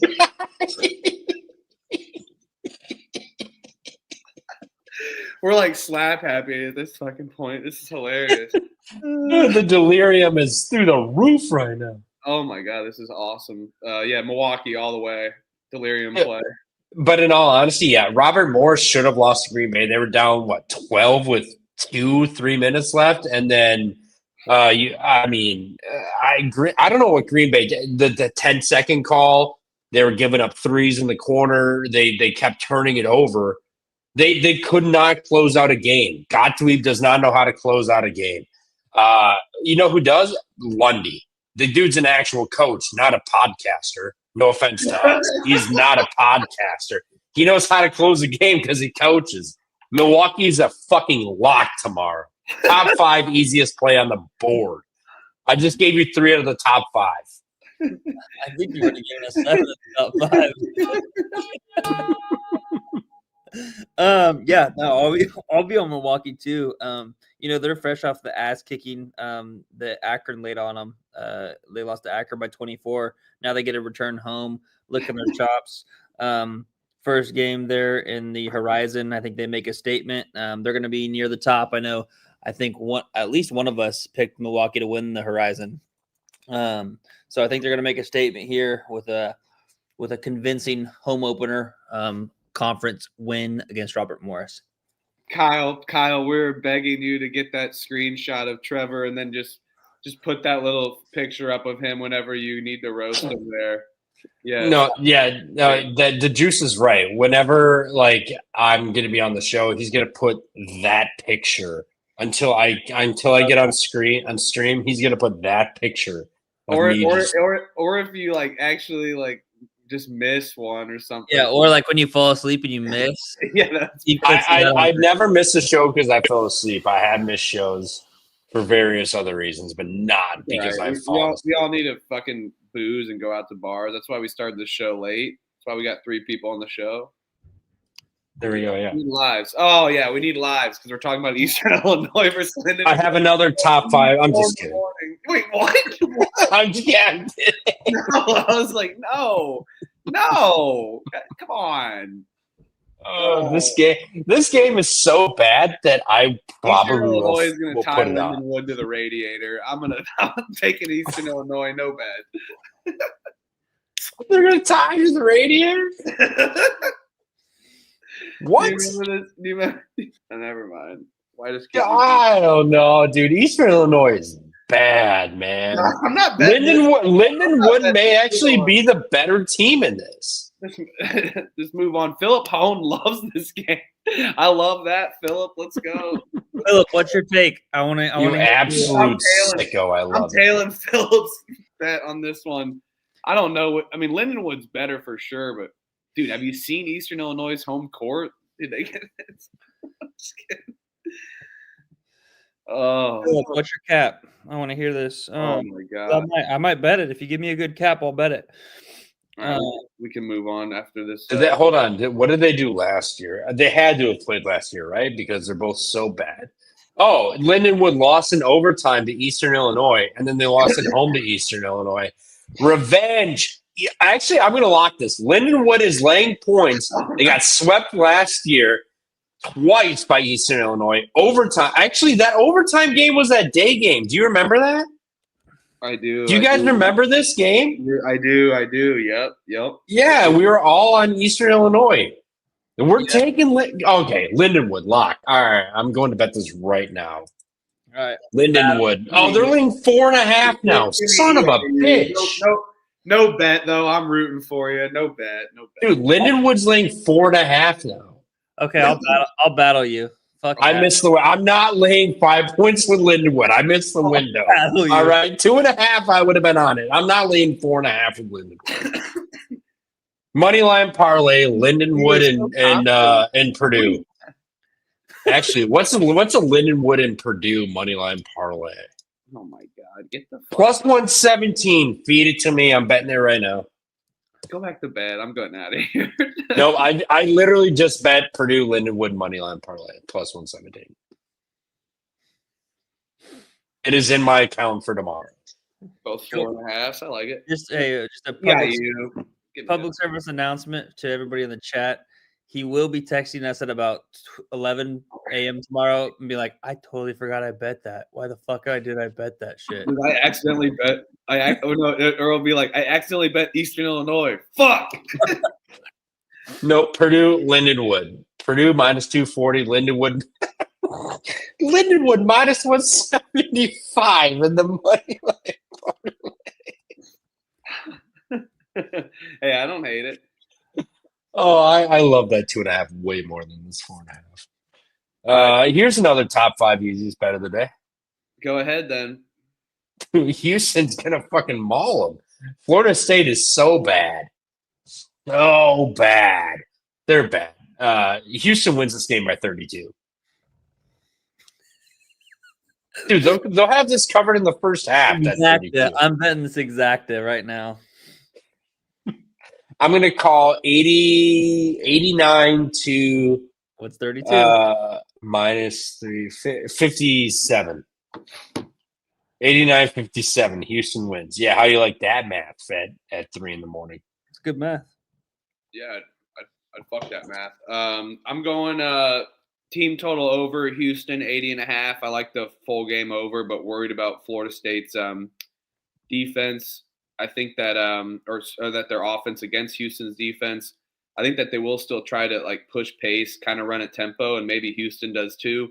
We've seen Houston, they not scored 80 points at all much this season outside of one game against Ryder. Now their team total over is sitting around that. I think that we see a shellacking here, and Houston gets one back after just kind of an okay showing out in Vegas. Florida State, Kentucky, same team, different spots of the country. Houston rolls. Yep, team total over. Houston wins. Houston wins 88-61.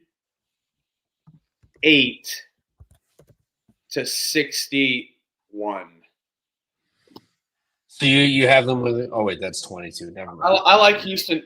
No, that's 20. That's 27. But what's the Florida State team total under? I like I like the team total over too, but I'll probably end up taking Houston, I guess. Hold on. Are you guys on the same page as me that Houston's 63.5 defense does Florida not? State, by the way, Elliot. Are 60, you guys on the same page as me that Houston's defense does not look as good as last year? Yep, 63.5. Yep. Yeah. I think so. I didn't hear what you said. Sorry, Houston's defense doesn't look as good as last year. No, it's. I don't not. know if it's just like a hangover spot from how the year went or what, but I don't think they've looked. That's why I took the team total over, and it's their first game back from the Vegas bullshit. But I don't know. I think that they roll too. Yeah, I mean it's been tough for Florida State, blown out by Texas A&M, blown out by Georgia. It's gonna get tougher playing Houston. I think Houston rolls. I'll lay the 17. Blown out doesn't even describe what's happened to them the last two games. I can't even say these words on this airway because we might get banned or something. Say what? Bad. Say it. Montana. Skull effed. They've been skull effed to the most extreme hardcore edition. Skull, whatever, a good amount. True, they've been skull fucked to like hardcore skull fucked. Montana's laying 6.5 against North Dakota. Montana just went to they've been out in North Dakota. They just played against North Dakota State, lost by 9. Now you're playing a team like North Dakota that just isn't good. They're not very good offensively. They've had some weird travel spots as well. I will go ahead and lay it with Montana, but I'm going to try to look for a live angle on this game for sure, just because I think we could see it get down early. North Dakota hangs at home for a little bit, but Montana gets it done in the end. North Dakota just runs out of gas like we've seen them do almost in every game. Yep. North Dakota covers for 30 minutes, and then they end up losing this game by 12. Montana minus 6.5. Yep, I like Montana minus 6.5 as well. I think they bounced back from the tough North Dakota State loss. North Dakota is actually the one traveling since they were out in Idaho, got the break speed off of them. Now they got to travel back home. They're the significantly worse team there in North Dakota. So I like the Grizz to respond back. Money Williams at the helm puts up a 25 piece, and Montana rolls by 10. I'm going to fade a guy whose name is Money. Couldn't be me. I wouldn't. Don't fade me. Northern Colorado's laying 10 points against South Dakota. South Dakota's going to elevation, true home spot for NoCo here. I don't think Northern Colorado really is a 10-point worthy team, but after South Dakota kind of has fallen flat, I'll take NoCo. No bets. Yeah, no bet. It feels a tad too high for their ability, but I would feel better with a NoCo ticket than a South Dakota ticket in my pocket. Yeah, I mean, Northern Colorado's 8-1. Their only loss was by 1 to St. Thomas on a neutral. They haven't played a home D1 game yet. They played a bunch of D2s. They've taken care of business on the road. And South Dakota, they've really kind of struggled away from home. They've really struggled basically the entire year. I mean, even at home when we like to back them. They played in some close games. I know that we were on them against Air Force, but I kind of like Northern Colorado laying the 10 here. I think that they maybe can run away from this and win by 15-20. I really think that they're a talented team this year who's going to make a pretty good dent there in the Big Sky and be kind of a force to be reckoned with for sure. So I'll lay it with Northern Colorado. This might be a bet for me. Montana State's laying 6 on the road against Oral Roberts. No, Montana State shouldn't be laying that many points. They just had a good win at home against St. Thomas. now that they're going on the road spot against Oral Roberts. I know Oral Roberts isn't very good, but they get their they play tough against their potential win against a first D1 opponent. But weird travel spot. Oral Roberts, come on, defend the land. You're terrible, Oral Roberts, but defend the land. Home spot. I think this is a spot Montana State can fuck him up. Oral Bob is terrible. Max Asmus ain't coming to save him. Give me Montana State laying the points, no bet.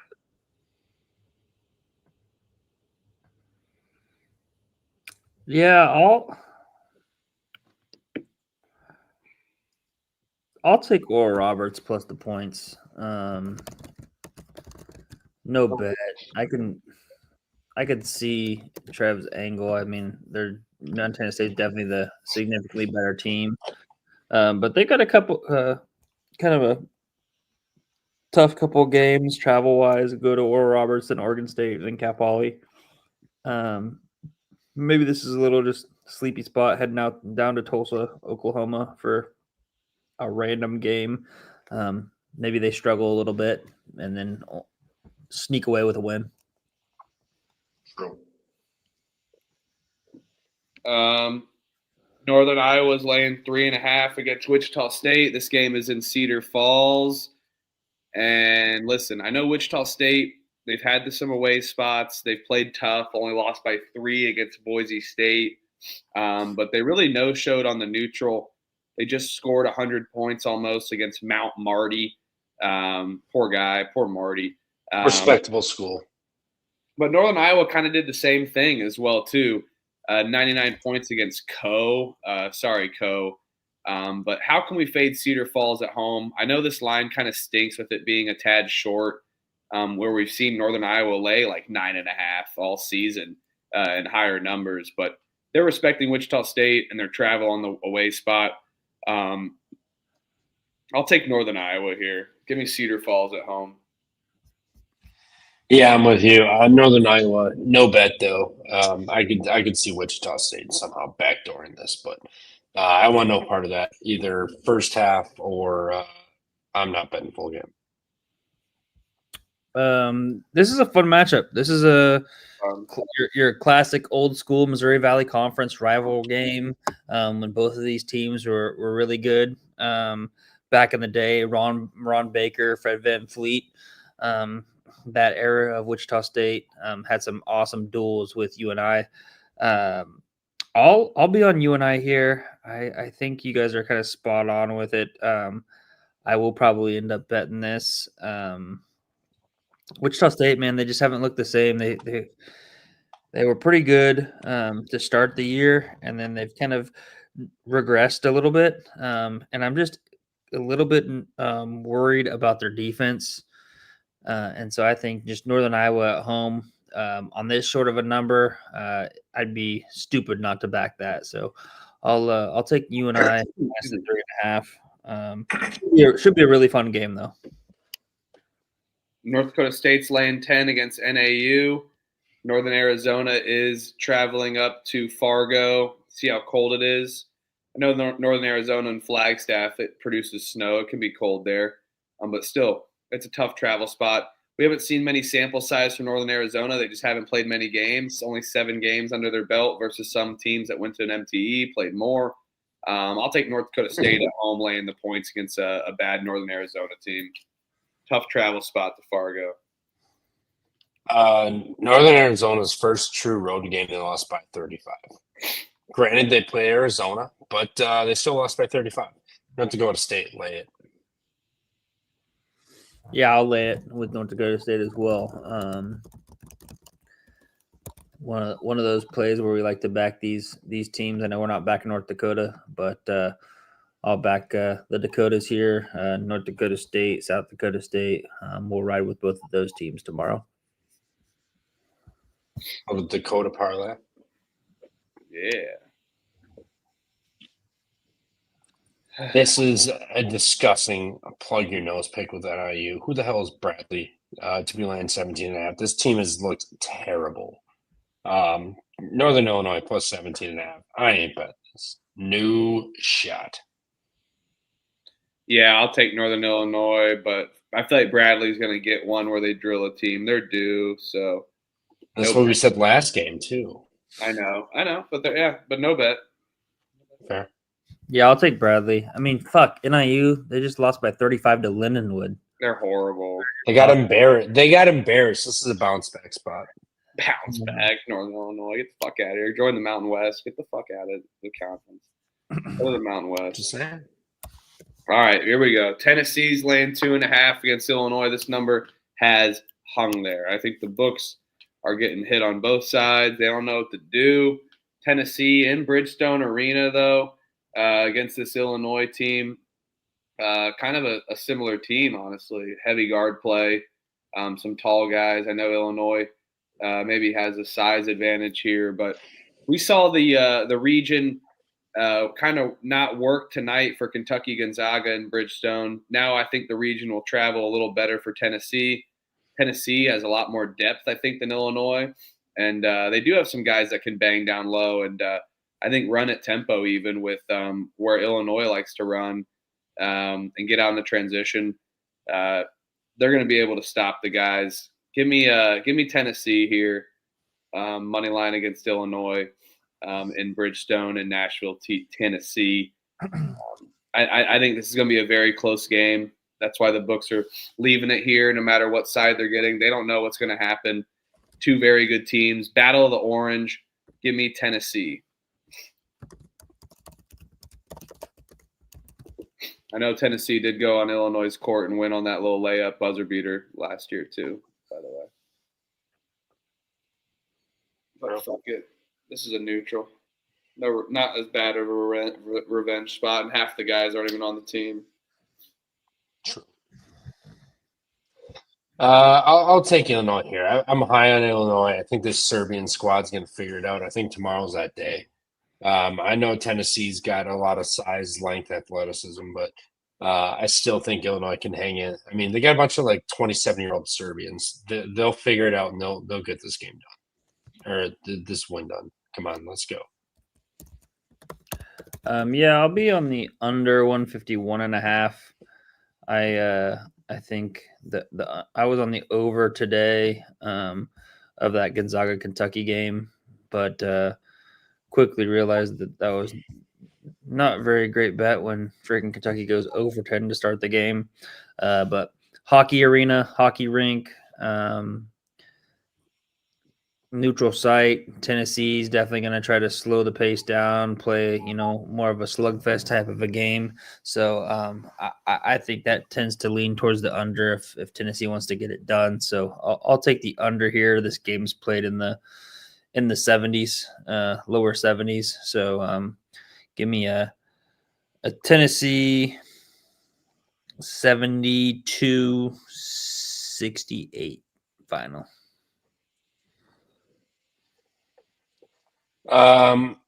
Yeah, I kind of agree with you. And that's all I got for that game. I was never going to bet it.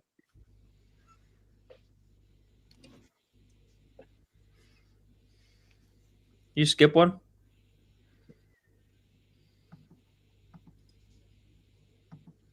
No. That one. Go ahead, Elliot. Lead us off. Yeah. Ole Miss, St. John's. This is at Madison Square Garden. St. John's Lane, 11.5. I was just looking to see if this line had changed at all.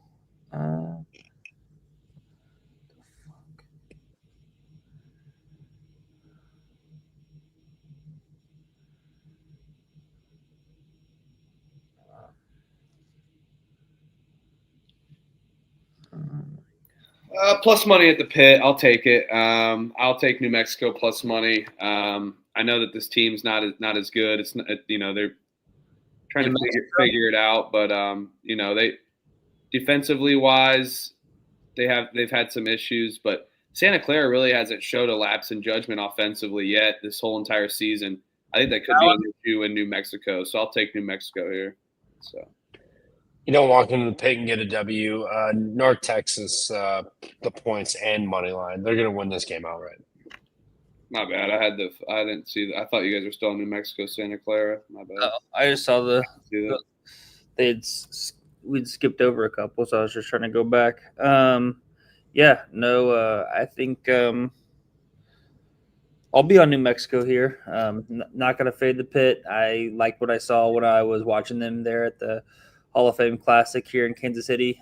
They played very good, very competitive against both Nebraska and Mississippi State.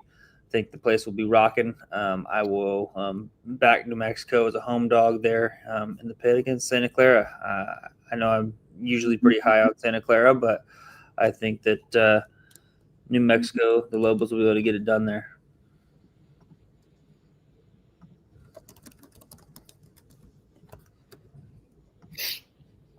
Next, what do we got? Pine Bluff at DePaul. DePaul's laying 21.5. I want to bet Pine Bluff bad, but I feel like they also just blew their load last game. It's all the way up to 24.5 now is what I'm seeing. Pine Bluff off the win. First D1 win of the year. First win and all of the year against Illinois Chicago. What's DePaul off of? DePaul off the loss to LSU just got absolutely blown out. I'll lay it with DePaul. No bet though. Yeah, I'll lay it. No bet as well. Same lay, no bet. What you guys got in this one? Sorry, Elliot. That's what I missed. So this game, Ole Miss getting 11.5. I'm still seeing 11.5 right now. This is a neutral site game at Madison Square Garden. Ole Miss off the home loss to Miami. St. John's, I believe they have not played since Vegas. Is that correct? Correct.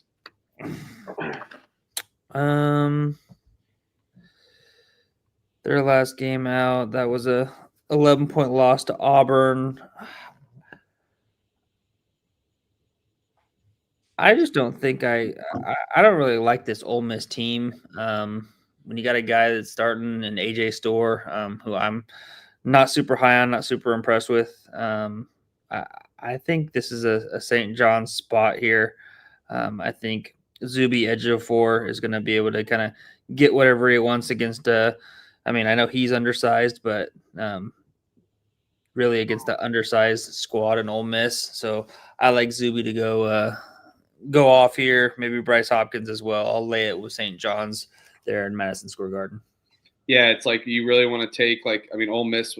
Chris Beard was calling out like his players and whatnot. But St. John's is off of a loss, and we know that Patino's going to have those guys going. I'll let it climb for Ole Miss, but I'll take Ole Miss one around tip. This thing's already soaring up. But here, personally.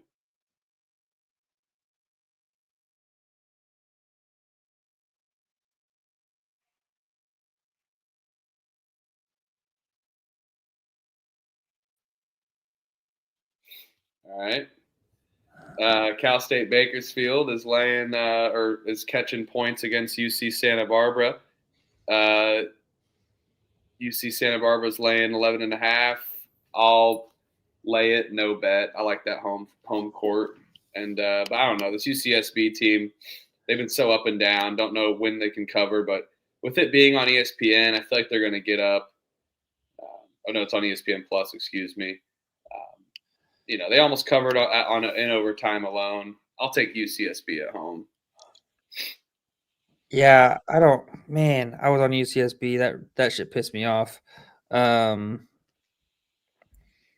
State Bakersfield, they just got blown out on the road to CSUN.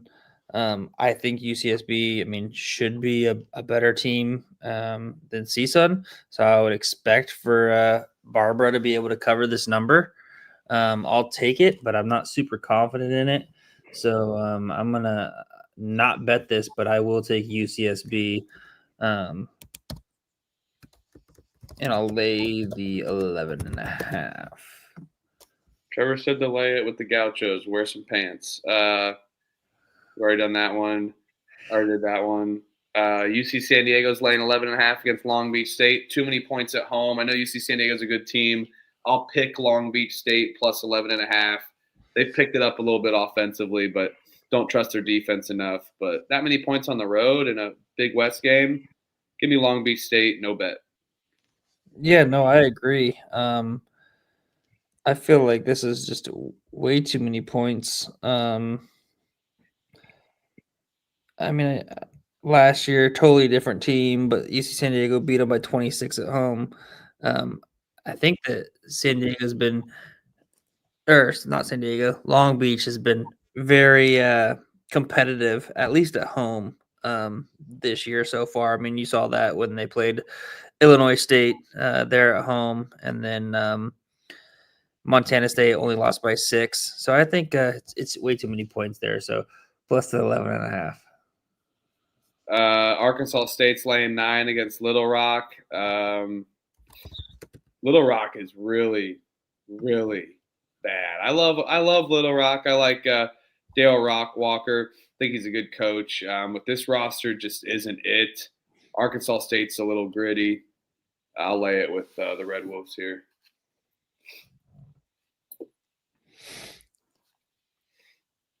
Yeah. This, I mean, to me seems like the spot to, if you're going to back Little Rock, to back them. They're fresh off of 7 straight road games. Now they finally get their first home D1 game. You got interstate battle, Arkansas State versus Arkansas Little Rock. Little Rock just fucking took an ass raping to Central Arkansas, so they should play with some pride here.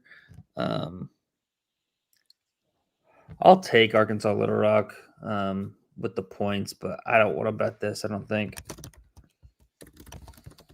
Arizona's laying 8.5 against Auburn tomorrow, and Auburn's really kind of found their groove. They've been able to kind of get into a mojo under Nepo Baby and have dominated. But first true road spot. Now you're going to Arizona.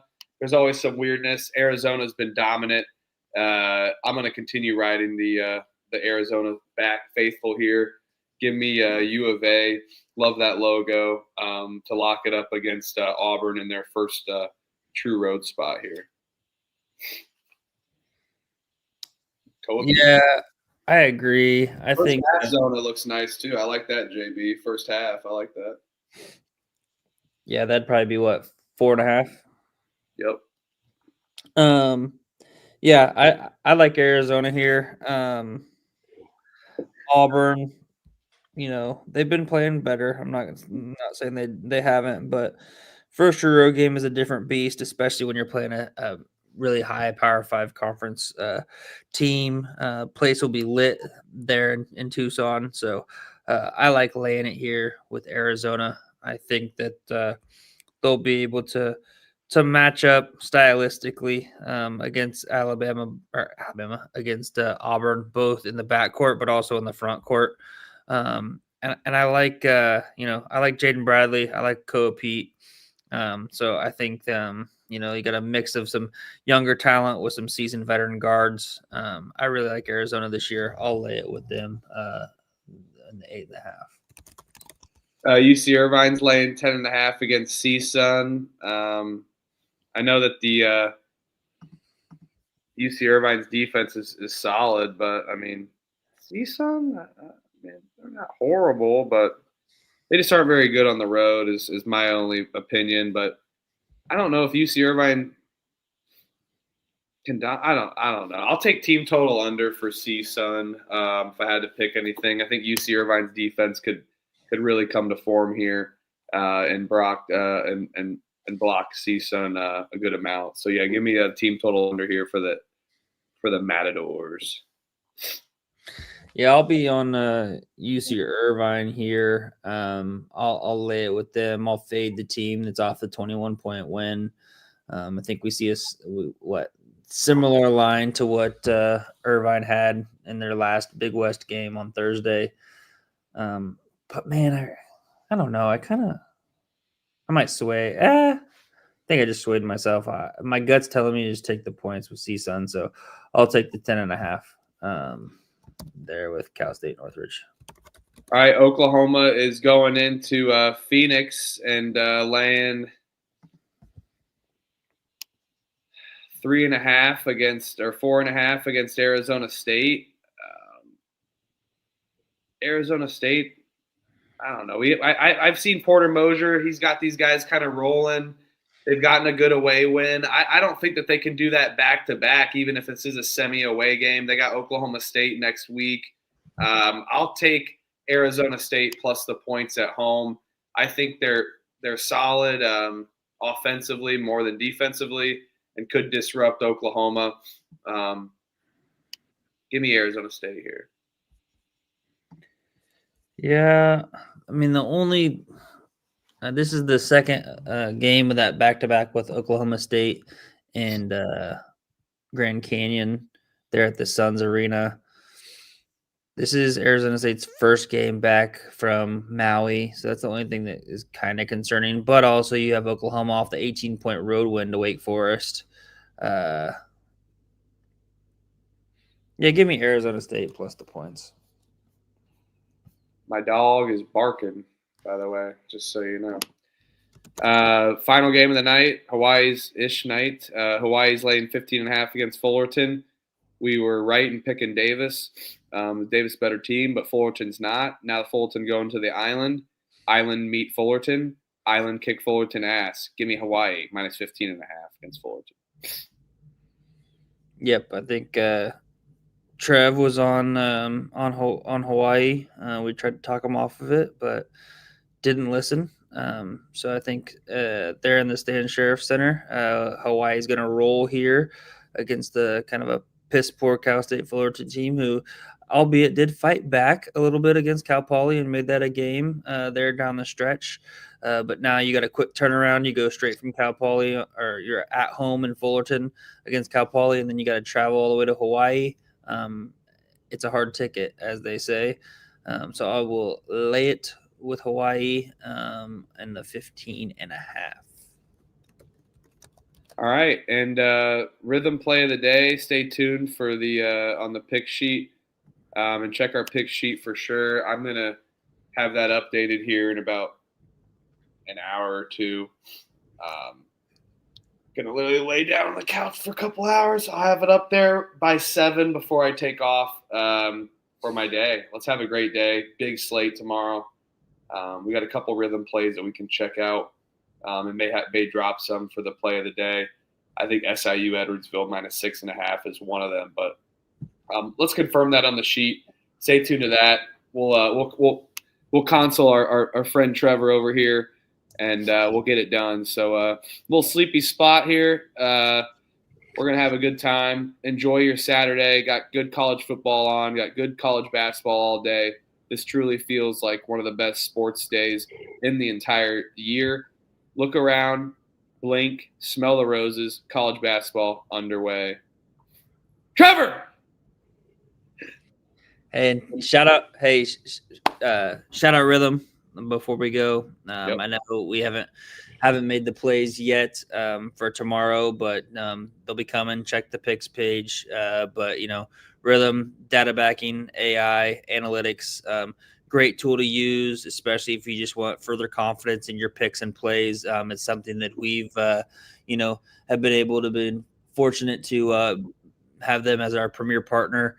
And it's been great having them as that partner with us, just because it's helped solidify some of our picks. It's done well. When we like an angle, when we like a side or a spot, and then we see that the data and the analytics back it up, it makes us even more confident, and we are able to really, man, Trevor is out. But yeah, we're really able to kind of hone in and really have confidence in some of those picks that we give out. So shout out to Rhythm. If you want to be so inclined, download the app, Rhythm AI, and sign up with our promo code PFP25 for 25% off your first month. And Again, that's the Rhythm promo code down there on the banner ticker, PFP25 for 25% off first month. Follow us at Pump Fake Pod, at Michael_Huffer3, at I'm Money, and at Stooley Picks. Shout out Parlay P for the dono. Shout out Helms for the dono. Longtime listener, Helms. Appreciate you. Love you as well. Thanks everyone in the chat. The Juice, Bari, Wenzel, okay. JB, Truman. You guys are rocking in the chat. It's 4 a.m. Eastern. I appreciate you guys. 4:30 Eastern. Appreciate all you guys. You make our world go around, and it's fun, this community we're building on college basketball. Let's keep doing it. Let's cash some checks. Let's frickin' go. Appreciate you guys. See you Sunday. No stream tomorrow. We never stream on Saturdays. We're not Jewish, but we never stream on Saturdays. Anyway.